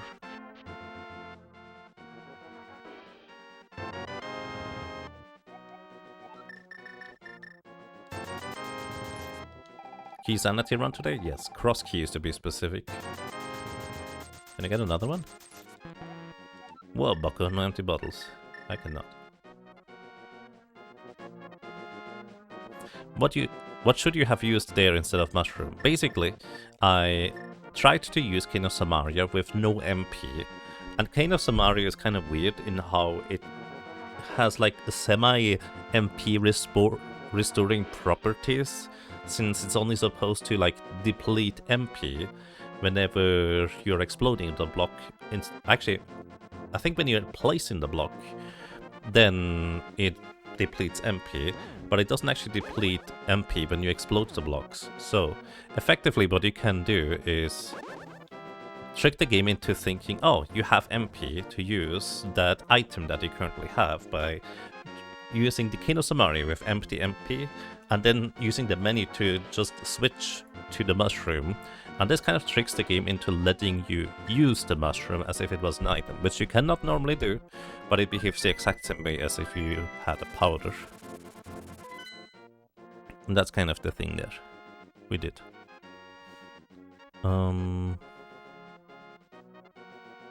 We could get one more chest out of Skullwoods.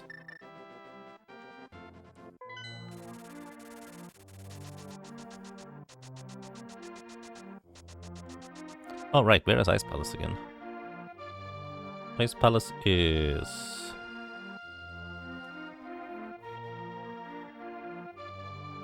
Can also get a bunch of stuff over in Tower of Hera, I suppose.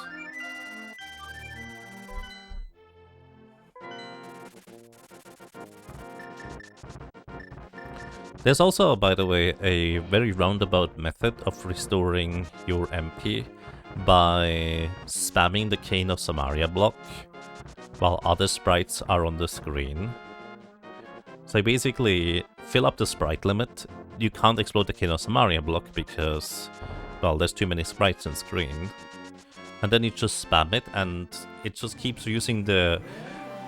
Like, the way the game tries to not deplete your MP when you explode the King of Samaria block is, first it subtracts the MP like it normally would whenever you press the Y button, but then it gives it back to you because, you know, the explosion portion of King of Samaria is not supposed to use up MP.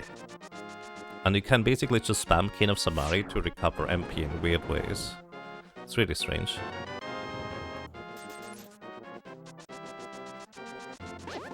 Alright, so from here we can go... What's this? Bomb shop. Then we need...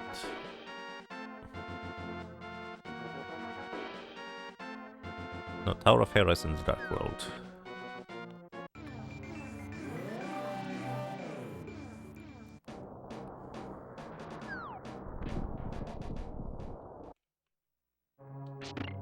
So this is a pendant dungeon, as indicated by the top left P, because I did find the map for it.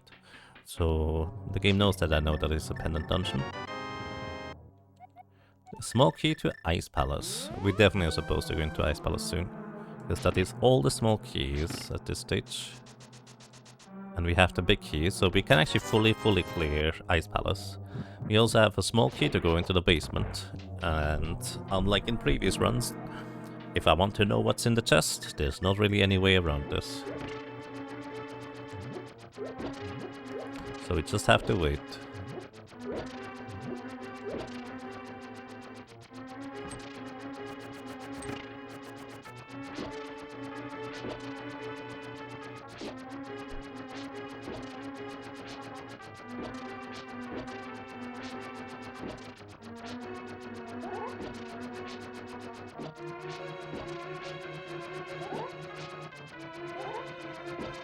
I think technically on the very last tile you can like throw a pot just as the last tile is trying to spawn, and you can prevent it from spawning, opening up the door like one tile early or something like that. I don't actually know how that exactly works, but I think it exists. There's a big key to Desert Palace. We need that one. That is very nice to find. Yaga build a fort against the flying tiles. That would be very convenient. Unfortunately, I already used my spell slot, so I can't use Fabricate today anymore.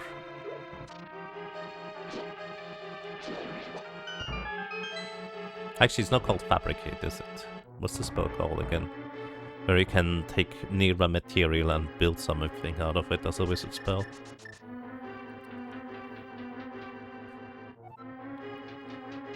So I used to have a double bomb setup where I would basically place a bomb, like, somewhere around here, then walk into position, it would blast me exactly into the position I need to be in order to bomb blast across this gap. But that was before the idea... Oh, you don't want to fall down here. That was before the idea of using spins to prevent getting, or like, getting a perfect alignment against the wall was even a thing at the time.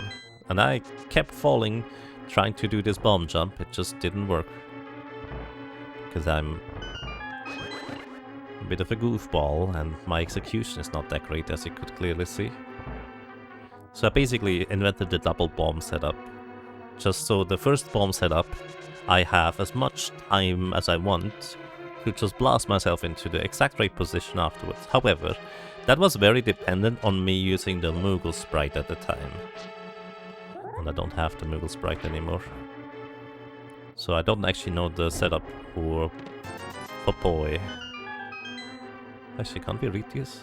Magic bat leads to a small key to Ganon's tower. Yeah, I think we are out-hinted at this point, it's fine.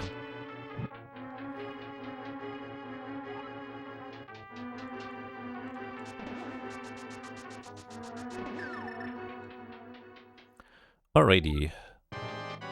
We're just getting everything out of Tower of Hera anyways, because this guy could have something important.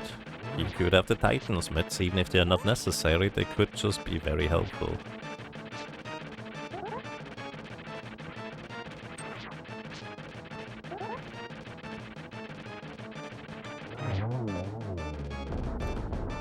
Let's see what we get. Oh wait, that was a crystal? I thought it was a pendant for some reason. Small key to Thieves Town. No, it is a pendant. I must have accidentally clicked it. Wait. I'm confused.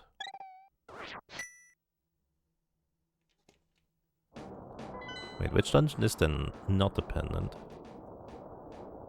Swamp Palace is green. Tower of Hera was blue. We have Skull Woods. So this is actually crystal. I'm mismarking things. Thieves Town small key. I believe Thieves Town small key is actually required for logic. I'm actually not sure about that. Anyways, Tower of Hera complete. Where do we go next?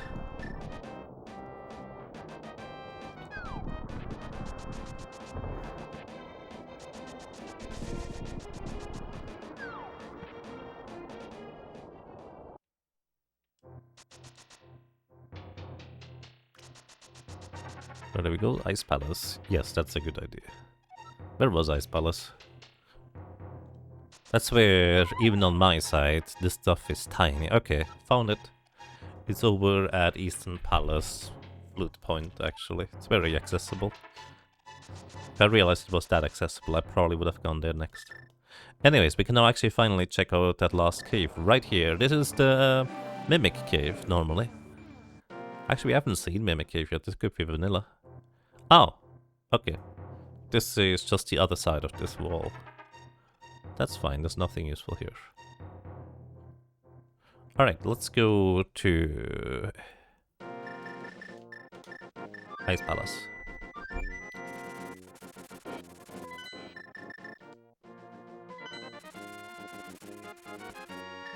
And even though we don't have Fire Rod, we have Bombos Medallion, which does the job just as well. Well, it's significantly slower to use Bombos than a single Fire Rod shot, but you know, you use what you have. I could read that plaque over there for a hint. I forgot.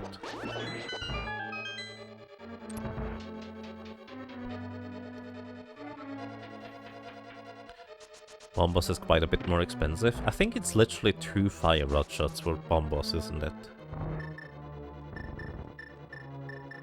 Anyways, I'm gonna take the easy way out for this room.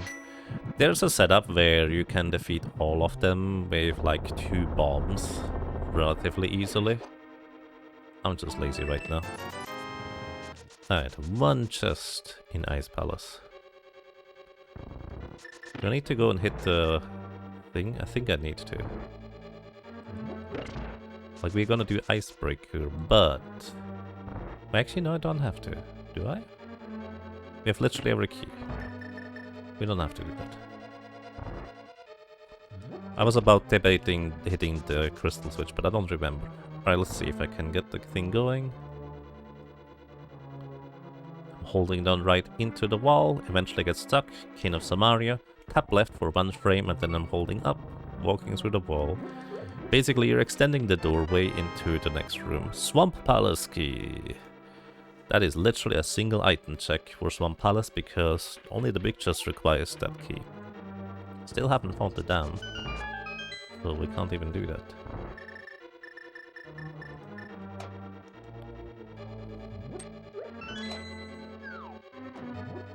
Could show off the bomb jump there. That would have been an idea. Hey, there we go. We found the Titansmiths. This does actually open up like 2 more entrances that we didn't have before. But to me, more important, it's just much more convenient to have that thing.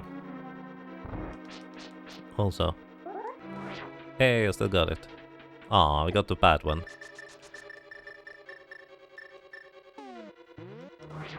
The bad one actually costs you 1 heart for some reason, because you just slip and slide into that place slightly too far over.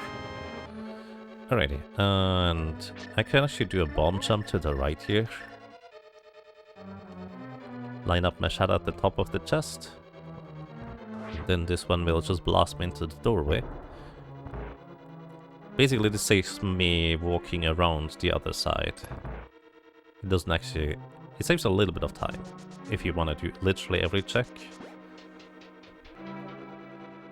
Because otherwise, for this chest here, you would have to drop down and then climb back up from in front of the boss. And this one is a bit easier this way around. Also, we don't have the... Huh.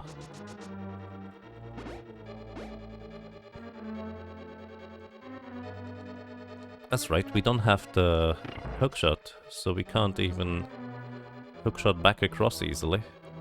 But here's a little fun fact. You only need to walk into this corner holding up. Don't hold left. You could fall into the hole if you don't want. Just hold up out of the doorway facing right, and you set yourself up for another bomb jump across very easily. And there's the last bottle. We now have all 4. It's not exactly useful for the most part, but, you know, we have them now. Oh yeah, right. I did not need to do that bomb jump at the top because I didn't hit the crystal switch. That is only useful if you do the crystal switch. Other than that, it's actually slower than what I just did. Oopsie. It's okay.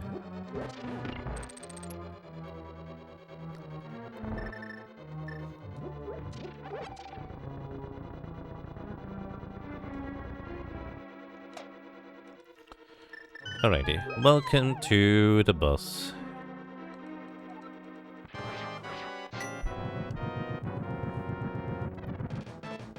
This is a big meanie.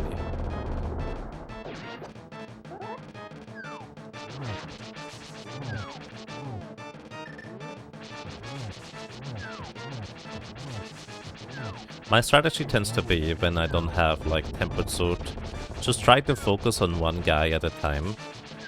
Once you remove one of these puffballs from the equation, also, I'm just gonna heal. Once you remove one of these puffballs from the equation, it becomes substantially easier to deal with the remainder, because they deal 3 damage to me in blue armor. They would deal so much more damage if I had only green armor. So that's that. Also, hammer does twice the amount of damage compared to the sword, but it's also substantially more difficult to hit with it. Okay. Ice Palace is done. We got literally everything out of it.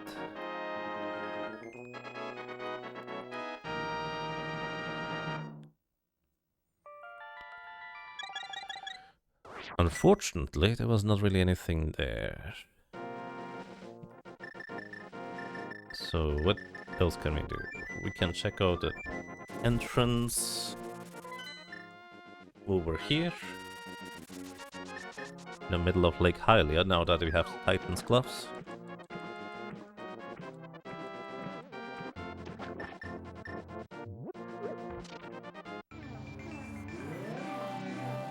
Still looking for the dam. Maybe the dam is in the middle of the water this time. It is, actually.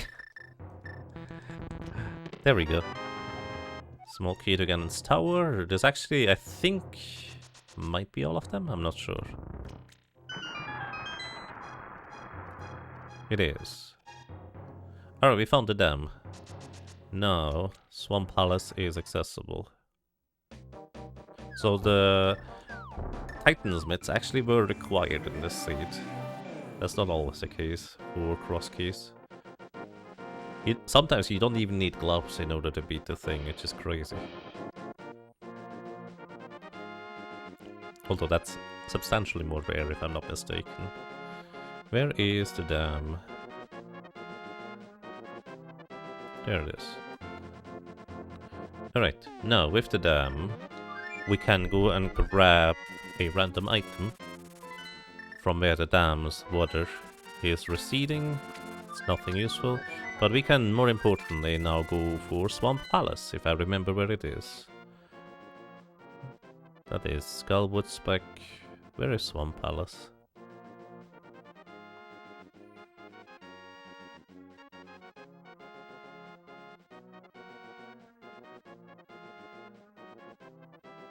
Oh, over here. Yeah, it's cross-world connections. That's why no gloves are possible.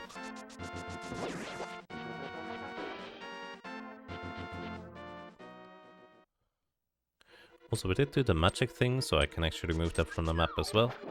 Oh, we don't have the small key.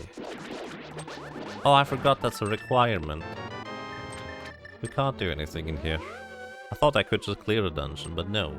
You need the small key in order to actually enter this at all. It's like one of those noob traps. Wow.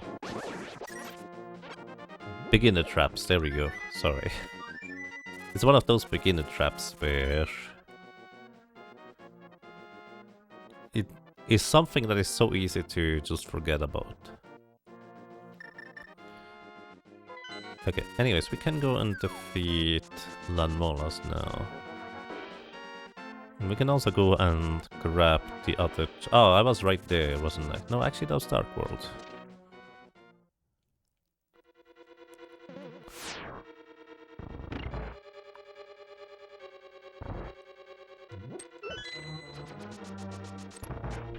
You like the free spirit below the bridge? It's very friendly, gives you a bottle for free, which in this universe are extremely valuable. And he just gives you one for them, for visiting him.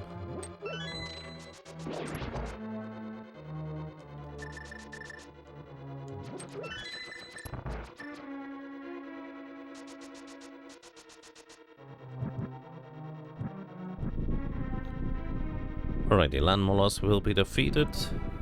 And if I have an access to anywhere...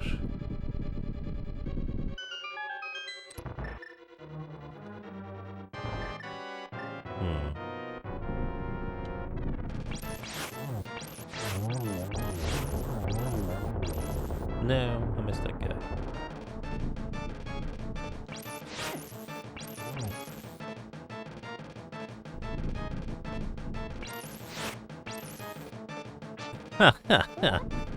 I missed too many times, huh? Oh well. In Randomizer, it sometimes even gives you better things. Indeed. Temper Sword. That's a substantial upgrade. Very nice.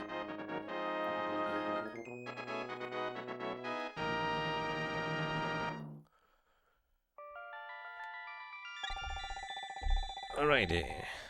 There's a palace north complete. Excuse me.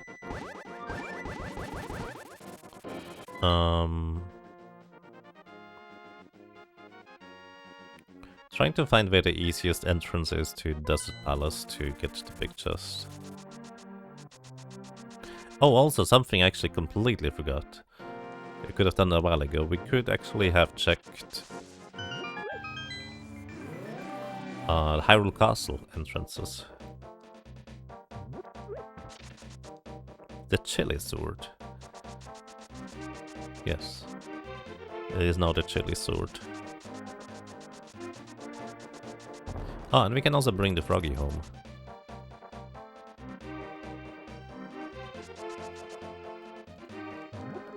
Wait, I'm dingus. Because you can't go into a dungeon with the smith. Actually, you can in this scenario, right? No, you can actually in this scenario, because you just can't enter dungeon entrances with the smith in tow. But you can enter every other entrance.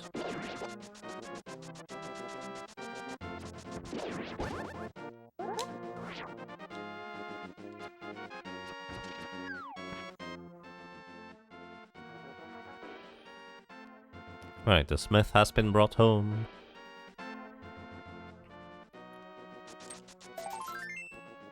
And he gives us a broken heart. I guess that happens.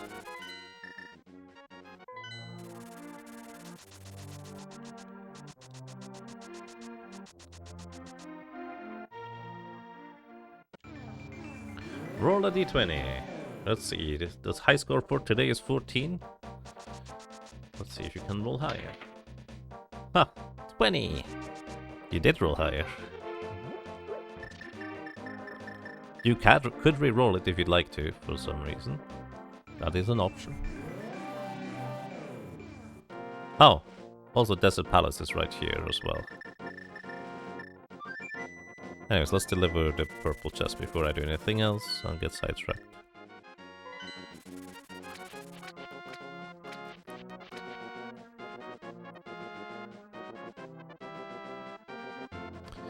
You bring us like, hey, we have shroom. We're next to Nachi battery, should check that. But cross keys means nothing is anywhere.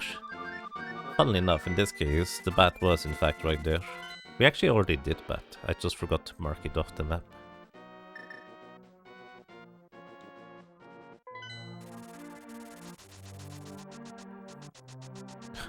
No reroll needed.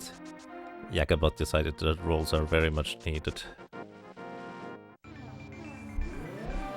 Alright, Yakabot, you get to roll as well today. Yakabot rolls 2. Yeah, that sounds about right. Sorry, Yakabot.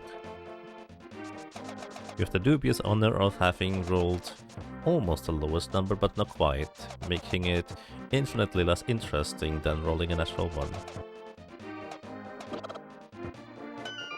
At least, that's how my brain works.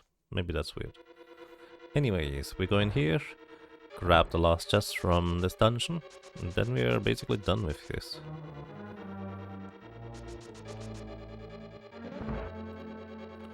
No longer need desert.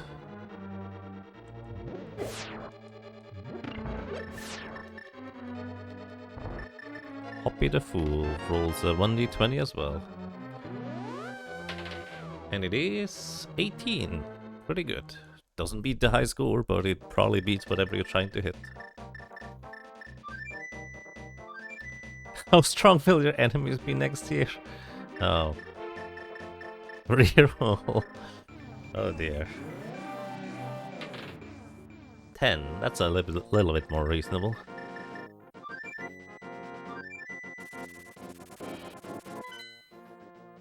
That's a little bit more reasonable. Alright, we still don't have a fire rod.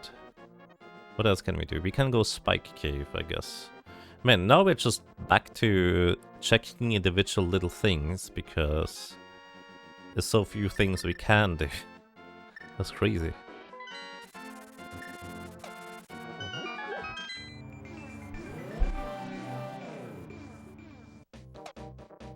I guess we could go into Ganon's tower now and climb it, because we have everything we need for that part.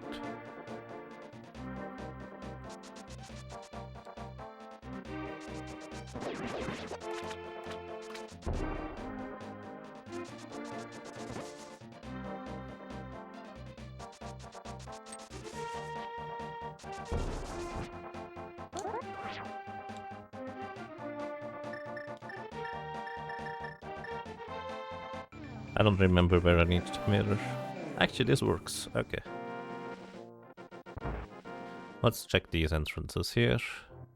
That's a hint guy, that's okay. What do we have instead of the castle tower? What was the rail guarding? Oh, it's the bombable house. I'm guarding 3 bombs. No explosions for you guys. We took all of them. And a thief hideout. Alrighty. Well, we could go Skullwoods. So I guess let's do that.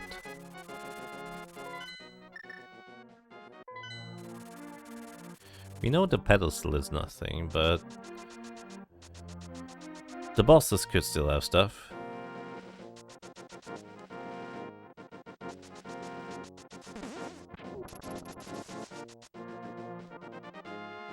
Oh, Quadlight also rolls a d20. Give you that one, let's see. Quadlight rolls a 17. Third highest roll of the day. You can still re-roll it if you'd like to.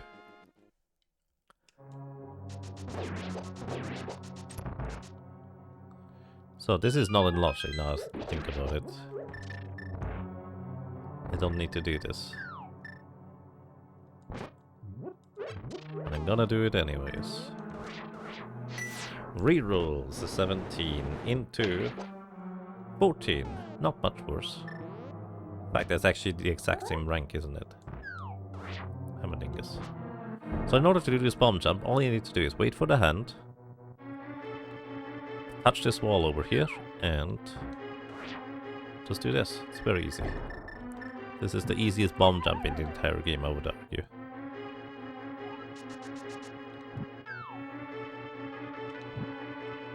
And of course not intended, so this is a sequence break. And I'm not sure why I'm doing this for a pendant.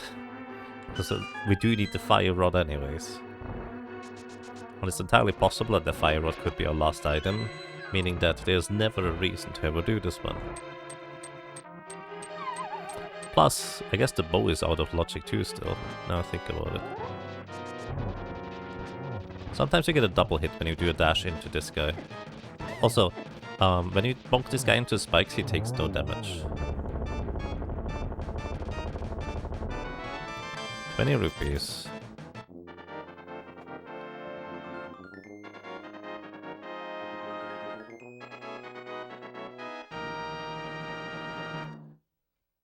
You still want to convert your channel points into experience?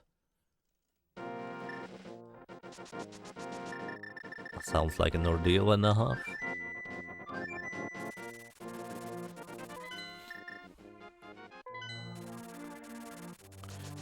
Wait, if you could exchange channel points into experience, I have infinite channel points.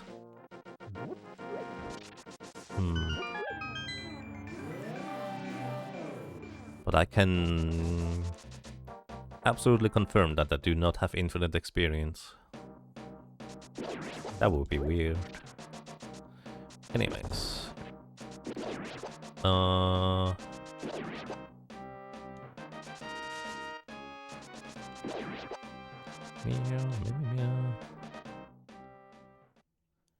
Hi, it feels hot to have beat that boss without the fire rod.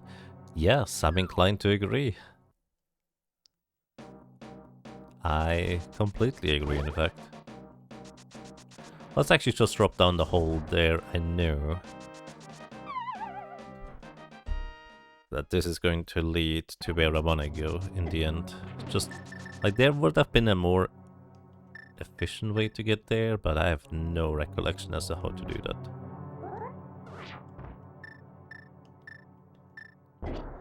Anyways, just 3 bombs.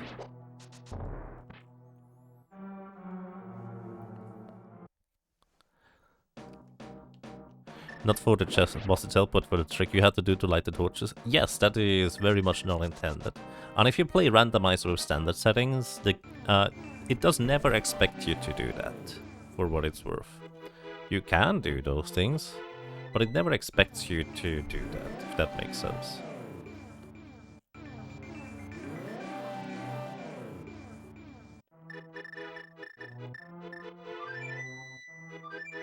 Perhaps the hookshot is in the hookshot cave?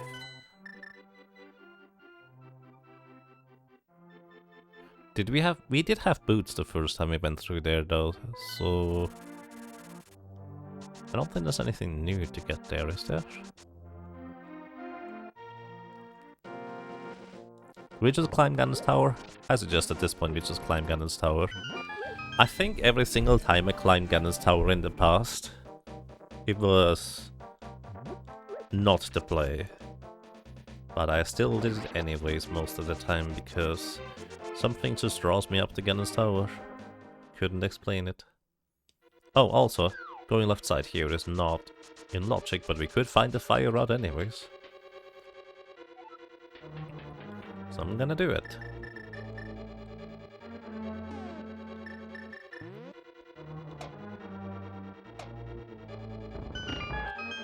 Is the channel rabbite the mythical rainbow rabbite? I think that's plausible as a theory.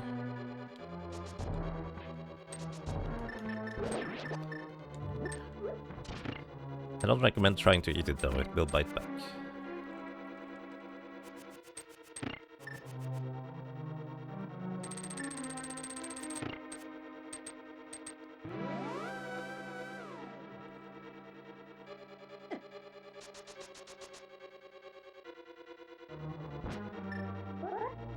Of course, this bomb jump is also not quite intended. At least the one in Skullwoods, theoretically, you could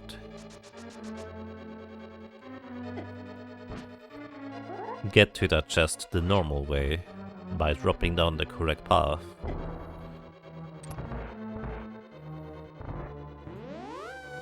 Make sure you don't use the right teleporter, otherwise you are going to not be able to go over here. And there's 4 more chests in here.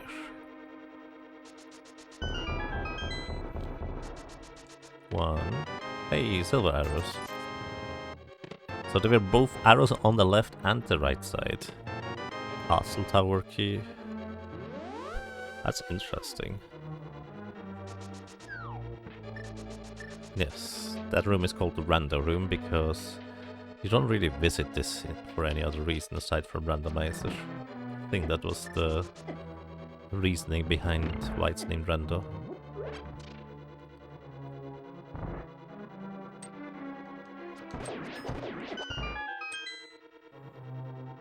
I still don't quite remember how to do that room there.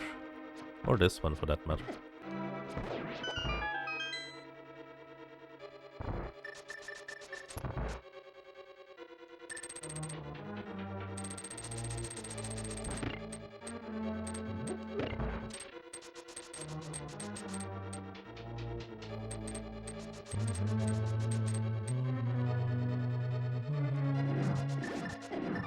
Why did I switch away from Kinoburna? You don't keep the invulnerability if you switch away in the middle of it.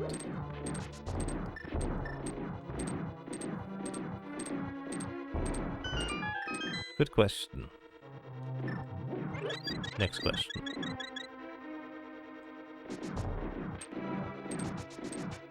Oh, I don't even have a hookshot to get the very last chest here. Wait. Even if I did the Moldorm bounce, I wouldn't be able to get the last chest because you can't Moldorm bounce and kill Moldorm afterwards. You could kill Moldorm and hover, like that's the one downside of exclusively knowing how to Moldorm bounce instead of being able to hover that gap. Huh.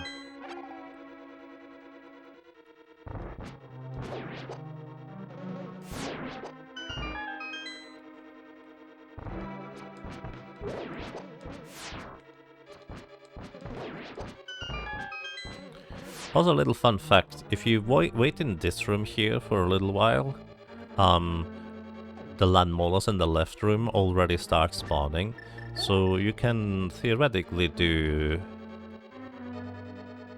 something along these lines. It's a bit laggy. Ah, I'm goofed. You can hit all of these twice at the same time and instantly finish the battle. But you need to kind of get yourself stuck on the Kino Samaria block in order to be able to do that. And you need to wait a little bit until the Ladmolas all spawn at the same time. In the previous room, that is.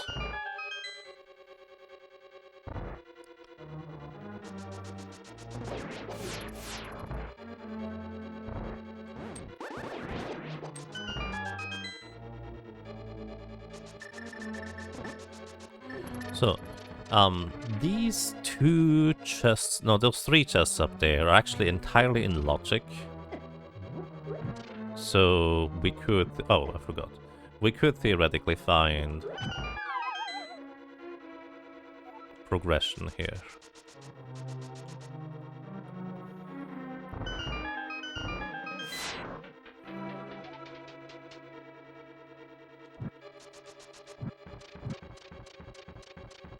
You can actually light this from across the gap, because you have a little bit of reach with the lantern.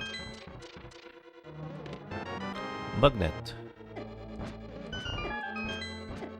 Not what we need, but I welcome it anyways.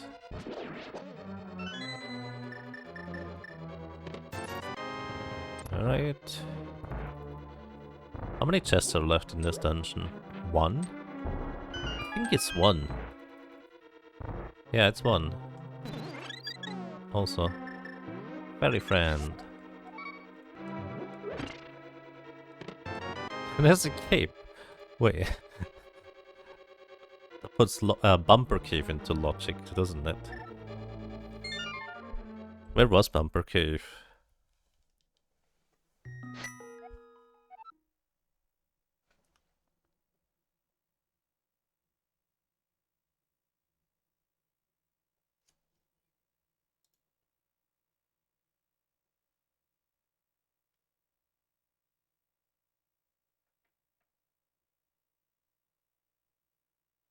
Actually, is there any point in me checking Bumper Cave?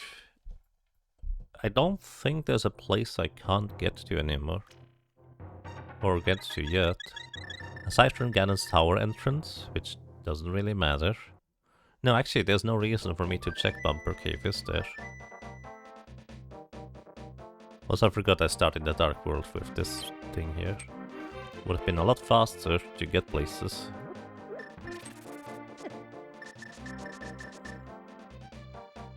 Yeah, I don't think the cape is useful for anything. Fairy friend for eating later. Around these parts we don't eat the fairy, we just stuff them into a bottle until we die, accidentally fall on top of the bottle, it breaks, the fairy gets free, and heals us with its magic.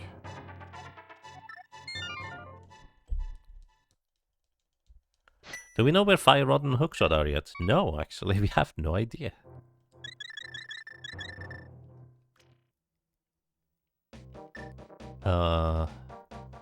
Spy Cave done.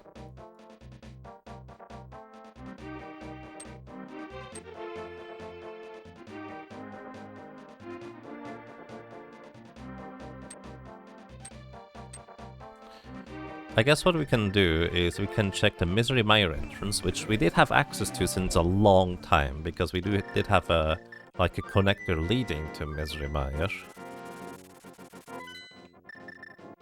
Did we get the green pendant? No, that's Swamp Palace. Ah, we don't actually need to defeat or complete Swamp Palace.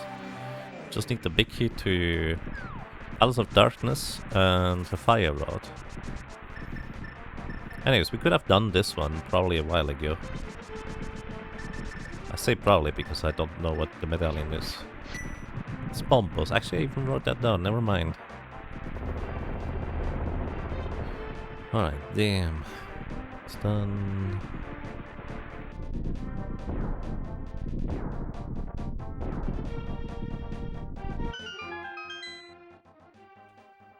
Kit. Fire Rod? Hookshot. Wait. We could have had that one a long time ago. Oh well, it's okay. No, where was Hookshot Cave? Because I don't remember. That's a weird thing to make you sick. I think it gives it to you because he's sick and he can't hookshot around anymore. Over to East of Mountain.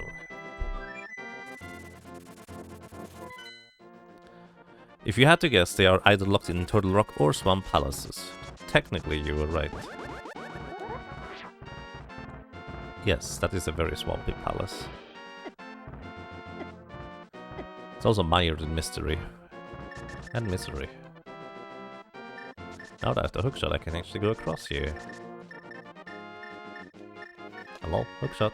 There it is.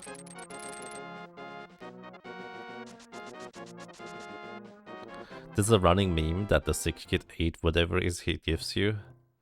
Oh, I see. In canon, he just gives you this button so you can catch bugs because he's too sick to catch bugs. Right, that's what I was referring to. Anyways, fire rod? No, that's a heart. A weird looking fire rod. Fire rod? That's a piece of heart. Uh-oh.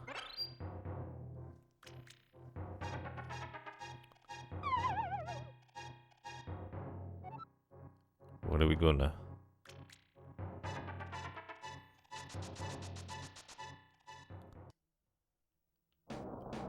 Wait, now bow is in logic. Which means that... Oh no.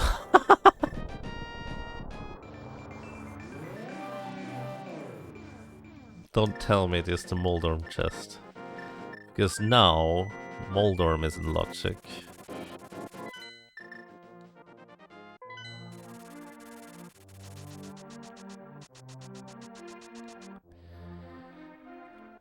What's better than climbing Ganon's tower twice a day? 3 times a day. 2 times in the same sea, too. Ironboards are just surfboards that gave up their dreams and got a stable job. I would say that's kind of a little bit depressing, but I think pressing is kind of the entire point of a ironing board, isn't it?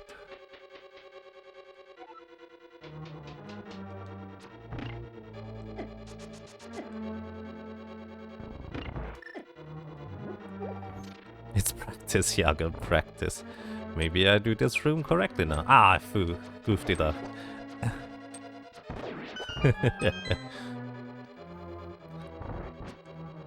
No. Almost want to reset the room sequence here, because you can't do this so smoothly if you just do it right. But I goofed it twice. Also, I'm supposed to have the hookshot here. Then we switch over to Cape here. And just run actually straight back. Actually, no, straight back down doesn't make sense.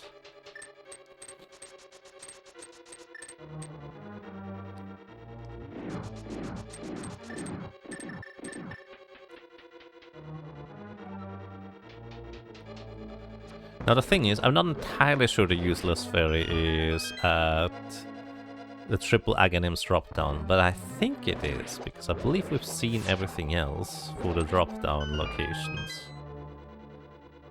So I'm pretty sure it's useless fairy. So we don't ever have to technically beat Ganon's tower in this run. I think. I could be mistaken.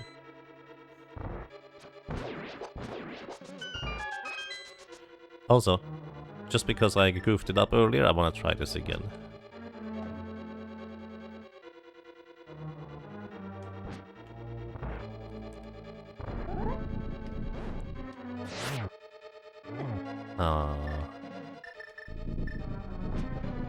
Messed it up a second time.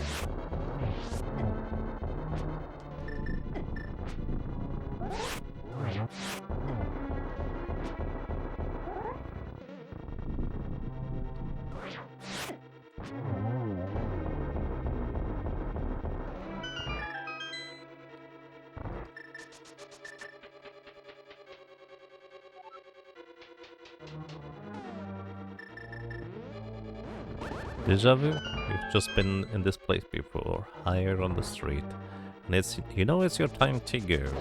Following you, the searching this, the mystery standing in your feet. I think I have heard that song in Japanese, if I'm not mistaken. So whoever came up with the lyrics, looks like they did a pretty decent job, I would say. Nice.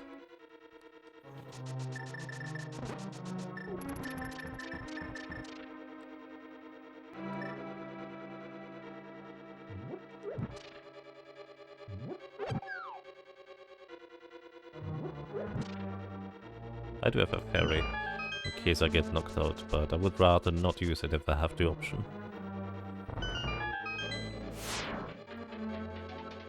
Also, don't they say déjà vu for some reason? Instead of déjà vu. Yeah, please. That is not a place where I've ever fallen into the gap there before. That is a new one.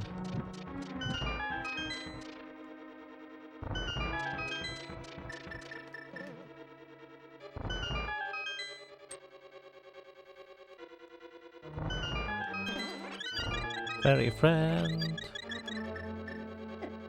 Alrighty. Let's see if that second tower climb was worth it. I just kind of think it would have been funny if it was here, so I wanted to do it. So I'm hoping it's here. Only have 2 red pots. I used 1 red pot, we have 1 blue pot. A big key to Thieves' Town. Well, it's required regardless, it's not the fire rod. So yes, I had to go up here to grab the Thieves' Town key. Also, you could just do a dash straight through the middle if you use the cape. I just forgot about this. Also, just in case I'm a big dingus, I don't want to climb this tower a 3rd time. We're defeating Aghanim. But I'm pretty sure this drop down is nothing useful.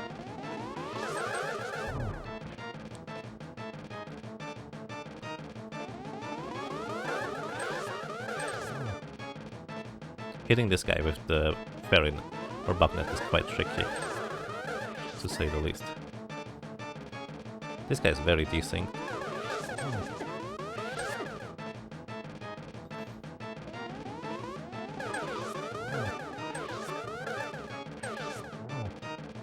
That was almost good. Nice.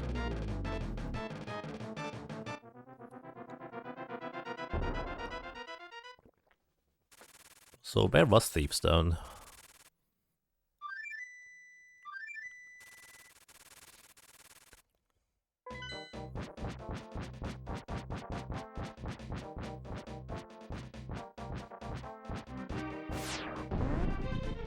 Oh, all the way in the waterfall. Alright, I'm pretty sure this is what is traditionally called a useless ferry. Yes. It is indeed. Hello. You're not useless today. Let us have a cup of tea. Thank you. Have a nice day.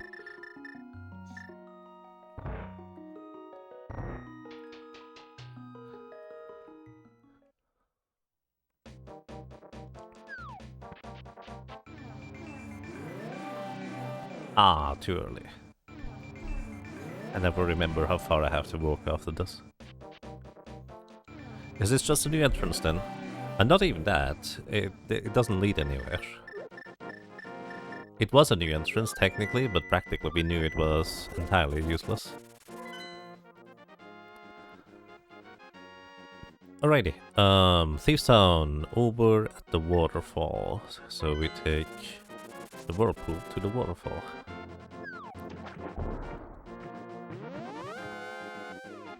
Is always set to useless ferry? No, sorry.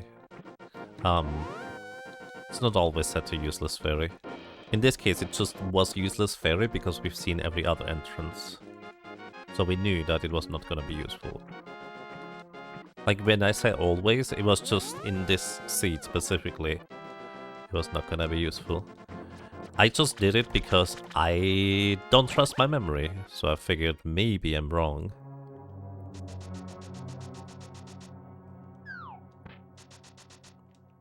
Yeah, we've seen every other drop-down entrance. That's why we knew it was the useless ferry.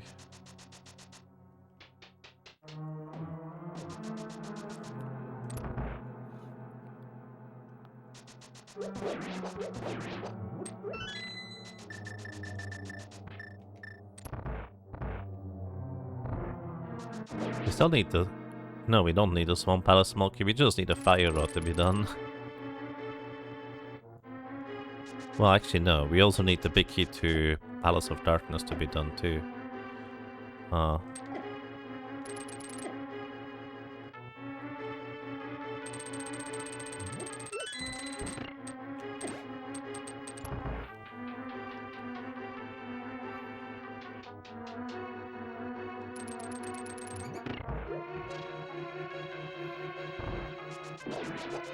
The Thief in the Woods.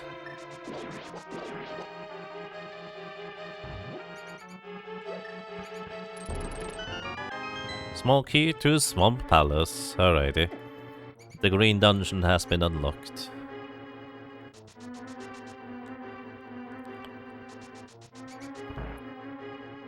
You bet pedestal has a fire rod? We know it is 3 explosions on the pedestal. But the funny thing is, since we have all of the other pendants already at this point, getting the green one would mean we could theoretically go and grab the 3 master bombs.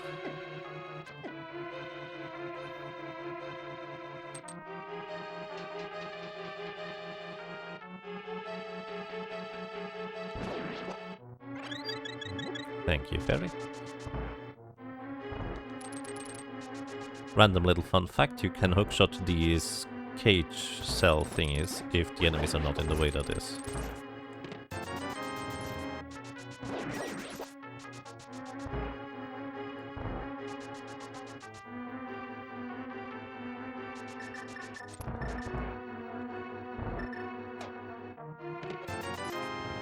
Well, if the fire rod isn't here, or the Palace of Darkness big key.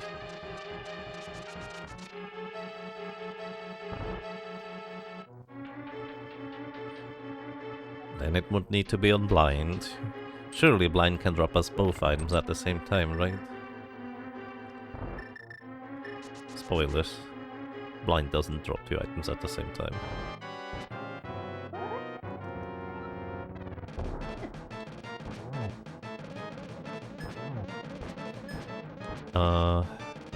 Do we know where Mega Bomb is to unlock Dark World Great Fairy? Yes, it is on top of Great Death Mountain.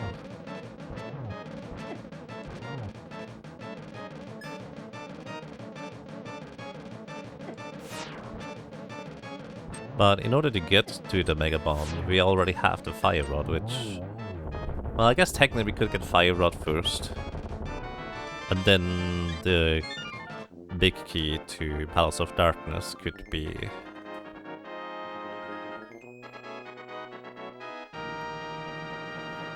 behind the big bomb. That is technically possible.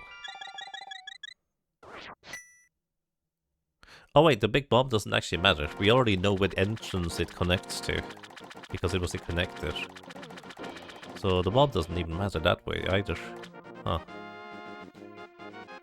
Anyways, we are now done with this section, so I guess Swamp Palace it is. We must go. Have a good stream. Thank you. Have a nice day. Thank you so much for dropping by, and take care. Until next time. Swamp Palace! Now for real. Electric Boogaloos on something like that.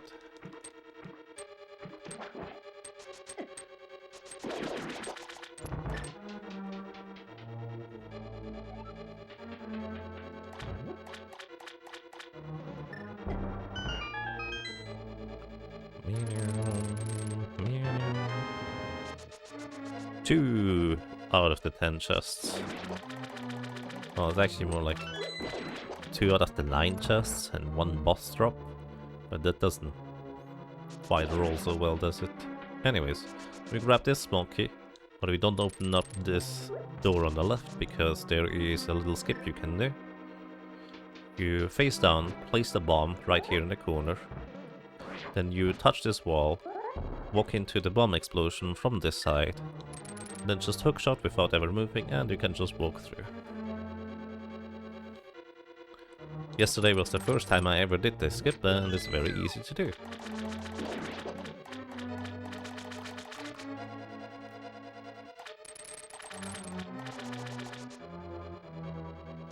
We went into Ganondorf's tower like 4 or 5 times, yes. Hey, look! The garlic sword. Oh, nice.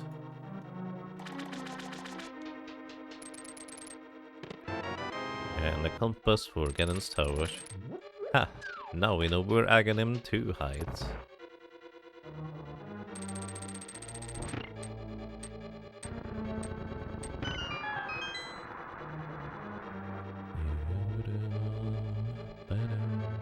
Let's see if I get the hook shot. It's like 50-50 or not. I don't think this is it. This is the wrong lineup. We need to be 1 pixel inside the ledge on there. So the shadow needs to touch the ledge in order for it to work.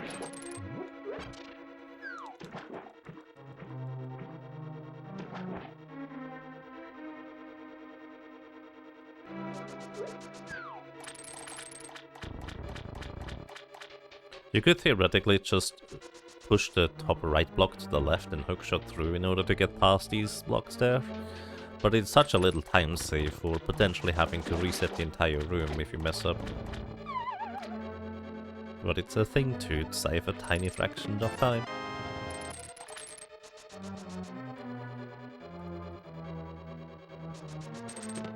There's a big key to the Palace of Darkness. Is that the last one? Yep, that's literally the last one.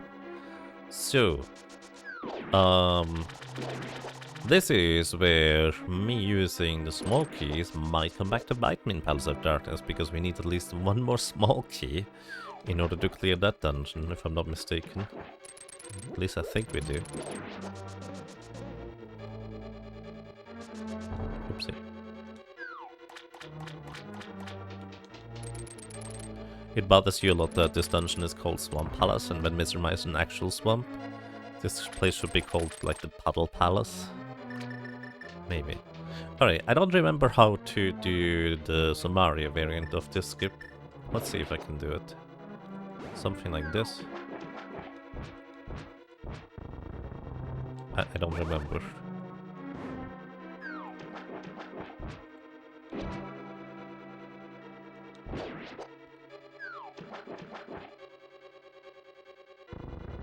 I have genuinely no idea how this works anymore.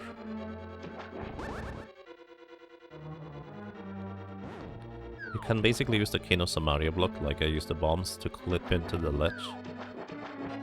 I have absolutely... Oh wait! I have largely no memory of this anymore though.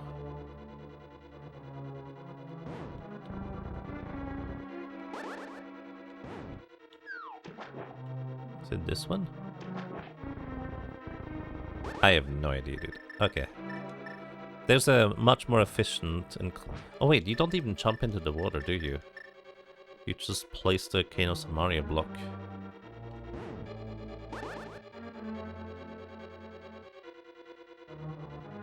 I've seen it done, it's on the right side. I think I usually did it on the left, but I could be mistaken. Yeah, I don't remember how I do the Samaria block. It's been too long, unfortunately. So instead we do the good old reliable bomb setup. Hold down right when jumping to the water. I did not place that bomb in the correct position.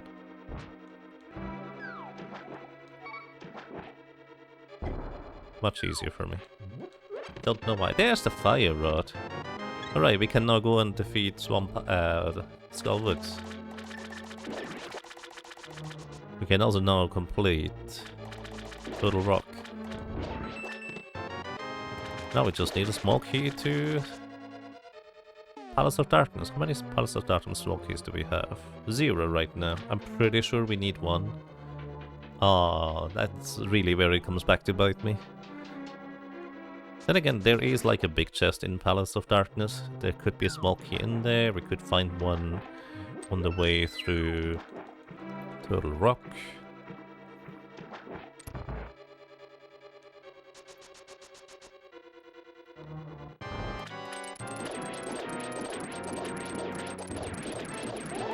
I could. Something I've never explained. Swinging the sword is normal power. Stabbing with the sword, just holding it out and walking into an enemy is half power. Doing a spin is normally double power, except that the garlic sword does not have a double power attack, it's just the same as a swing. Hey, a small key to Dark Palace. Nice. That is, I believe, go mode, isn't it? Butter already? Yep. Well, you say already, it's almost 4 hours. Yeah. Anyways, go mode. Where is Turtle Rock? I think it's... That's east, that's main.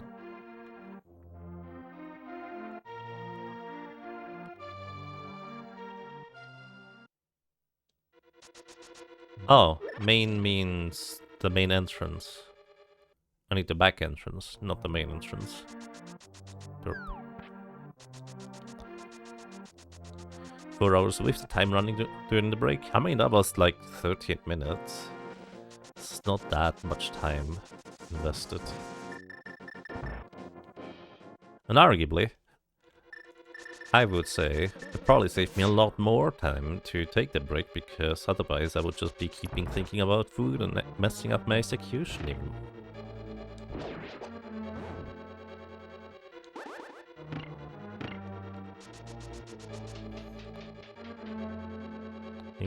It's not a ton of break time.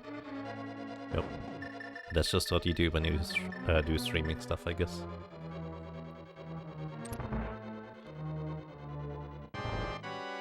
But still time inflated. Yeah, just a little bit. Yeah. Did I get it? I got it. By the way, fun fact, this shell has no hitbox itself, it's just everything around it normally has a hitbox. And until this guy reaches the bottom left corner here, his center piece is not the vulnerable spot, his head is instead. I think I mentioned this every single time I defeated him so far, but that's just how it works. Hey, another small key to Dark Palace, now we have all 6. Perfect. Now, where is Dark Palace again?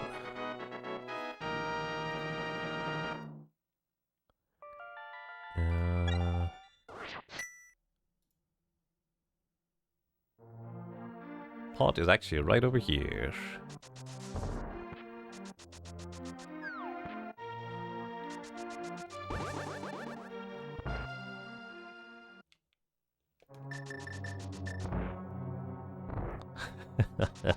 Good thing I'm not thinking about food, says the man who just said garlic sword. I mean, the alternative was butter sword. And I prefer garlic over butter in most cases, to be fair.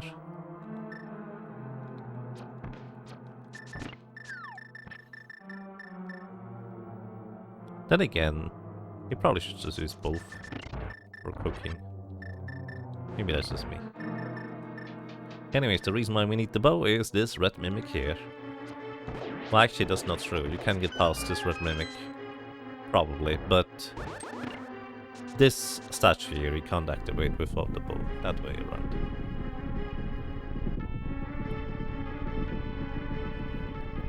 Butter sword is what you're used to. You think that's a very American name for it, since their butter comes in sticks. Yeah, we have more like short blocks of butter rather than sticks. But I have to admit, I think sticks would be much more convenient for like use in general. Then again, you might also get a lot less technically for the convenience. Tubs. Oh yeah, tubs of butter is a thing. I think that's a thing here too, probably.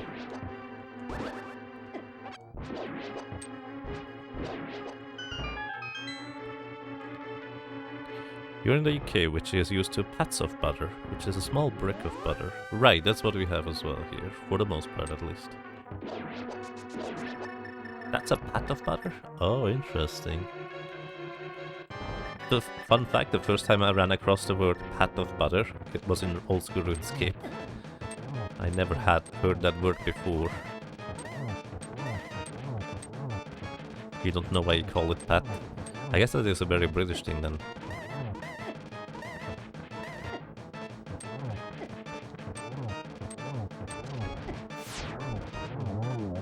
Good night.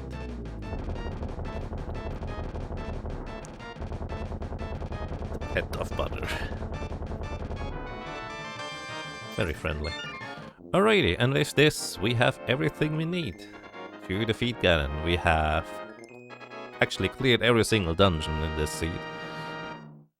But I feel like we can't just run over to Ganon now. I think we're kind of missing 3 very important things. Let me make space for them.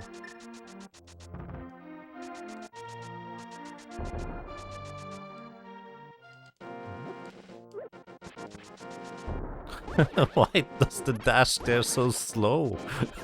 What was that? Why did my character dash so slowly? What was that?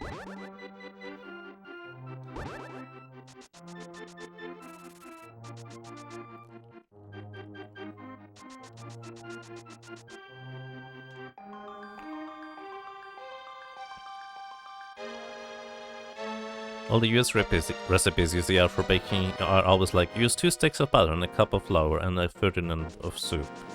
You're just here thinking, can't you just tell me grams? Well, that's kind of the convenience and simultaneously inconvenience of normalized amounts of items that you can purchase, right? Like if you have a stick of butter that you can just use, then that's the easiest thing, you don't even need to measure anything. But vice versa, if that is not the normal thing you're working with, then that's a lot more difficult. Like, generally speaking, I would imagine most of these people creating those recipes don't even think about that part, that it could be read by people that don't use the same kinds of measurements. And it makes sense. Cooking is often a very local thing, I would argue. But that doesn't make it any less annoying. Hi! Impa says that the mark on your hand means you're the chosen hero to awaken Zelda. Your blood can resurrect me. Isn't that a Zelda 2 thing? I did not count. I need to count to 6. That was probably 6. 1,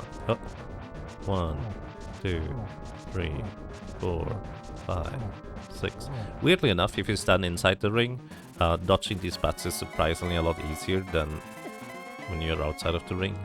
Maybe it's not weird, but I thought that always to be kind of peculiar. Whoa, what's this guy doing here? Just hiding in a random dirt hole in the middle of nowhere. He is clearly afraid of the sprite just bonking him with a stick of butter. That's how that goes. Let's see if you go blue. You do. Oh. Do you go blue again? And goodbye. And with this, with the magical... Oh, I can't even use the bombs here anymore. Game doesn't let you. With the 3 power bombs of the Triforce piece. We win! That was a bit of a journey. I wanted to take it easy today because I'm tired. Good thing I'm only streaming 6 hours. Actually, it was this... Yeah, it's only 6 hours. That's fine. The pendants turned into bombs. They were bombs all along, you just didn't know it, Escrunt.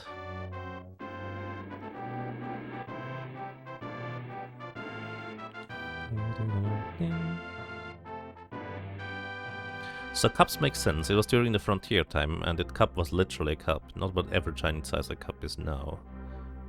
A lot of cups or mugs in the United States are actually of the size of a single cup. You have 3 of them yourself. Makes it pretty handy making a cup of hot chocolate. You know, a cup of hot chocolate is actually a fantastic idea. I think I'm gonna do this after this. We do have like cacao powder, which you need to add your own sugar to it. And for some reason, that just tastes so much better than the standard stuff with sugar already added. I have no idea why. It feels like it should be the same, but maybe it's the extra work that tastes good. Who knows? I'm not a cooking expert.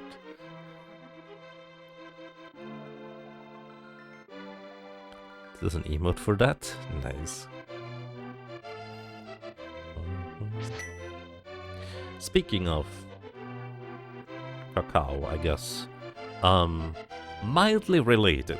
If anybody likes making tea, I would like to give a very brief shout out to a game that pretty much nobody is talking about this year, but I also don't think it's necessarily the best game, but it is such a charming game if you don't know about it.